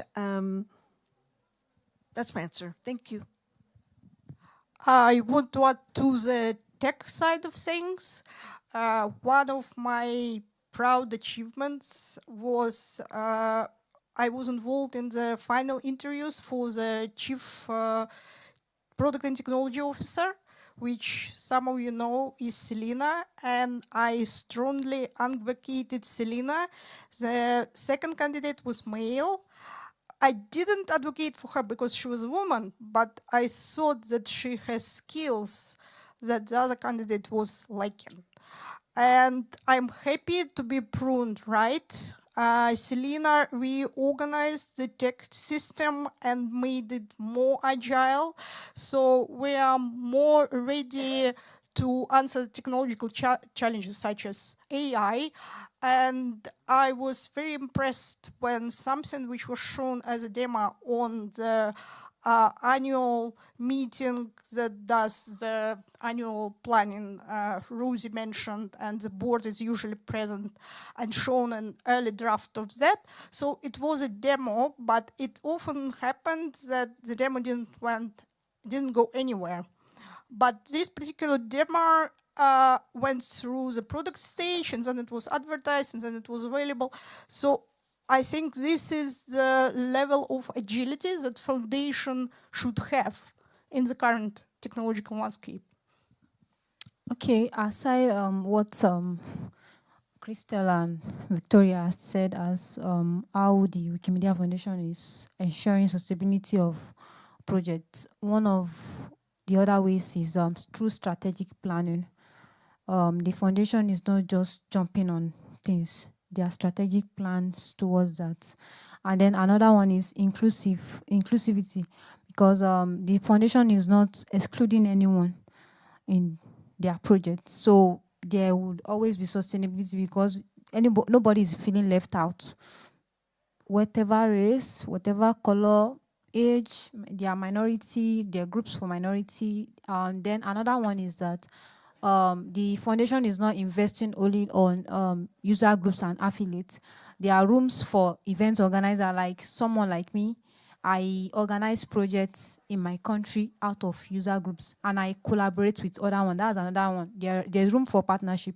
I collaborate with Wiki Project Medicine, Dr. James Elman, despite being the board member. So like that way, there's no way I work on health, he works on health. The project medicine is about health. So there's no way there will not be sustainability of these projects in different countries, in my country, in different places. So all these are ways. And then another one is this Wikimania.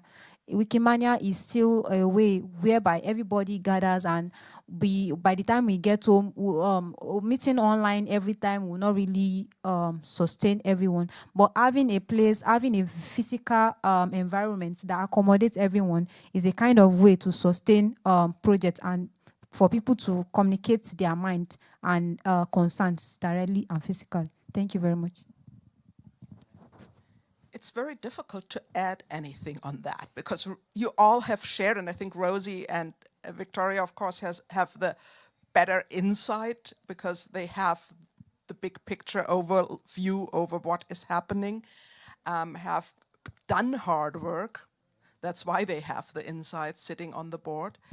But what I see is also what you described is a change that the foundation you both described is trying to look more over a longer term plan and be prepared. And I also see signs of that in different places. And it's not just technology or not just finances, not just community health, but it's all of those things where I think the foundation is at least trying to develop plans. And I think that's also what will be the job of the coming board, whether we are on it, other people are on it, some of us are on it, to make sure that the foundation looks at all those different parts and sees that sustainability is on top of all the planning, that the plans are strategic, as you said, Taslima, that it's in the technology sector where you are more the expert, that it's also on the finance sector, that it's also on the sector where how do we convene, who do we invite, how do we make sure editors want to keep coming, how do we keep readers, how do we deal with this strange thing, AI? All those things are on the plate and the board will have to deal with it. Okay, that kind of gives me follow-up question, that how the foundation is working on ensuring that there are more youth come into the movement, how their capacities are continuing in the movement. Is there any such initiative for the younger generation to take more ownership and get involved in the movement that you are aware of? I think Rosie just mentioned that there was a big education initiative, and perhaps you can add a bit more to that, because that's always important if we talk about youth, to go to the education sector. So as long as we have a shared understanding that the Board of Trustees does not deal with any operational issues. The Board of Trustees sets strategy. We have one employee, the CEO, and the CEO takes the strategic direction that in form of goals from the Board of Trustees and then decides how to operationalize the strategy. So if the strategy is to attract more users, more editors that are more diverse, particularly diversity in age, to include younger members, then it would be up to Mariana to sort out the best way to make that happen, and then to her team, the 700 employees or what have you, would then operationalize it. I can tell you, it is certainly something that the trustees have on their mind and have discussed, that improving readership so that more people are reading and consuming in other ways, virtual assistants and so forth, is very important. Attracting more users, more editors, more participants in the terms of organizers and leaders and tech people, attracting more of those across all generations, including youth, is very important and is a part of the strategy. And along with that, so if you have participants and you have consumers, you also have representation, and that is very important. It's representation across languages, across projects, to include all age groups, including youth. Yes, that adds insight to it. Okay, respecting the time, we will take the last question and we'll open the floor for the audience if they want to ask a question. Okay, so the last question from me is, what are the measures that are being implemented to ensure transparency, accountability, and responsible governance within the Wikimedia movement? Are you aware of any such initiatives? Okay, like Rosie has said earlier, the annual plan is a kind of a transparent financial report that shows what the community is spending money on and all that. Because, for instance, I'm a board member of Wiki Project Medicine. Everything we are spending money on in my affiliates, I know everything about it. So like it works round for all projects, even Wikimedia Foundation generally. Then another way is the board of trustee meetings, the Wikimedia Foundation meetings, the learning meetings. Like there are always meetings to discuss things and for you to express your concern. So there's nothing really hidden over here. So these are the ways I've seen that the foundation has been transparent and allow participants, individuals, contributors, editors, and readers to share their concern and be more open. Thank you. Yeah, I think you already mentioned the annual plan, the financial budget, also the not just the budget, not just the future-looking thing, but also looking backwards, the actual spending, all those things are transparently published on Meta. And transparency, well, yeah, it's transparent, but you have to know where to find it. But I think that's also something Rosie always talks rightly about. The board doesn't do this. The board just tells Mariana or whoever will be the CEO in the future, whoever was in the past, please be transparent. And what I've seen is the foundation has put more effort into making this easier to understand and to publish it in more places, to develop newsletters, posts on the diff blog, for example, so that all those decisions that are taken, people don't have to go to secret places to find it public, but somewhere in the bottom drawer, but that it's posted in places where people can find it. And I think that's something that is partly due to the good work of the current board that also placed emphasis on this. I agree. I don't think the foundation has a problem with transparency if we're talking about financial transparency.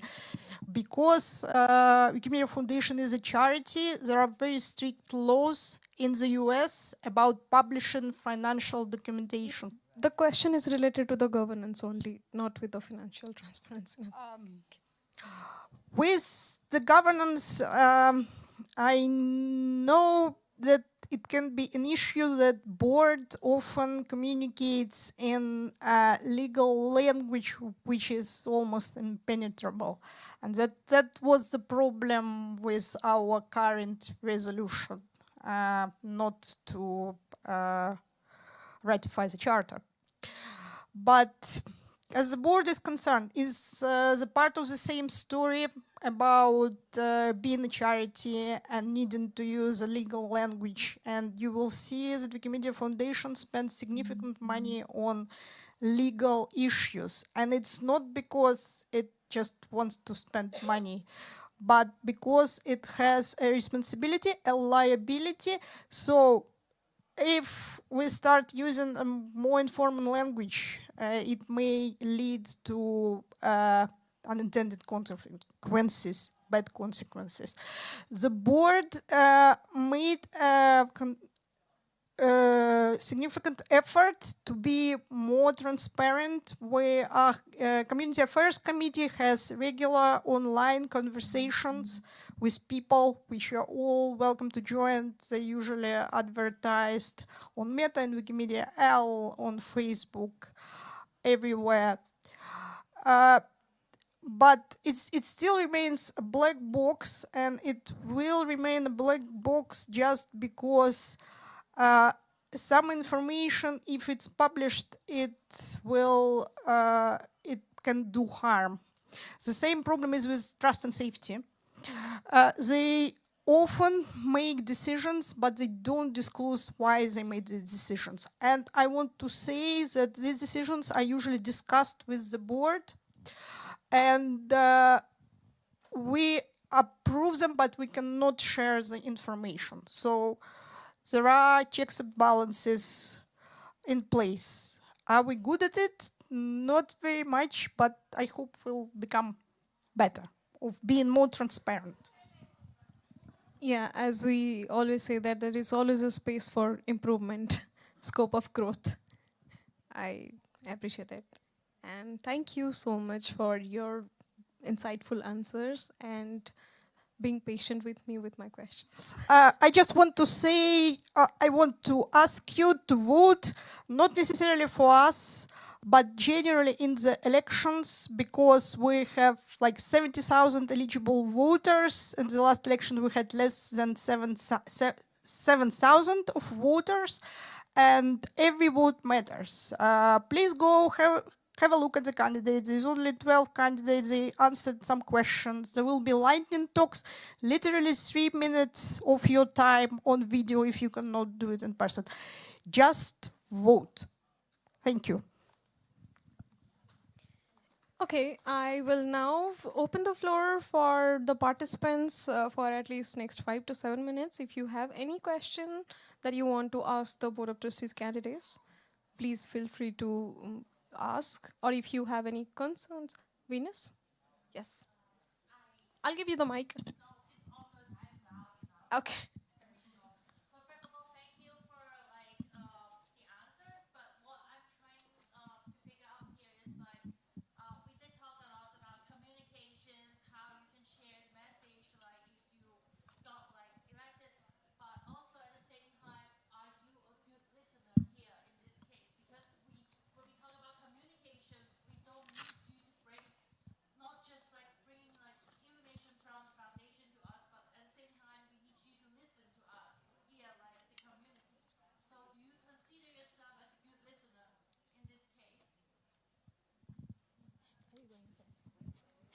I'll go ahead and start. So I'll speak for myself. While I am a trustee, I am also knit tightly into the community. You can check my edit history and you will see how many edits I've made since I joined the board, how many new articles I created. July was, I was a slacker in July because I was working on preparing for Wikimania. I only created 11 new articles in the month of July. So I am deeply bound into this community. I am closely entwined with our affiliates. If Ruby is still in the room, I can't see because of the bright lights. Involved in mentoring our new representative of WikiWomen Users Group and being on the core team for WikiConference North America User Group. So I think there are others who are elected members of the Board of Trustees, not the appointed ones, who are equally invested. We are tied into the community. We attend all the SWAN calls. We have all sorts of little Google groups where we talk with other members of the community because that's who we are. We are members of the community, so we do listen. What we can't do or can't do very much or very well is to share our personal opinions. When there is an opinion and it's been published on Wikimedia L by our chair, and the chair states the opinion of the board, the only comment that I will make back is to say the same words that the chair has said. Because if you understand governance, you know that the boards of nonprofits, at least in the United States, are welcome and encouraged to have open discussions amongst themselves. But once they vote and they vote on a resolution, and that is finalized, they must speak with one voice. No matter how they voted before, they must speak with one voice. So that's why you won't hear too many comments being made afterwards, stating personal opinions. While I could say my personal opinion as Rosie Stepp is XYZ, I worried that I would stick my foot in my mouth, so I don't do that. I would only parrot what the chair has posted on Wikimedia L. It doesn't mean that I didn't listen to the community or that I don't have my own opinion, but it is my the duty of loyalty that is required of trustees in the United States nonprofits. The duty of loyalty is that I will speak with one voice, the voice that the chair has posted the opinion on when a resolution has been passed. Okay, the general rule for communication is that you can't communicate without listening, because communication is two ways. We have the listener, we have the speaker. So if you are not listening, then definitely effective communication cannot come true. For instance, I'm trying to say, hello, you are talking to me, I'm listening to you. I mean, you are listening to me, I'm not listening to you. There is no communication that can take place. So as a person, I'm not a very social person, but my listening skills and my communication skills can make me look like, oh, you know almost everybody in this room. I can meet you today and I would, by the time we communicate and all that, it would be like we've known each other for like 10 years. And if I'm just talking about myself alone and I'm not communicating with you, listening with you, there's no way we would get to know one another. So I can vouch for myself in terms of my listening skills. And I would like to add up with what she said earlier, that when it comes to serving, because outside Wikimedia, I've served as a member in my state. I was the first female president for my institution. So back there, there are some decisions that I know that as a leader, even though I listened, I might have to digest and make decisions that are in the interest of the people. They might not really see it, but then that doesn't mean that I will not listen. I will listen to you, empathize with you, then I might have to give you solutions that might not really that might not really suit you, or you might not be very comfortable with. But when it comes to listen, I can try my best. I can only try my best. I heard you ask this question. And if we were alone in the room, I would ask you about all those experiences where you were feeling not heard. Because to me, that is what I heard above or below the question you asked. We can't do this here, but I think it's important to recognize that a large part of the community often feels not heard by the foundation or by the board of trustees. The problem is, I think a lot of the trustees in the past also were good listeners, and they heard those voices. But while you were asking this question, you would tell all the stories where you felt not heard. I would also talk to someone outside, and they would tell different stories. And when you would say, please do more to advance, I don't know, a certain thing, that person would say, please don't put any more money in that sink. Don't do this. Let's move in the other direction. And there will be a third person who will suggest another direction. And so often I think community is heard, but community has 1,000 voices. And the board then has to decide, with all the things we've heard, what's the direction we're going to take? What are the things that we are going to recommend to the foundation? What should be implemented? And I think that's a conundrum that will never be solved. So yes, I believe I'm a good listener, but still you probably at one point will feel, I didn't hear you. On the surface level, I love talking to people and mostly listening to people. I prefer listening to people, and Wikimania is one of these venues where I gather people's opinion.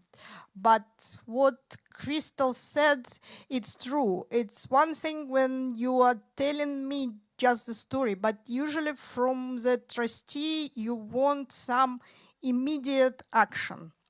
And it's an immediate problem because nothing can be solved in a day. For example, there was a letter by about 50 Russian-speaking Wikimedians about a year ago on Meta, asking about statistics. The details doesn't matter, but I decided that 50 people is enough voices, and there was a consensus that yes, this is the issue, and we want it solved. But the more I looked into it, the more it became complicated. So it's not only a technical issue, a legal is involved, and trust and safety. And to cut the long story short, a year later, now I am ready to give them the final answer. And it's optimistic, but it will come into force only probably in 2025. So it will take 2 years to solve something which on the surface, to me, looked like switching something on. And usually the problems that people come to the board of trustees with are this complicated, because otherwise it would have been solved before. Therefore, we are listening, but I cannot promise on any issues that there will be some immediate effect. This is just the nature of things. I'm sorry. I want to highlight what Rosie says, because it's not something is happening only on the board of trustees. It's something is happening on all our committees. So as a former AFCOM chair, I can say that yes, the voice which is getting out is the voice of everybody, because not means only loyalty in front of the law, means a consensus, a wiki consensus. So this means that before was done a discussion, before was done a voting process. So this is the decision of the whole community, even if I do not agree, even if other one do not agree, and so on. So you cannot talk with other voice that that is different of that was outside, came out with a consensus, because we are wiki.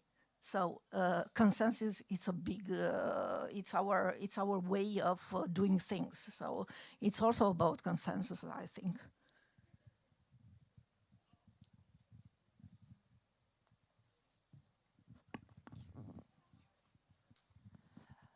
I have a question, though. There were two questions. The first one is, Rosie, you specified how heavy this workflow is, how intense this job is, if we may call it a job. But I think this responsibility is so huge, so enormous, and consuming at the same time. Do you have any kind of thoughts to share with the people who have not served on the board on why they should consider serving on the board, Like why there should be more women. We know we have limited time, limited resources and all of that, but why is still this work so important? Okay. I think that the trustees that are appointed seats, so people who have been picked from the world because of their expertise. I don't know if Kathy is still in the room. She's our new chair of the audit committee. She was an appointed seat, retired. She was chief financial officer of a university, and now she's the chair of the audit committee. She's a new trustee. I think that that trustees that are appointed seats have maybe a different level of stress. They aren't as connected. They don't know as much about the community. They're here, they're listening to the community, they're learning about the community, and the longer they serve, the more embedded they become in the community. But those of us who are elected, and there are 8 of us who are elected, we all stay in the community. We love this community. We came from the community. We're still in the community. When we leave here from being a trustee, we continue to be in the community. And so we bear the stress of understanding the community in a way and loving the community and wanting to do the things that, you know, we understand the community wants and why it wants it, because we are the community. But the fact is, we can't do everything that the community wants or that affiliates want. We were together on AFCOM. Before you were chair of AFCOM, I was a chair of AFCOM. So we love the affiliates. We are embedded and we understand what they want, and yet it's hard because it takes a long time to move forward in terms of coming up with a strategic idea and then having the Wikimedia Foundation operationalize it. Again, we're not the ones who are doing that work. It's very hard to make change, and that is stressful. And it's stressful to know the different things that are happening in the world to Wikipedians. You may be aware that there is, since Mariana joined, there, as the CEO, there is an advocacy department that is part of the legal department of the Wikimedia Foundation, and they help with those matters where you're a Wikipedian and you live in a country and all of a sudden you're in danger because of the work that you're doing as a Wikipedian. It's real. And these are the kinds of things that we don't hear all the stories, but we learn about some high-level ones, and it is very stressful to know that. It's nothing that you can do as a trustee because we don't deal with operations, but when you become aware of these things, you know, maybe for some people it's different. Maybe, you know, they don't take things to heart. I don't know, but for some of us, it's stressful.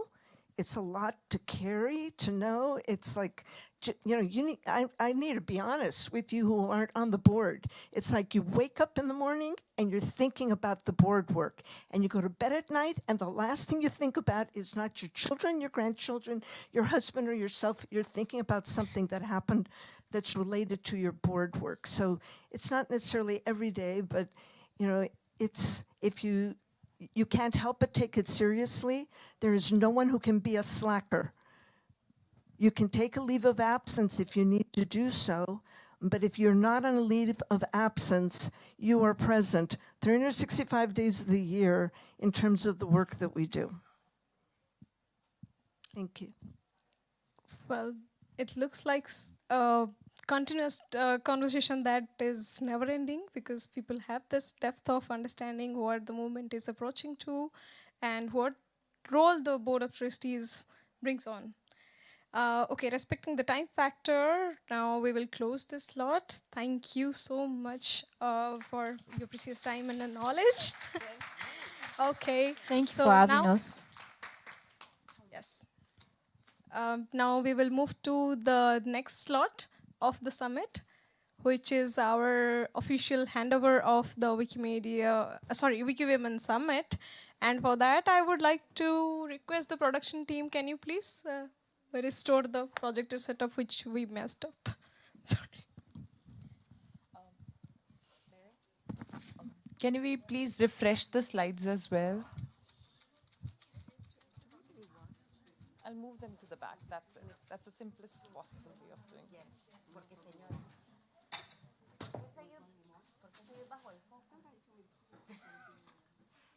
Literal y metafórico.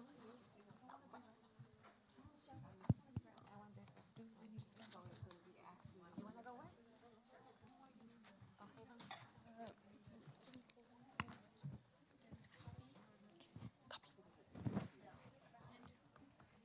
Victoria? No. Yeah. Do you have a handover? Yeah, we're here. Are they here? Yeah, yeah. They're here. You're going to, and here's the Yes.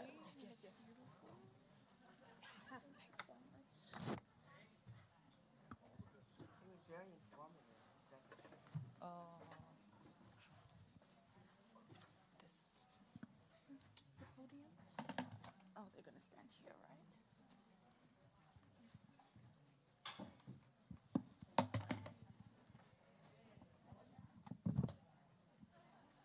Have you refreshed the slides?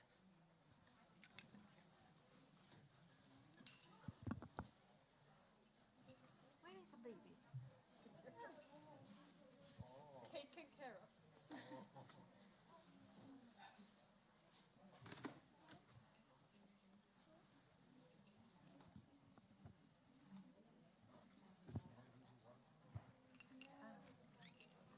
Manchester Metropolitan.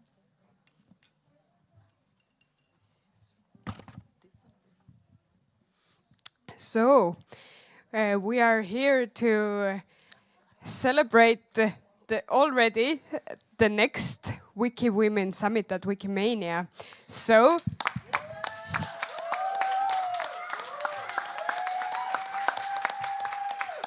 these wonderful women here have agreed to hold the next WikiWomen Summit in Nairobi. So I'm symbolically giving you this bouquet.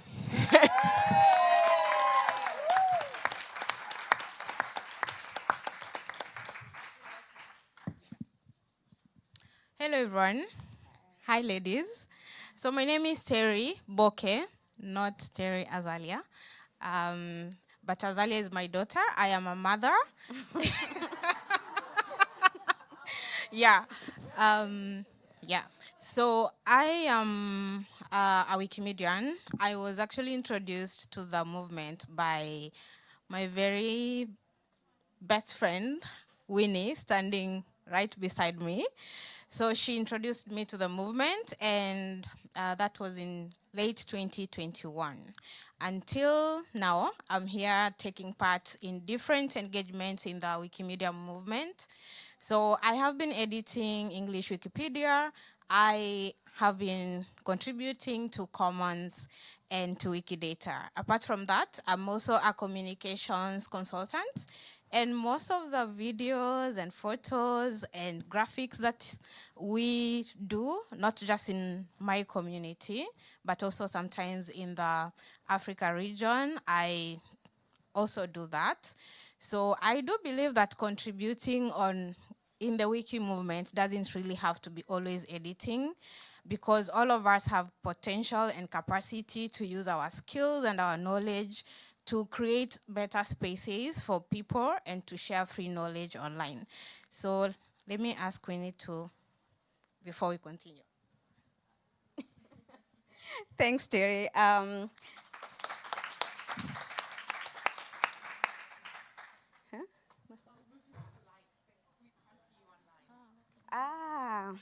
Okay. Okay, great. So my name is Winnie Kabinti. I'm many things, but I'm super excited to be here today, and especially when I see that Nairobi, I just remembered we are hosting next year. Yeah, so I'm happy to welcome all of you to Nairobi, the land of great opportunities and great women. And when Terry shared that, I introduced her to this movement, it just occurred to me that the story of the Wikimedia User Group Kenya is an inspiration to the spirit of the WikiWomen Summit and all our advocacy for, women empowerment, gender inclusivity. because I believe there's always more to women and youth leadership than just age and the gender factor. I know how hard it's been for women to be included, engaged, to get a seat at the table, but I also know and I've experienced how easy it is when it's other women leading. It becomes easy for other women to be empowered, inspired, and that's the story of the Kenyan User Group. Through the engagement that I've had and the empowerment that I've had, I've been able to nurture the only user group in East Africa that is all female, co-founded and led. So when you say we are really excited to carry on the spirit of the WikiWomen Summit in Nairobi, we are committing not just to have an event, but to inculcate a culture that will go on from one Wikimedia event to the next. Yeah, so karibuni sana Nairobi. If you don't learn any Swahili words before next year, remember to say asante, which means thank you, and to say M-Pesa, it's money. Yeah, so thank you very much, and welcome to Nairobi. So maybe just before we sit down, we would like to have one or two questions that from the floor. If anyone has a question about, 2025.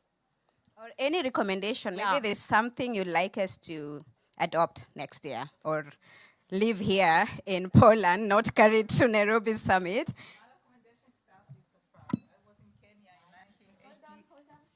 1981, and start with safari, before or after? Whether you want to start with a safari? I recommend someone come to Kenya, in the end or in the beginning, start with safari. Oh, she's asking, now that, Nairobi is a hotbed of tourism, do we recommend that you start a safari before or after? We say do both. Start with the safari and then finish with the beach. Yeah. Hola, my name is Cassie Castares, and I'm curious, what are workshops on topics or themes that you would like to see be talked about, or a space to be held at the conference next year? Thank you so much for that question. So we have a theme for 2025, but we don't want to share it yet. Yeah. So we have almost all issues, key issues lined up. We have the venue already in check. We know who is going to do what. So in the planning committee, the co-organizing team, we are both in the co-organizing team. So we are doing different roles. And one of the key topics that I would really love to see, especially from women here, is conversations around women taking up spaces. Because I think for most of us, especially the African women, this is a challenge that most of us here have shared today. Like some of the challenges that you face, in your daily engagement, either as Wikipedians or even as individuals, as people, because we are all people in the end. So most of us face them in our user group in Kenya. Women face a lot of hurdles. And some of them, they give up easily and they don't know what to do because they are all burdened by care. You are a mother, you work 8 to 5, and you barely even have time for yourself, for your own self-care. So how do you contribute to, free knowledge in spaces like Wikipedia? Most of them give up. So how do you do it in your different areas? So let's have all those conversations. Yeah, Winnie? Yeah, and also additional topics around collaboration. Collaboration is the whole spirit that has championed the growth of communities within East Africa and the movement, where knowledge is transferred from one affiliate or individuals to another. So we're looking around topics around collaboration, meaningful partnerships, both within the wiki ecosystem and outside. So we are hoping to have a lot of civil society organizations represented also so that we can engage and see how we can help close content gaps. Media advocacy as well, because we know like some of the gaps that exist when it comes to the gender space, it's because women are also not represented and covered in the media. So we want to have those tough conversations. In Kenya, for instance, you'll find that a lot of heavy conversations in the media are had by men.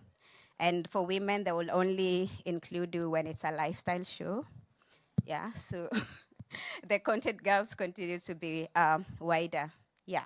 And we're also looking around topics around tech support, because we have a lot of newcomers who are coming into the movement and they want to understand better how they can be involved in the tech and innovation space, just beyond the editing spaces as well.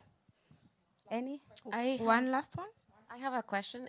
It's more like, is there going to be next year a space where women and user groups and people that are going to participate in the summit can also showcase their projects? Because many times whenever that we have like events or spaces or tracks and conferences about gender and so on, what we talk about usually it's like the gender gap, the problems and so on. And we don't have the time or the space to actually show the projects that we're working on, like, I don't know, Wikiesfera or Wikieditoras from Portugal, so we can get to know all of us and what is it that we're actually doing. I think it would be really great to see.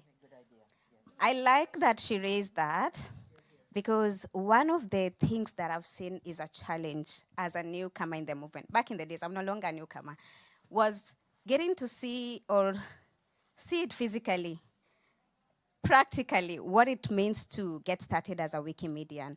So when people see something tangible, it becomes easy to relate. They see the possibilities, and also it opens up, I think, ideas to other community members in the movement to see, oh, I didn't know I could do this as well. So, and it's also in the spirit of celebrating the work that we all do in the movement, recognizing the achievements that all of us have done and celebrating. So for sure, we plan to have that.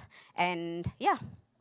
And maybe just to add on to that, I think most of us women, we are scared of occupying like the digital spaces and talking about our work proudly, showing what we do. It's not show off. It's, you are trying to communicate, share your skills, share what you're capable of doing. So we can also engage in digital spaces. If you're on Twitter, Facebook, Instagram, I mean, nowadays people, you have smartphones. So record all your activities, all your skills, and share with people. Let them see what you can do, really. Yeah. And if you need support in that, I'm here to help. And Shiria is here also to help. Thank you.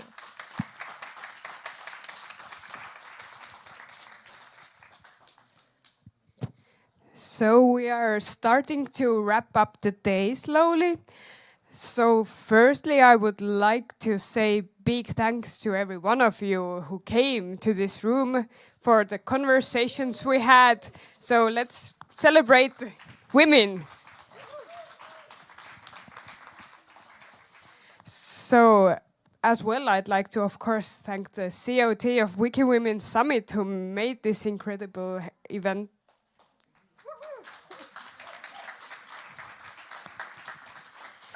So just for your information, the opening ceremony will happen in half an hour in the big hall, the Hall C. So all come there, and I really hope that today helped. Today is going to be a platform for new projects, new cooperations, new WikiWomen Summits everywhere, all over the globe happening. So, for the last words, I will give the microphone to Victoria. And Nitesh. And Nitesh, please.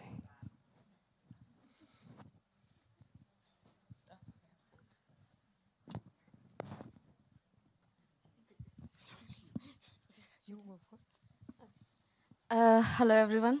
My name is Nitesh Gill. I belong to Punjab, India.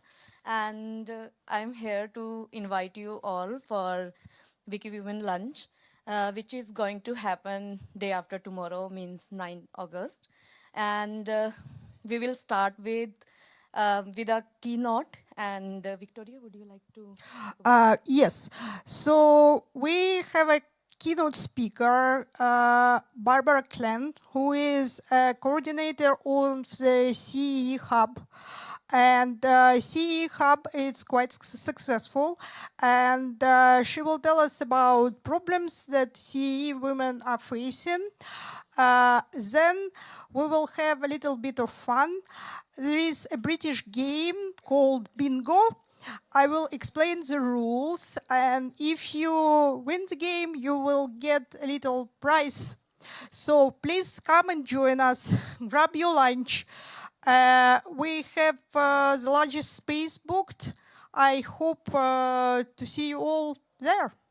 And yeah, after that keynote, we will also continue with our, as you already know, there is nomination open for WikiWomen collective group. So we also can continue those discussions there. If you will have any question, doubts, or like you want to discuss more about that, then we can also continue that there.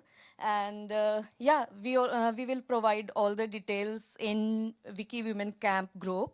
So you can join the Telegram group from there. We will like share all the details about lunch in that group only. And you can follow those details. Thank you so much. And bring your female friends, please, because not everybody is here. Advertise. Spread the word. Thank you so much, everyone. Thank you. This is the link to the QR code for the Telegram group. If you can scan and join the group, it will really, really help us coordinate the lunch arrangements to let you all know about where we are meeting. Thank you so much.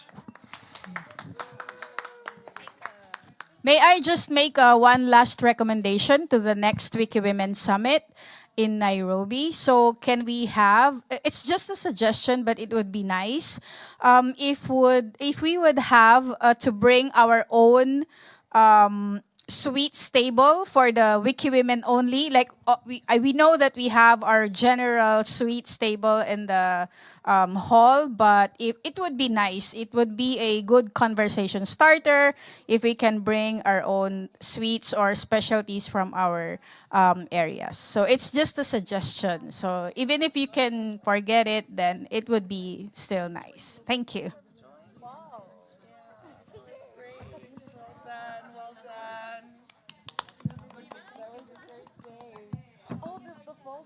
Oh, yeah, the folders.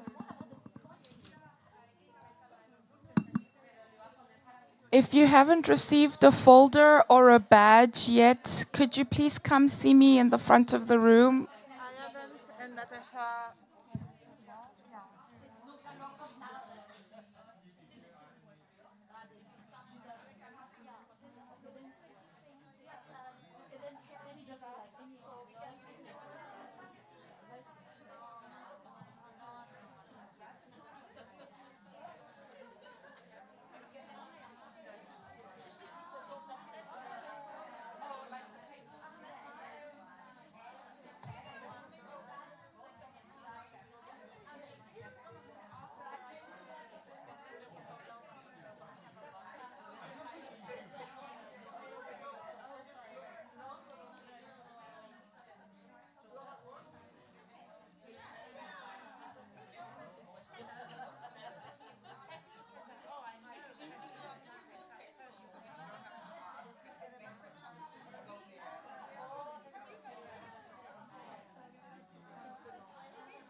like that.